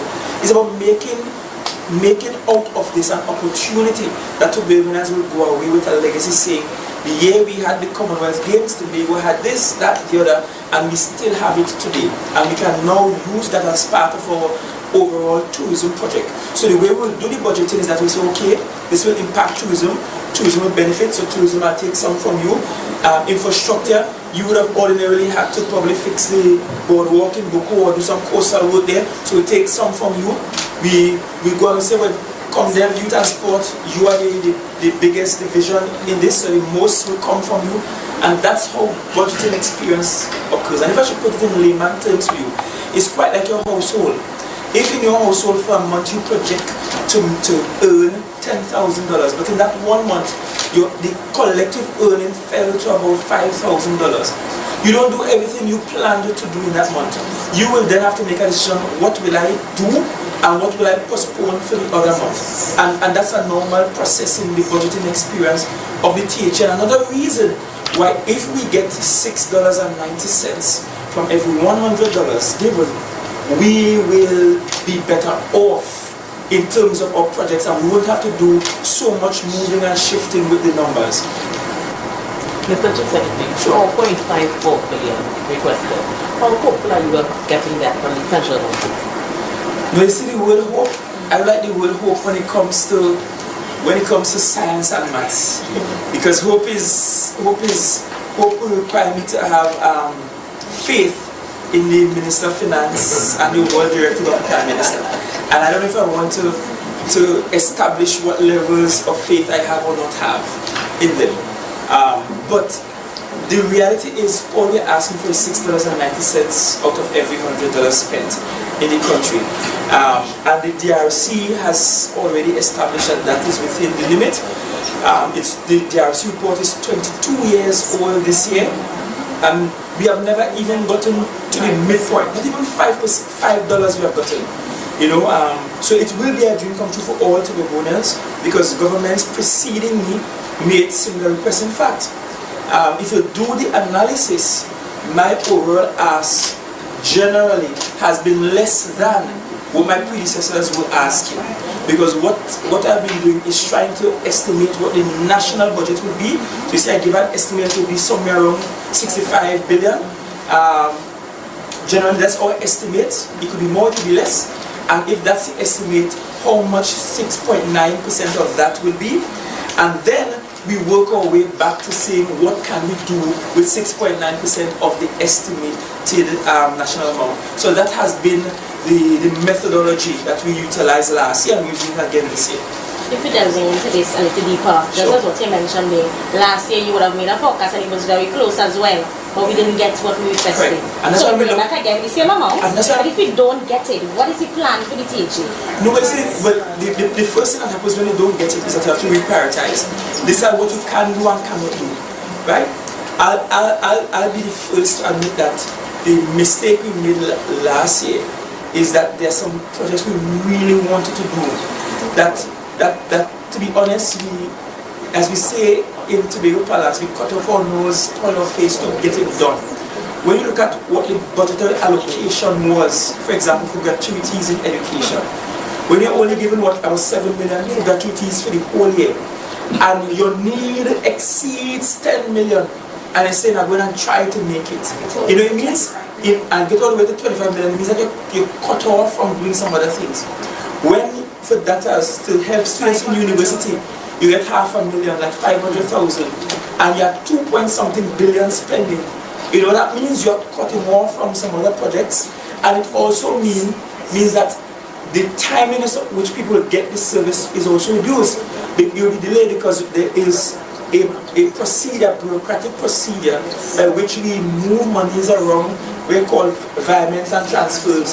It's a bureaucratic procedure. So it's not as straightforward as it's already there and it's allocated. So that's something that we're going to even watch closely. When we get the allocation, we'll come back to Tobago as we did last year with a budget. But we'll take it one step further and we'll say to people in very real terms, hey, look, this is how much money we get for gratuity. This is how much money we could pay. And this could only pay X amount of people. So when the X amount of people don't get paid, right, know that that's as far as the money could reach. We will have to start to have those very, very frank conversations with people so that people's expectations are in line with what was actually allocated. Just following up on the facility that is being constructed for the Commonwealth, I know at the previous press briefing, Mr. Baines did not have the amounts. How much does it cost the THA to construct this facility? Can we have an update, please? I don't know the exact cost on hand, but I could tell you that to EIDCOT, who is now project managing it for us, we sent I think 6 million to EIDCOT to project manage the games for us, and that's not just the BlackRock. That's BlackRock, Shaw Park, Boko, and all the attending facilities that's needed. We suspect it will be a little more than that because they build a brand new facility plus lights and all of this fancy technology that's required. I suspect it will go a little beyond the 6 million. Maybe it might take us anywhere between 8 and 10. But yeah, the cut has started to work with 6 million thus far. You spoke about the mega farms. What makes you think that the farmers are going to be embracing to this, especially as the habit has always been just stick to their own little area, and the disappointment that has been for the last 6 months or so coming from the farmers has been that the THA has not been supportive of the work that the farmers are doing. So how do you plan to get the farmers to be embracing to this Mega Farms initiative that you plan to roll out, and what is your strategy to get the farmers on board? Well, I'm not sure what is meant by supportive in the way that they're doing, because I can tell you in that Argyle area, tender award happened for road construction for close to 20 million or to over 20 million for farmers. When we also look at, they have given to some farmers post the weather events last year. When we look at the amount of grants given through BDU to farmers, the farmers are being supported. When we look at the data and how much food we import, the reality is we are nowhere close to growing 50% or producing 50% of our food. And the issue is food security and sovereignty. What if one day something happens that prohibits vessels and planes from coming to Tobago for a period to bring goods? Are we going to sit and whine about not getting kiss bread or almond milk? Or are we going to put things in place that broadens what we can produce on the island? That's one. Number two, the market that our farmers must be looking to must go beyond Tobago. We continue to purchase agricultural produce from Trinidad. But what stops a farmer from saying this is good, high quality Tobago produce, which is grown with a lot more dignity than is grown anywhere else in the country, where the likelihood of it being organic is higher than anywhere else in the country, where the farming practices are more sustainable than anywhere else in the country. There is also a need for us to supply the market in return for the excess in our goods. And then the third area we must note is that we're not just doing mega farms, we like call some areas. And so we are looking at areas where there exist gaps in the system. Poultry, for example, Tobago, I'm advised, consumes about 250,000 birds per month? Per month. 250,000 birds per month Tobago consume, right? Most of that comes from Trinidad. So there is more than enough room to expand in poultry. That's one of the areas I called for the mega farm. Currently we have 45 contracted farmers with the poultry farming product. So it's not, we're not doing anything maybe as quickly as the farmers will hope for. If you look at Goldsboro, we have worked tooth and nail to ensure they get water to their farms, which is a long-standing issue. We paid for the lights in Goldsboro, and lights went up. We already paid for the water to Corland. We paid for water and lights across the Belmont, where farms have to go. And those are multi-million-dollar expenses. So it might be in hardware that the farmers can't see in terms of money in their pockets directly, but we're putting the infrastructure in place for the farmers. And we really appreciate what the farmers are doing. And the model for the mega farm is not that the THA go in and just run a mega farm. We want to invite farmers, professional farmers, to come and run aspects on the farm. So if you have a 200-acre farm that could house several farmers in one space, producing goods in high intensity, so that we can meet the shortfall, we can sell to others, and that there be food security and food sovereignty. We can't be so selfish and say, I am happy that I am one of 5% farmers in Tobago planting melon, and if something happens to my field, no melon come from Tobago. We have to grow the sector to a place where we produce a lot more of what we consume. And so even the mega farm projects that will happen, which we did some feasibility and look at some sites, that is for farmers. It's not the THA not going to hire workers and say, come work on a farm. It's for farmers to come and cultivate and rear the animals and do the work that's necessary. So they will get land holdings to do the work, and they will have a ready market. Imagine being a farmer and your produce have a market before the produce go. Is that the chicken, the poultry farmers now? They get the chicks from us small, and before the chick, and the feed, and the medication. And before the chick matures, they know their market, done mark, safe, and put down, and they get any money for it. So it's a similar approach that will be used.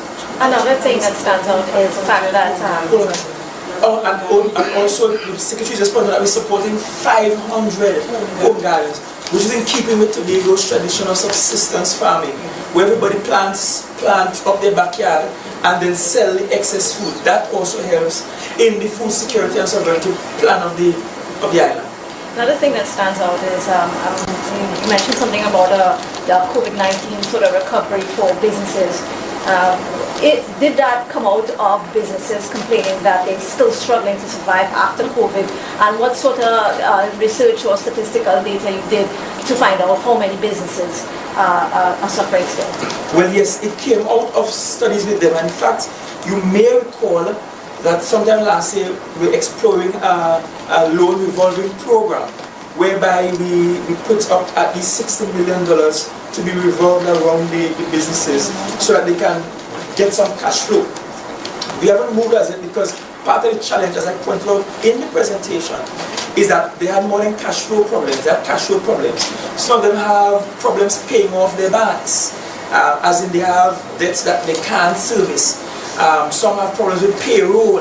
So the solution is more than just making money available for them. You have to look at the business model and look at a step-by-step handhold approach to get to solvency, well, to get to profiting at some point. Yes, we did the research, and I did give share some data in the house. If you go back, you will hear what percentage of our businesses are impacted in terms of payroll, in terms of cash flow, in terms of debt with the banks, and can't pay rent, and all of those things. The truth is, we'll probably be talking about COVID for the next 10 years because the impact on a small island like Tobago, where access to the island by way of connectivity is so low, will be slower than other areas.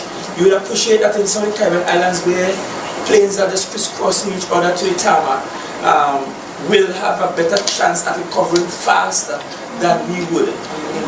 And many of them did not close as we did, and as long as we did. In fact, we were among the last to reopen. It was only April last year we got back half of the flights from Trinidad. I don't even want to belabor it. I didn't talk about it. I don't want to even belabor the point about the connectivity to Trinidad. Because you notice Cal keeps saying, well, the flight's enough, we have empty seats, but when you go to check, no seats ever available. And we try to reconcile all of that. The offer to keep the airport open is still on the table. I know Cal has some difficulties with the pilots and they're getting new planes. A plane was damaged the other day. So we are very supportive of Cal's work, and we want them to be back up to 100% operation because it will help us too. We have even said to Cal, and I'll say it publicly here, that we are willing, even in our air services agreements with airlines, that Cal be one. In the same way Tobago has been paying British Airways for years to fly here. I don't see why we can't have similar arrangements with Caribbean Airlines. They're our own. And it allows us at least to pay that money in TT dollars as opposed to finding the US to pay. So even that is a consideration that we have, and that is part of the broader scope for us. Okay, and since you just stated that about CAR, when next is your meeting with Caribbean Airlines? I can't tell you off the cuff when will be the next meeting with Caribbean Airlines. The Secretary of Tourism will meet with them more often than I would. But more than likely we will meet before the peak parts of the July-August vacation, because we know we will have a challenge. The private promoters of engagements like what is called Great Fair and Island Crashers and so on, I expect them to come knocking and complain and say, oh gosh, Chief, we can't get nobody to the island, and the tickets go sell, people want to come but they can't get up, and then we have to have a meeting and say, oh gosh, we want some extra flights winner. And Heritage is coming up towards the end of the August period as well, and then we'll have to have the conversation again for October as well to increase the flight. And by the way, they did give increases for October last year, and we are very grateful.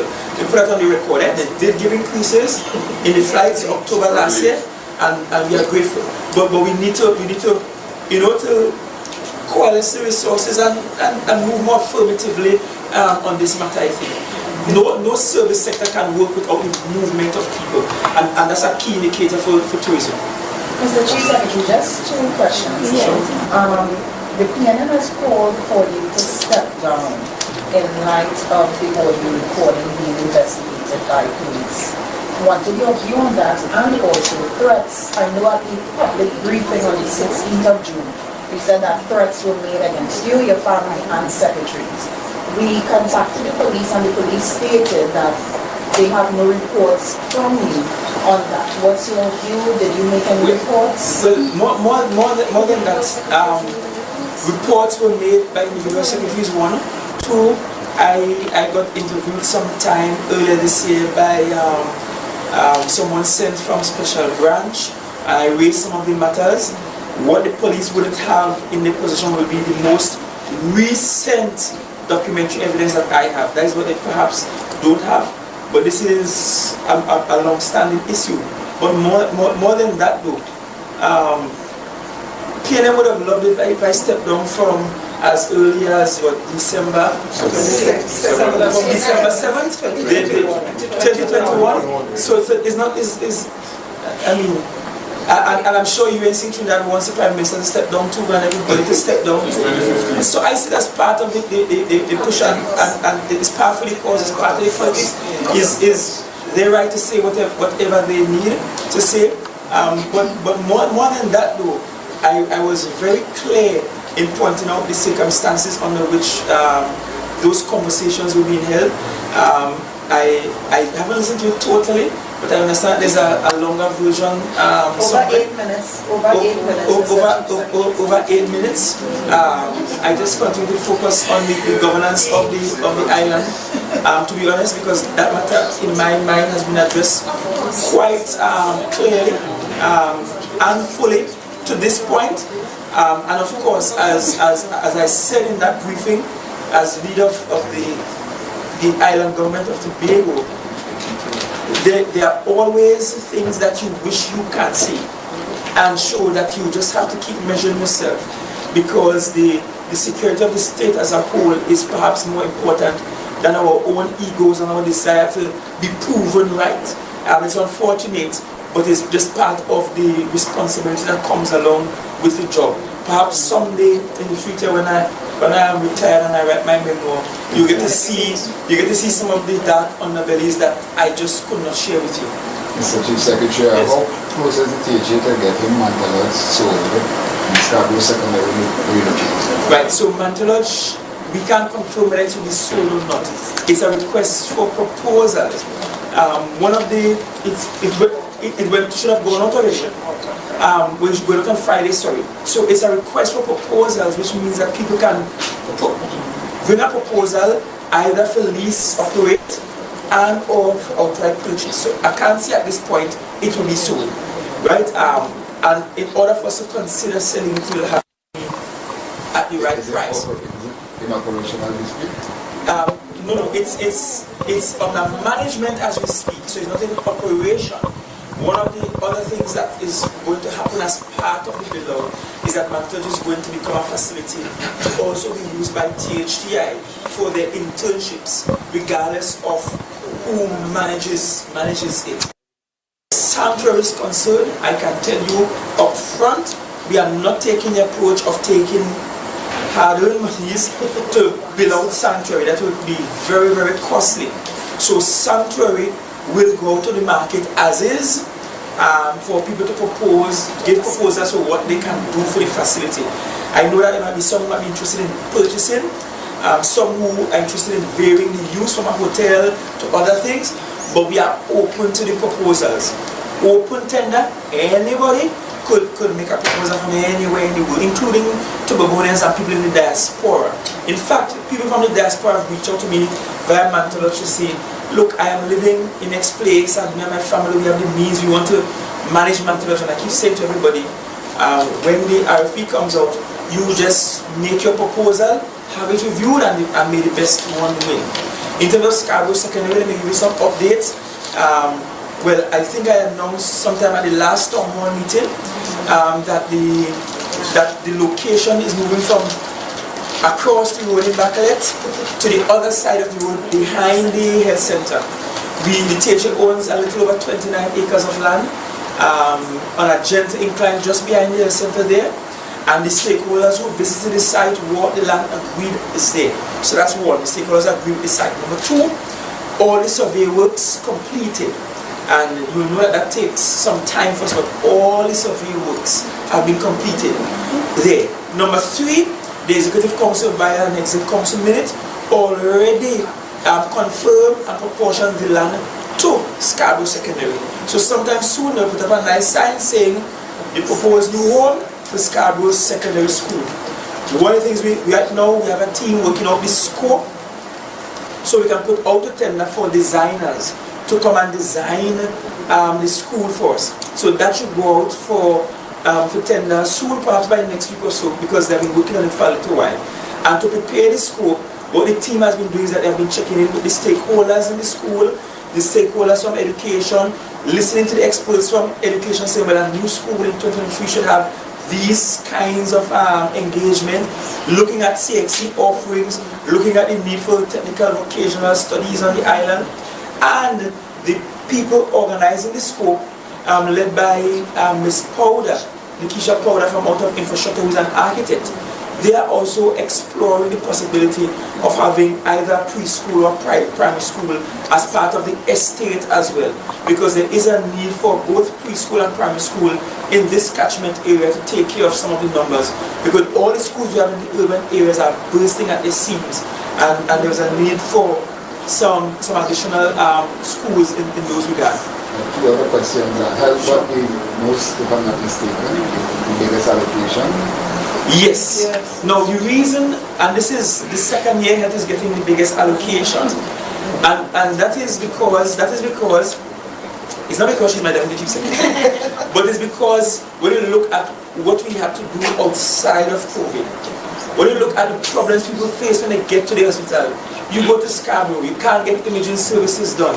You need to go by some private place. You can't get back your lab tests quickly because they don't have reagents and so on. When you look at social protection and the fact that a lot more families are now harder hit because the circumstances have changed. A family where the head of the household had both a THA job and was doing another job in the afternoon now might have just one job and they can't meet the expenses. So the needs, the social protection needs have also risen astronomically. When we look at the fact that Roxborough, and we're trying to push for Roxborough to get to 24 hours soon. Hopefully it could happen before the end of the year so we have a nice Christmas present. I was hoping that my baby would have been born at Roxborough, but it just didn't happen. Right? She came a little too early. But the point is we're hoping to increase the services at Roxborough as well.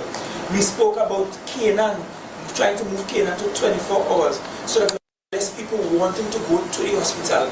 We also have to do a lot of rebranding and retooling and training, especially the customer service side. Because most of you go there and you complain. I hear the complaints, oh gosh, the nurse was rude to me, this person was rude to me, nobody can take me on. That has to come with training and putting new systems in place so that the medical professionals are not frustrated in trying to do their jobs and that they are more likely to have a smile on their face. You talk about the ambulance service and the fact that so many of our ambulances are non-functional and we need to buy more. So the Plymouth Health Station is upgrade. So the point is, a healthy society is a wealthy one. And all of the fancy things we want to do will make no sense if a lot of our population get sick and they're dying and they can't get good health care. And one of the areas that we give attention to, as I mentioned, healthcare, we spoke about it, is with regards to cancers and improving our ability to diagnose cancers earlier. Because so many of our people, when they get cancers, they're already at stage 3, stage 4. It's just too late. Everybody in this room knows someone that died from cancer, and they say, but I know this person, they were good the other day, they were healthy, and then they're gone. So that's something that we have to work on as well, which requires a bigger spending in healthcare this year. The Chief Secretary also mentioned during the COVID because of the realignment of the office of the Deputy Chief Secretary. Yes, correct. So let me tell you what is also happening there. And if you read between the lines, you will see where some of the realignments will go. One of the challenges about yes, the same way. Reshuffle. Same way. I like the word realignment. That's the word I use. So I'm saying the word I use. My vocabulary, realignment.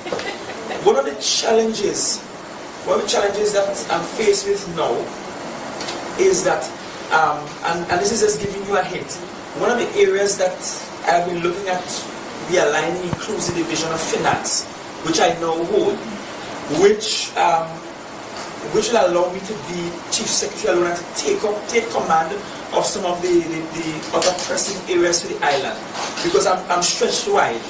But here's a challenge. If I leave finance right now, there is no office for me to go into. I'll have to rent a space, because the previous two Chief Secretaries all operated from outside of another division for their offices. One had the office somewhere at tourism, the other had the office at education.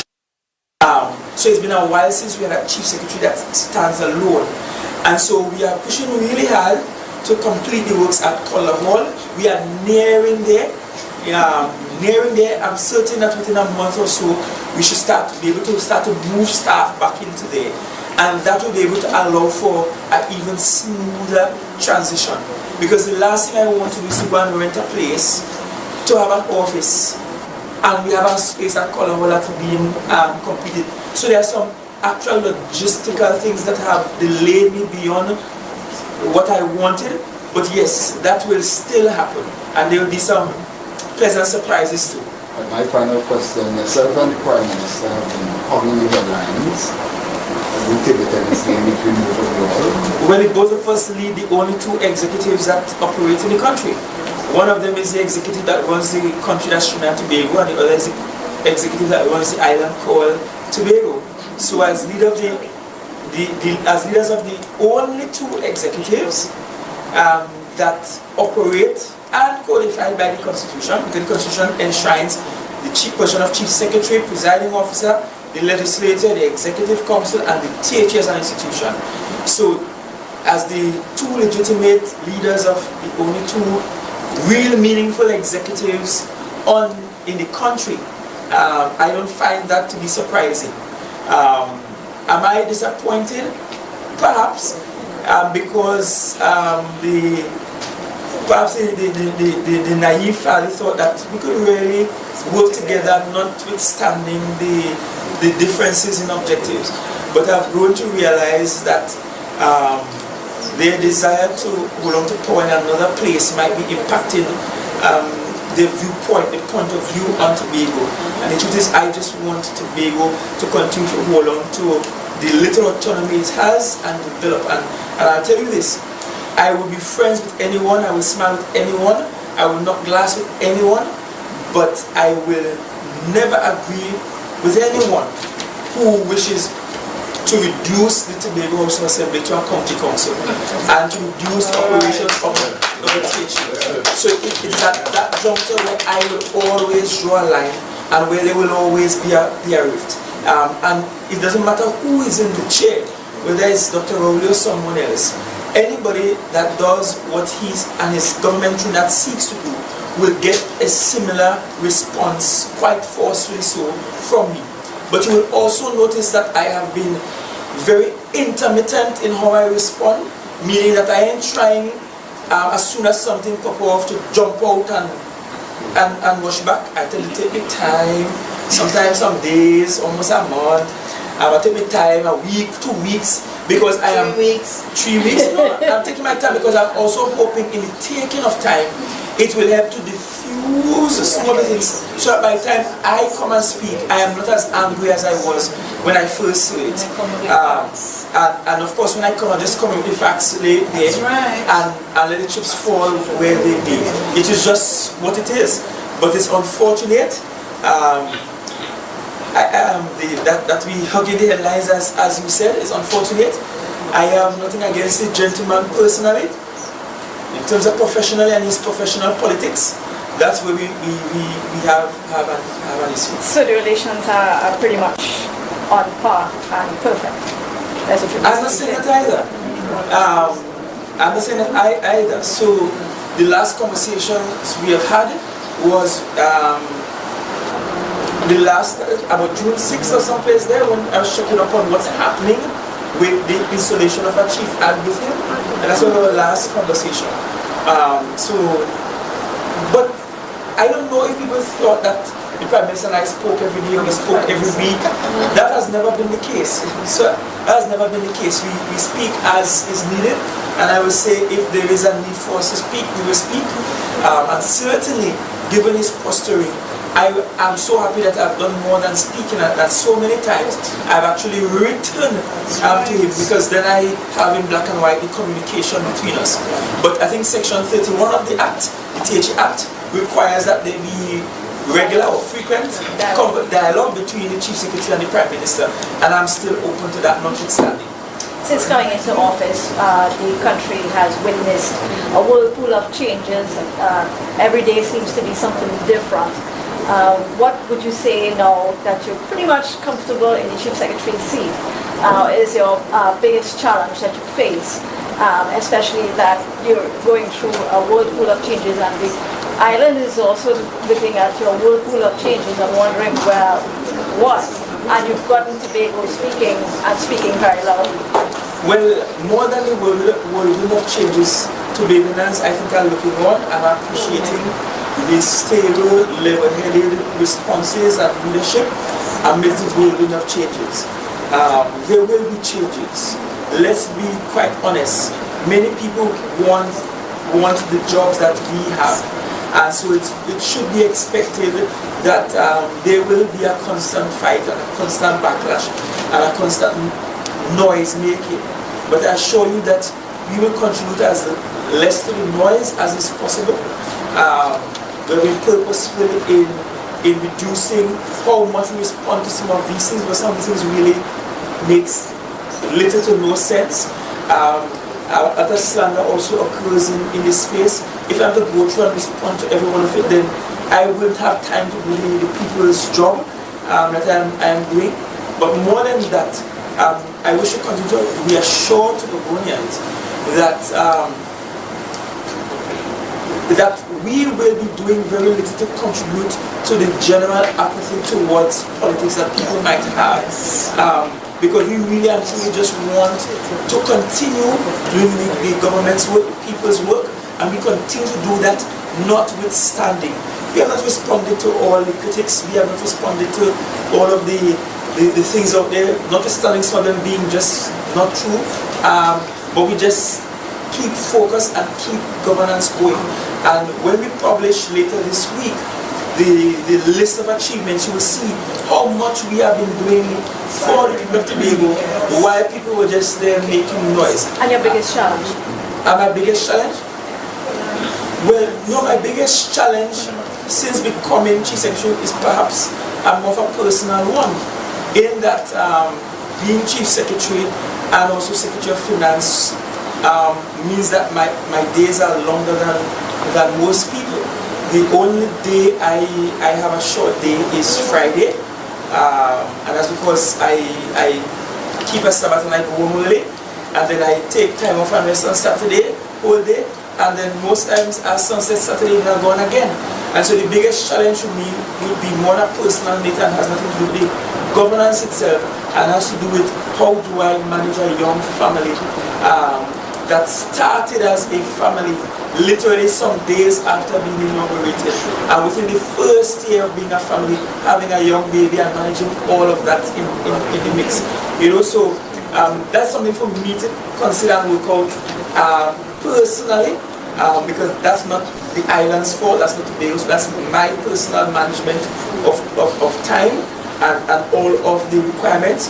And one of the reasons for looking at financing the realignment too is so that the monitoring and evaluation of our work that I think needs to be ramped up, it will give me greater latitude to do that. And so I'm taking it with grace and with God every step of the way. But you know, one of the I'll end on this note. For every young person looking on today, despite what you see happening in the chamber, despite the fact that it might look as if the minority leader and I are arch enemies, despite the fact that we trade barbs across the floor, I want you as a young person on the island to see yourself as being a possible replacement for all of us in the chamber, and knowing that if we could have a house with both a chief secretary and a minority leader, both under 40, right? That we can have them under 32 and a presiding officer.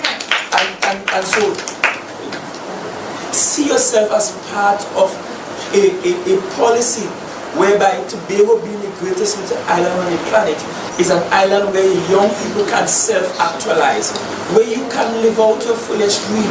And that's the kind of Tobago we want to build for the entire island at large. One where you can be raised in Lansome, or across in Golden Lane, I was down there recently, or across in Plymouth, or you can be raised in the suburban areas in Backlet and Signal Hill, or even in areas that not as together as Backlet and Signal Hill. But wherever you are from on the island, you have an opportunity to self-actualize. And the kind of Tobago that we are building out, through these fiscal measures, is one where wherever you are, whatever the dream is, there is an opportunity for you to become just that. Either in Tobago or with our support outside of Tobago. So that Tobago as a society, which includes not just the 65,000 or so residents on the island, but the hundreds of thousands of Tobagonians living off the island, that you too can enjoy a quality of life that is superior to many others around the world. That is the aim from all of this. And so if you take away nothing else, even if you're tired of the back and forth, even if you think every Monday morning, this one says something, this one responds, I'm saying to you that you have an opportunity in this Tobago that we are building, that you can self-actualize. And I want you to see yourself in this seat, in this capacity, as well as others too. Right? Thank you very much, and we will have a lot more budget discussions throughout the weeks ahead. The national budget will come sometime in October, after the fiscal year ends in September, and you'll see if you will get the $6.90 out of every $100 spent in the national budget. Thank you, and we wish you God's blessings. The rain is done, which is a sign of God pouring out His blessings upon all that I have said and done for the day. God's blessing to all of you.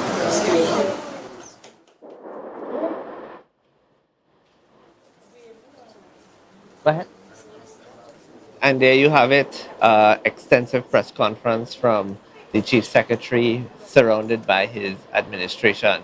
Coming out of that, a lot of questions from the media. But what was said is that for public consumption, there will be a pull-out magazine style for the public to peruse what has been said today.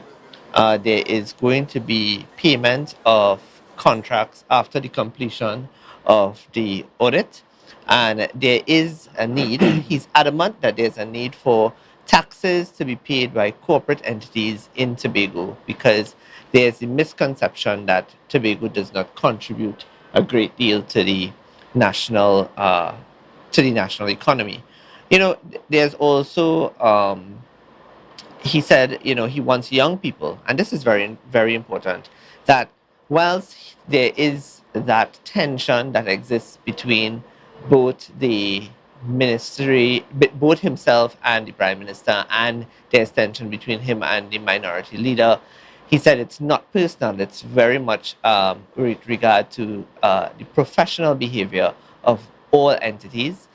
He went on to say that, you know, the issue will always lie where the ideology and the philosophy and the belief systems for Tobago does not align with him as the Chief Secretary. He will take issue with that.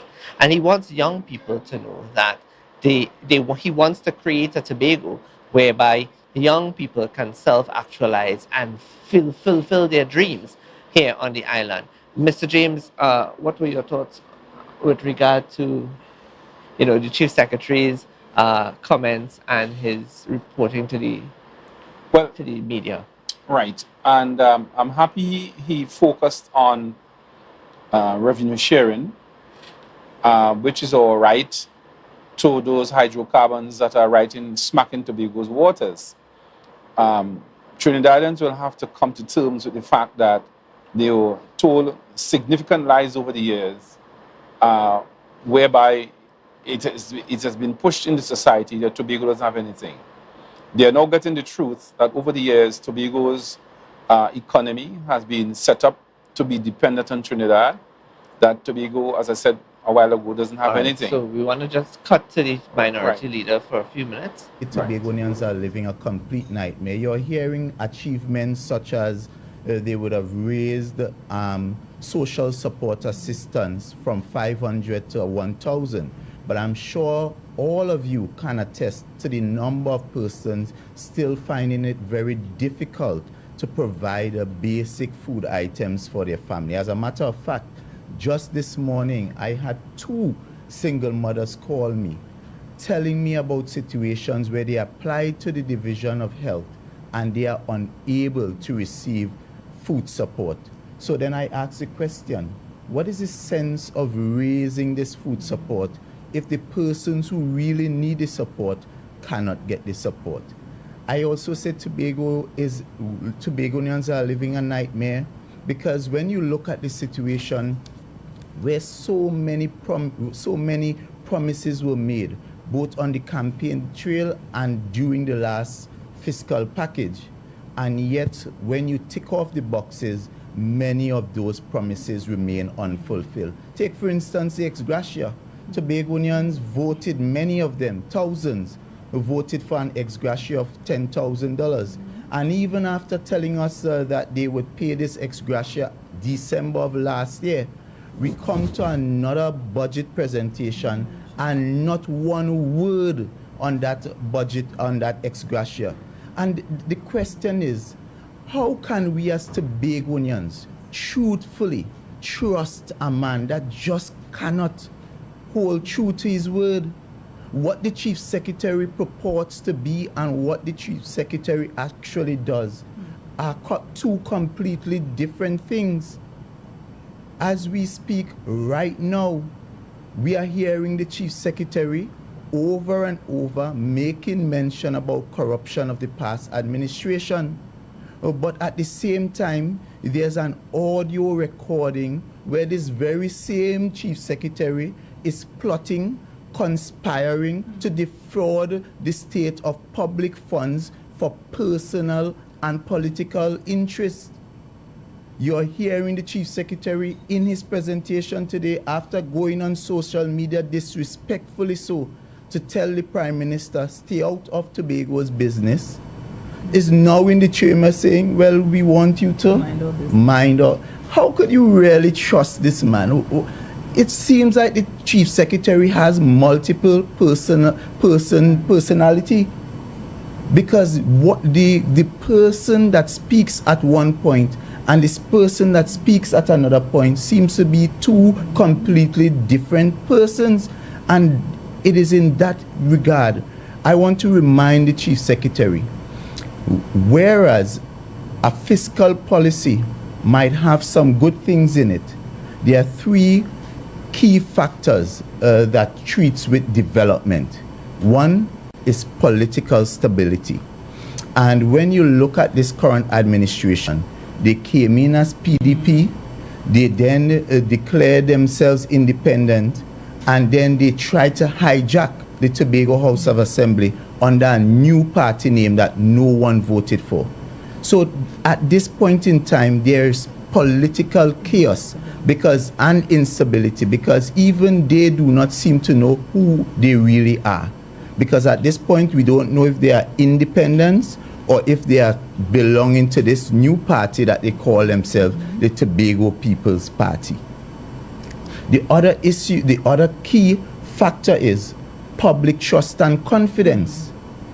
We have currently, by the Chief Secretary's own admission, an executive council that is now under police investigation. And therefore, I am hearing from various persons, even abroad, who had interest in investing in Tobago, that this current political imbroglio is one that they are not too sure they want to put their money in. And therefore, all those discussions about public-private partnership is one that would go to naught if we do not treat with this situation where you have a Chief Secretary under police investigation, under investigation by the Integrity Commission. And I want to ask Tobago this question, because the reality is clear.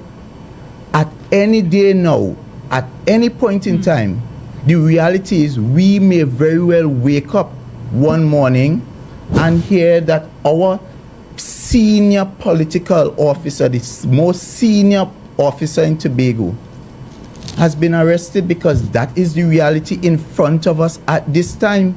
And therefore, where does that leave the governance of Tobago? The final thing is leadership and management. We have seen this administration unable to manage on simple things. The Scarborough Sec situation that he mentioned, after promising Scarborough Sec that this school arrangement was in train and on board and it would be delivered, we are hearing from tutor that they have not had the kind of consultations that were promised. They have not met the timelines that they would have promised.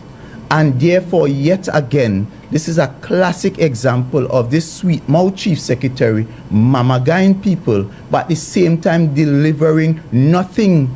As one person said recently, they are busy doing nothing. And this budget is filled with a lot of flowery words. But when at the end of the day, if you punch it like how it does get cheese sticks and those things, a lot of air, but little food for the people of Tobago. And it's quite disappointing. I am quite disappointed. Thank you so much. If you have any questions.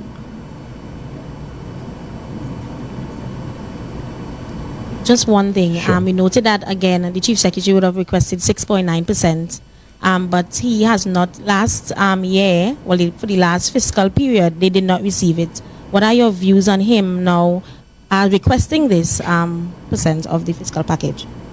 Well, as I said, the Chief Secretary continues to live his dream, while Tobagonians have to live with the reality of the nightmare. Because at the end of the day, here it is, you would have gone through an exercise where previously you used to tell the previous administration, lower their gears, understanding that what you ask for, you're not going to get. And having gone through that process last year, asking for 6.9% and recognizing that the normal trend of the basic 4.03% thereabout is what is allotted to you, don't you think that a discerning chief secretary, a chief secretary who understands what he wants to do, would now bring that to a more realistic perspective? And I'm happy you asked him that question today, and I must commend you for that question. Because while he's there trying to hoodwink Tobagonians, telling them that they deserve 6.9%, which I agree, but if the point is as well, had he agreed, because you would remember the Chief Secretary was one of those persons who out of hand rejected that Tobago Island government bill. And there and then, in their black and white, was a provision to give Tobagonians the very thing that you are asking for. So without even having to make a case, you were going to get that 6.9%, which should have meant this budget that he's now predicating on, that 6.9%, 4-point-something billion dollars, he would have had that as a minimum, and there would have been additional arrangements for Tobago to get more. But coming back to the question, the reality is that you're now preparing people for things that you just cannot deliver, because we know the reality is the budget allocation would remain somewhere around 4.03%. And the other question has to be as well, this Chief Secretary, notwithstanding the challenges, would have received one of the largest allocation in the history of the Tobago House of Assembly. And we have to ask ourselves the question, is Tobago and Tobagonians better off having received one of the largest allocation last year? The question is no. Are the contractors in Tobago better off? The answer is no. Because when you look at it, this administration is guilty of giving back or handing out or spiriting away over 20% of Tobago's overall allocation. When you look at that newspaper article by the Guardian, and you look at the persons who were able to benefit, almost 20%, almost $400 million of Tobago's money was spirited away outside of Tobago. And you ask Express, sorry, the Express article by Anna Ramdas. Yes. So, of course, so when you look at that, you have to ask yourself as a Tobagonian, are these people who are purporting themselves to be for Tobago, by their actions, are they really for Tobago? Just piggybacking on that point, you mentioned that it's unrealistic for him to come with the Chief Secretary, come with 6.9%. But however, based on the dispute resolution's recommendations, it's within the range, and you mentioned it. Do you think that still Tobago deserves this? Tobago should still receive this based on what is recommended? But the reality is, if we are to take Tobago's development in a holistic sense, more than that 4.03% is spent in Tobago. Look, right now we are having an airport development that is costing over $1.5 billion. In fact, in previous years under the People's National Movement, and that's why we say it's always better to have collaboration. When you work in a partnership with the central government, you are able to derive additional benefits. Down at Cove, that Cove project alone was about $2 billion. You would recall the government was willing to treat with a marina that would have cost over another $1 billion. So it is not to say that Tobago does not receive anywhere close to the overall 6.9, but what we are saying, traditionally, historically, that is the allocation that Tobago is given to treat specifically with the 5th schedule matters. Mr. Morris, over the weekend, there was talk of you taking the Chief Secretary to the Privileges Committee. Can you just elaborate on that? Yes, that matter is still under consideration, and of course, because we now go on recess after this period of discussion, that matter would come up in the next session sometime in September. But definitely we are going to pursue that matter, because we just received the statement, and the statement we received was a completely different statement to that what we were told was approved. So that in all essence is complete and it also speaks to the character of the person, because when you look at this situation, it is a situation where perhaps even the presiding officer was hoodwinked, and we now have to ask the question whether the presiding officer also was hoodwinked by the Chief Secretary. So because here it is, you would have sought approval to speak about achievements, and then you came to the House and you spoke completely about a situation with the Prime Minister and the appointment of a Chief Administrator and the audit, and an audit that you know is sub judice because it is currently under the consideration of the court. And the question goes back, the fundamental question is about trust. The fundamental question goes back to what we heard in that audio recording, because when the Chief Secretary stands before us, he stands as a bastion of integrity. But when you listen to the content of what was being discussed in that audio tape, it speaks to a very dangerous person, someone who is talking about carrying about covert and deadly operations against their political opponents, and talking about misusing public funds as well. So therefore it really begs the question, we have to ask the question as Tobagonians, can we trust this Chief Secretary? Thank you. So if there's no more questions, it's been a long day and I have to now prepare my response. I guarantee you I won't put you through the of 3.5 hours of response, but it would be very direct. And of course, we are preparing, the People's National Movement, that is preparing to return Tobago to good governance, stable governance, governance that would benefit all of Tobago. It's about minding Tobagonians' business and taking us into a future that would be prosperous for us all. I thank you. Ladies and gentlemen, the response of the minority leader there. Mr. James, quite an interesting interview. I have several questions for you. Before we go to questions, I was going to complete the thought we had before we Go went ahead. This man is a complete joker. He talks about good governance. We had 21 years of PNM corruption. That's what he terms as good governance, and trying to placate Tobagonians into believing, well, PNM was this party of virtue and honor. Far be from it.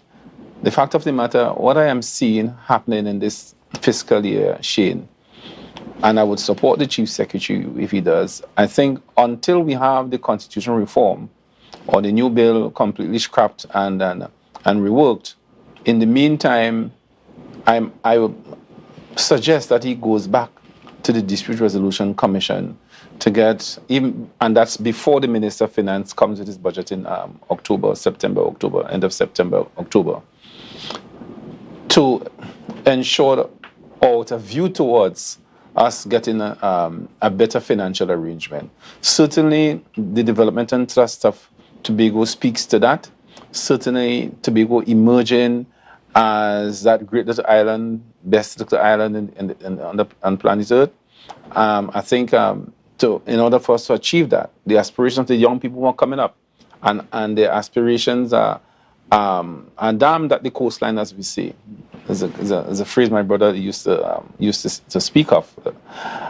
So I think that the Development and Trust of Tobago must, if we have to reach there and achieve those things that are set out by the Chief Secretary and his team, we have to have a better share of the national pie. A national pie which certainly see 2/3, in my view, 2/3, 1/3 of the potential of those hydrocarbons in Tobago's waters. I think that we need to take all of it and then say to the country, we need these sums of money for our development, some for the future. Trinidad, you can have the rest. I think that has to be the new formula going forward. We have not benefited from the oil and gas that have been in landmass Trinidad and offshore Trinidad. Now that we have that, and certainly from the drilling and the exploration that we see occurring, even right now, tells us that we should be in a position now to gain, to develop Tobago. Certainly, when Tobago develops, Trinidad develops as well. More of our people will stay in Tobago. With more people on this island of Tobago, it's better for business. Businessmen now can plan and invest more and even better and recapitalize and so forth because you have people to buy and to sell. Yeah. And so once you have a population that has, as soon as they come of working age, 18, 19, 21, they leave to Trinidad or North America. Certainly we can't see the exodus of our people and development and a better share of the national revenue streams. We need to achieve that. You know, one of the things that is noteworthy, and you know, I want to put the questions to you. Does it matter? Because in the minority leader's response, it was very political rather than with much reference. But he has no substance as usual. To the budget, right? What it is. And you know, he said there's a lack of public trust and confidence in the Chief Secretary, and he pivoted that against the fact that he doesn't know whether it is a TPP or a independent administration, when in fact Act 40 is very clear that it's not the administration is not linked after being elected to a political party. So is that even relevant in the conversation? Absolutely relevant. He likes to sound good, and you know, logical sounding lies, and therefore, by keep repeating it, he believes people are going to pander towards the PNM. And then he went on to say, stoutly rejected the PNM. And I wager you stack up Farley, Ansel Dennis, and Kelvin Morris. We must do a poll, you know. This station can do a poll and see who would emerge as trustworthy and well beloved.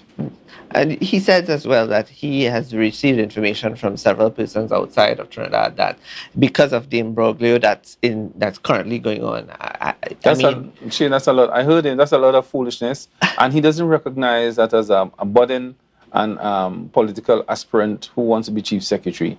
When you talk those kinds of things in the air, what are you doing to your country? By signaling to investors, don't come. Ostensibly, that is what he's doing. And he needs to keep his mouth shut.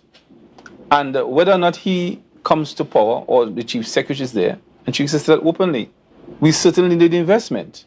So that you can't be talking the things like that and expect people to respect you as a leader. He needs to say, let the investors come. And of course, there are laws and systems to protect people's investment. But you can't be doing that to your. He has no patriotism to Tobago at all, whatsoever. And just before we finish, do you think that we will one day get up and hear that the chief secretary has been Those arrested? are not arrestable offenses in the first place. He doesn't know one modicum of law. If he had done a little bit of law in his so-called studies at Kelvalmer, he'll know that those whatever is touted to be as conspiracy. Those are not arrestable offenses. So that the police can't go into the chief secretary's house and arrest him. So I want to say to Tobagonians, those are not arrestable offenses in any event. But as I've always said on this station, the chief secretary isn't guilty of anything. They would have arrested him a long time.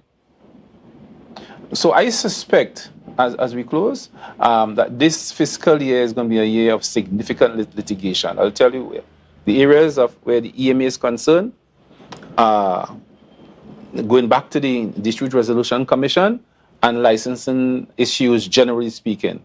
I think Tobago has suffered significantly because of Trinidad interference, PNM wanting to regain or to hold on to the 2 seats, and they're throwing everything. Even the Prime Minister, as I've said in other quarters, is guilty of misbehavior in public office. The Prime Minister is, in my opinion, is guilty of not executing an important and critical governmental function under law to have quickly as possible a chief administrator in place.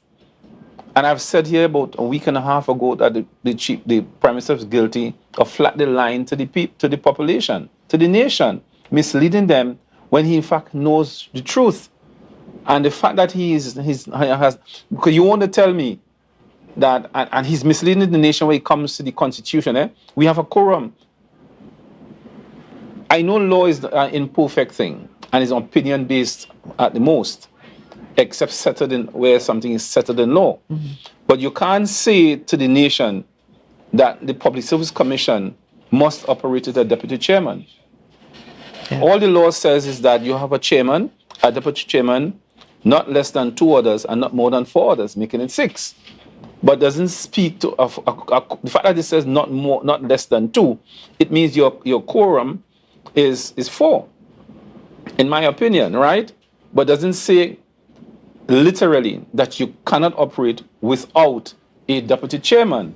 It must say so. Correct. Right? And therefore, I think the Prime Minister is misleading the nation. He needs to act quickly. The President needs to appoint, because that's what he's saying, and maybe that's what he's telling the President. But she was appointed. The deputy chair was appointed? Yes. Oh, I see. I stand corrected. It is former permanent secretary, Ms. Popwell. Yes. She was appointed. Oh, last week. Okay. About a week and a half ago, she did take the oath of office with the President. All right. But that didn't make big news. Yeah, it just made the press. And my final question to you, what did you think of Mr. Duke's absence from the chamber today?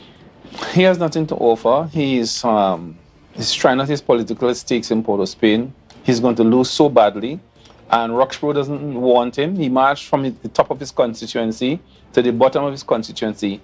And when I checked, he had about 6 people with him. 2 bodyguards, himself, that's 2. And maybe he picked up two stray persons along the way. And so I think he's done. He's dead done. All right. And he has maybe amongst the nuisance value. But again, I would urge the Chief Secretary to get quickly into the litigation to free Tobago of the clutches of the PNM and this Prime Minister, so that let us test the law right up to the Privy Council. And I know that the Privy Council doesn't like this PNM government. It is clear because they have disrespected the Privy Council well, badly. Thank you so much, Mr. James. That's it, viewers. Thank you so very much for viewing this portion of our programming on this budget day. We're not finished yet. This evening, I ask you to join with us again as we enter into a greater discussion as it pertains to the fiscal package presented this afternoon and in this morning into this afternoon by Chief Secretary and Secretary for Finance, the Honorable Farley Chavez Augustine. Thank you very much for viewing. This is Dr. Shane Mohammed signing off for now. We'll catch you later.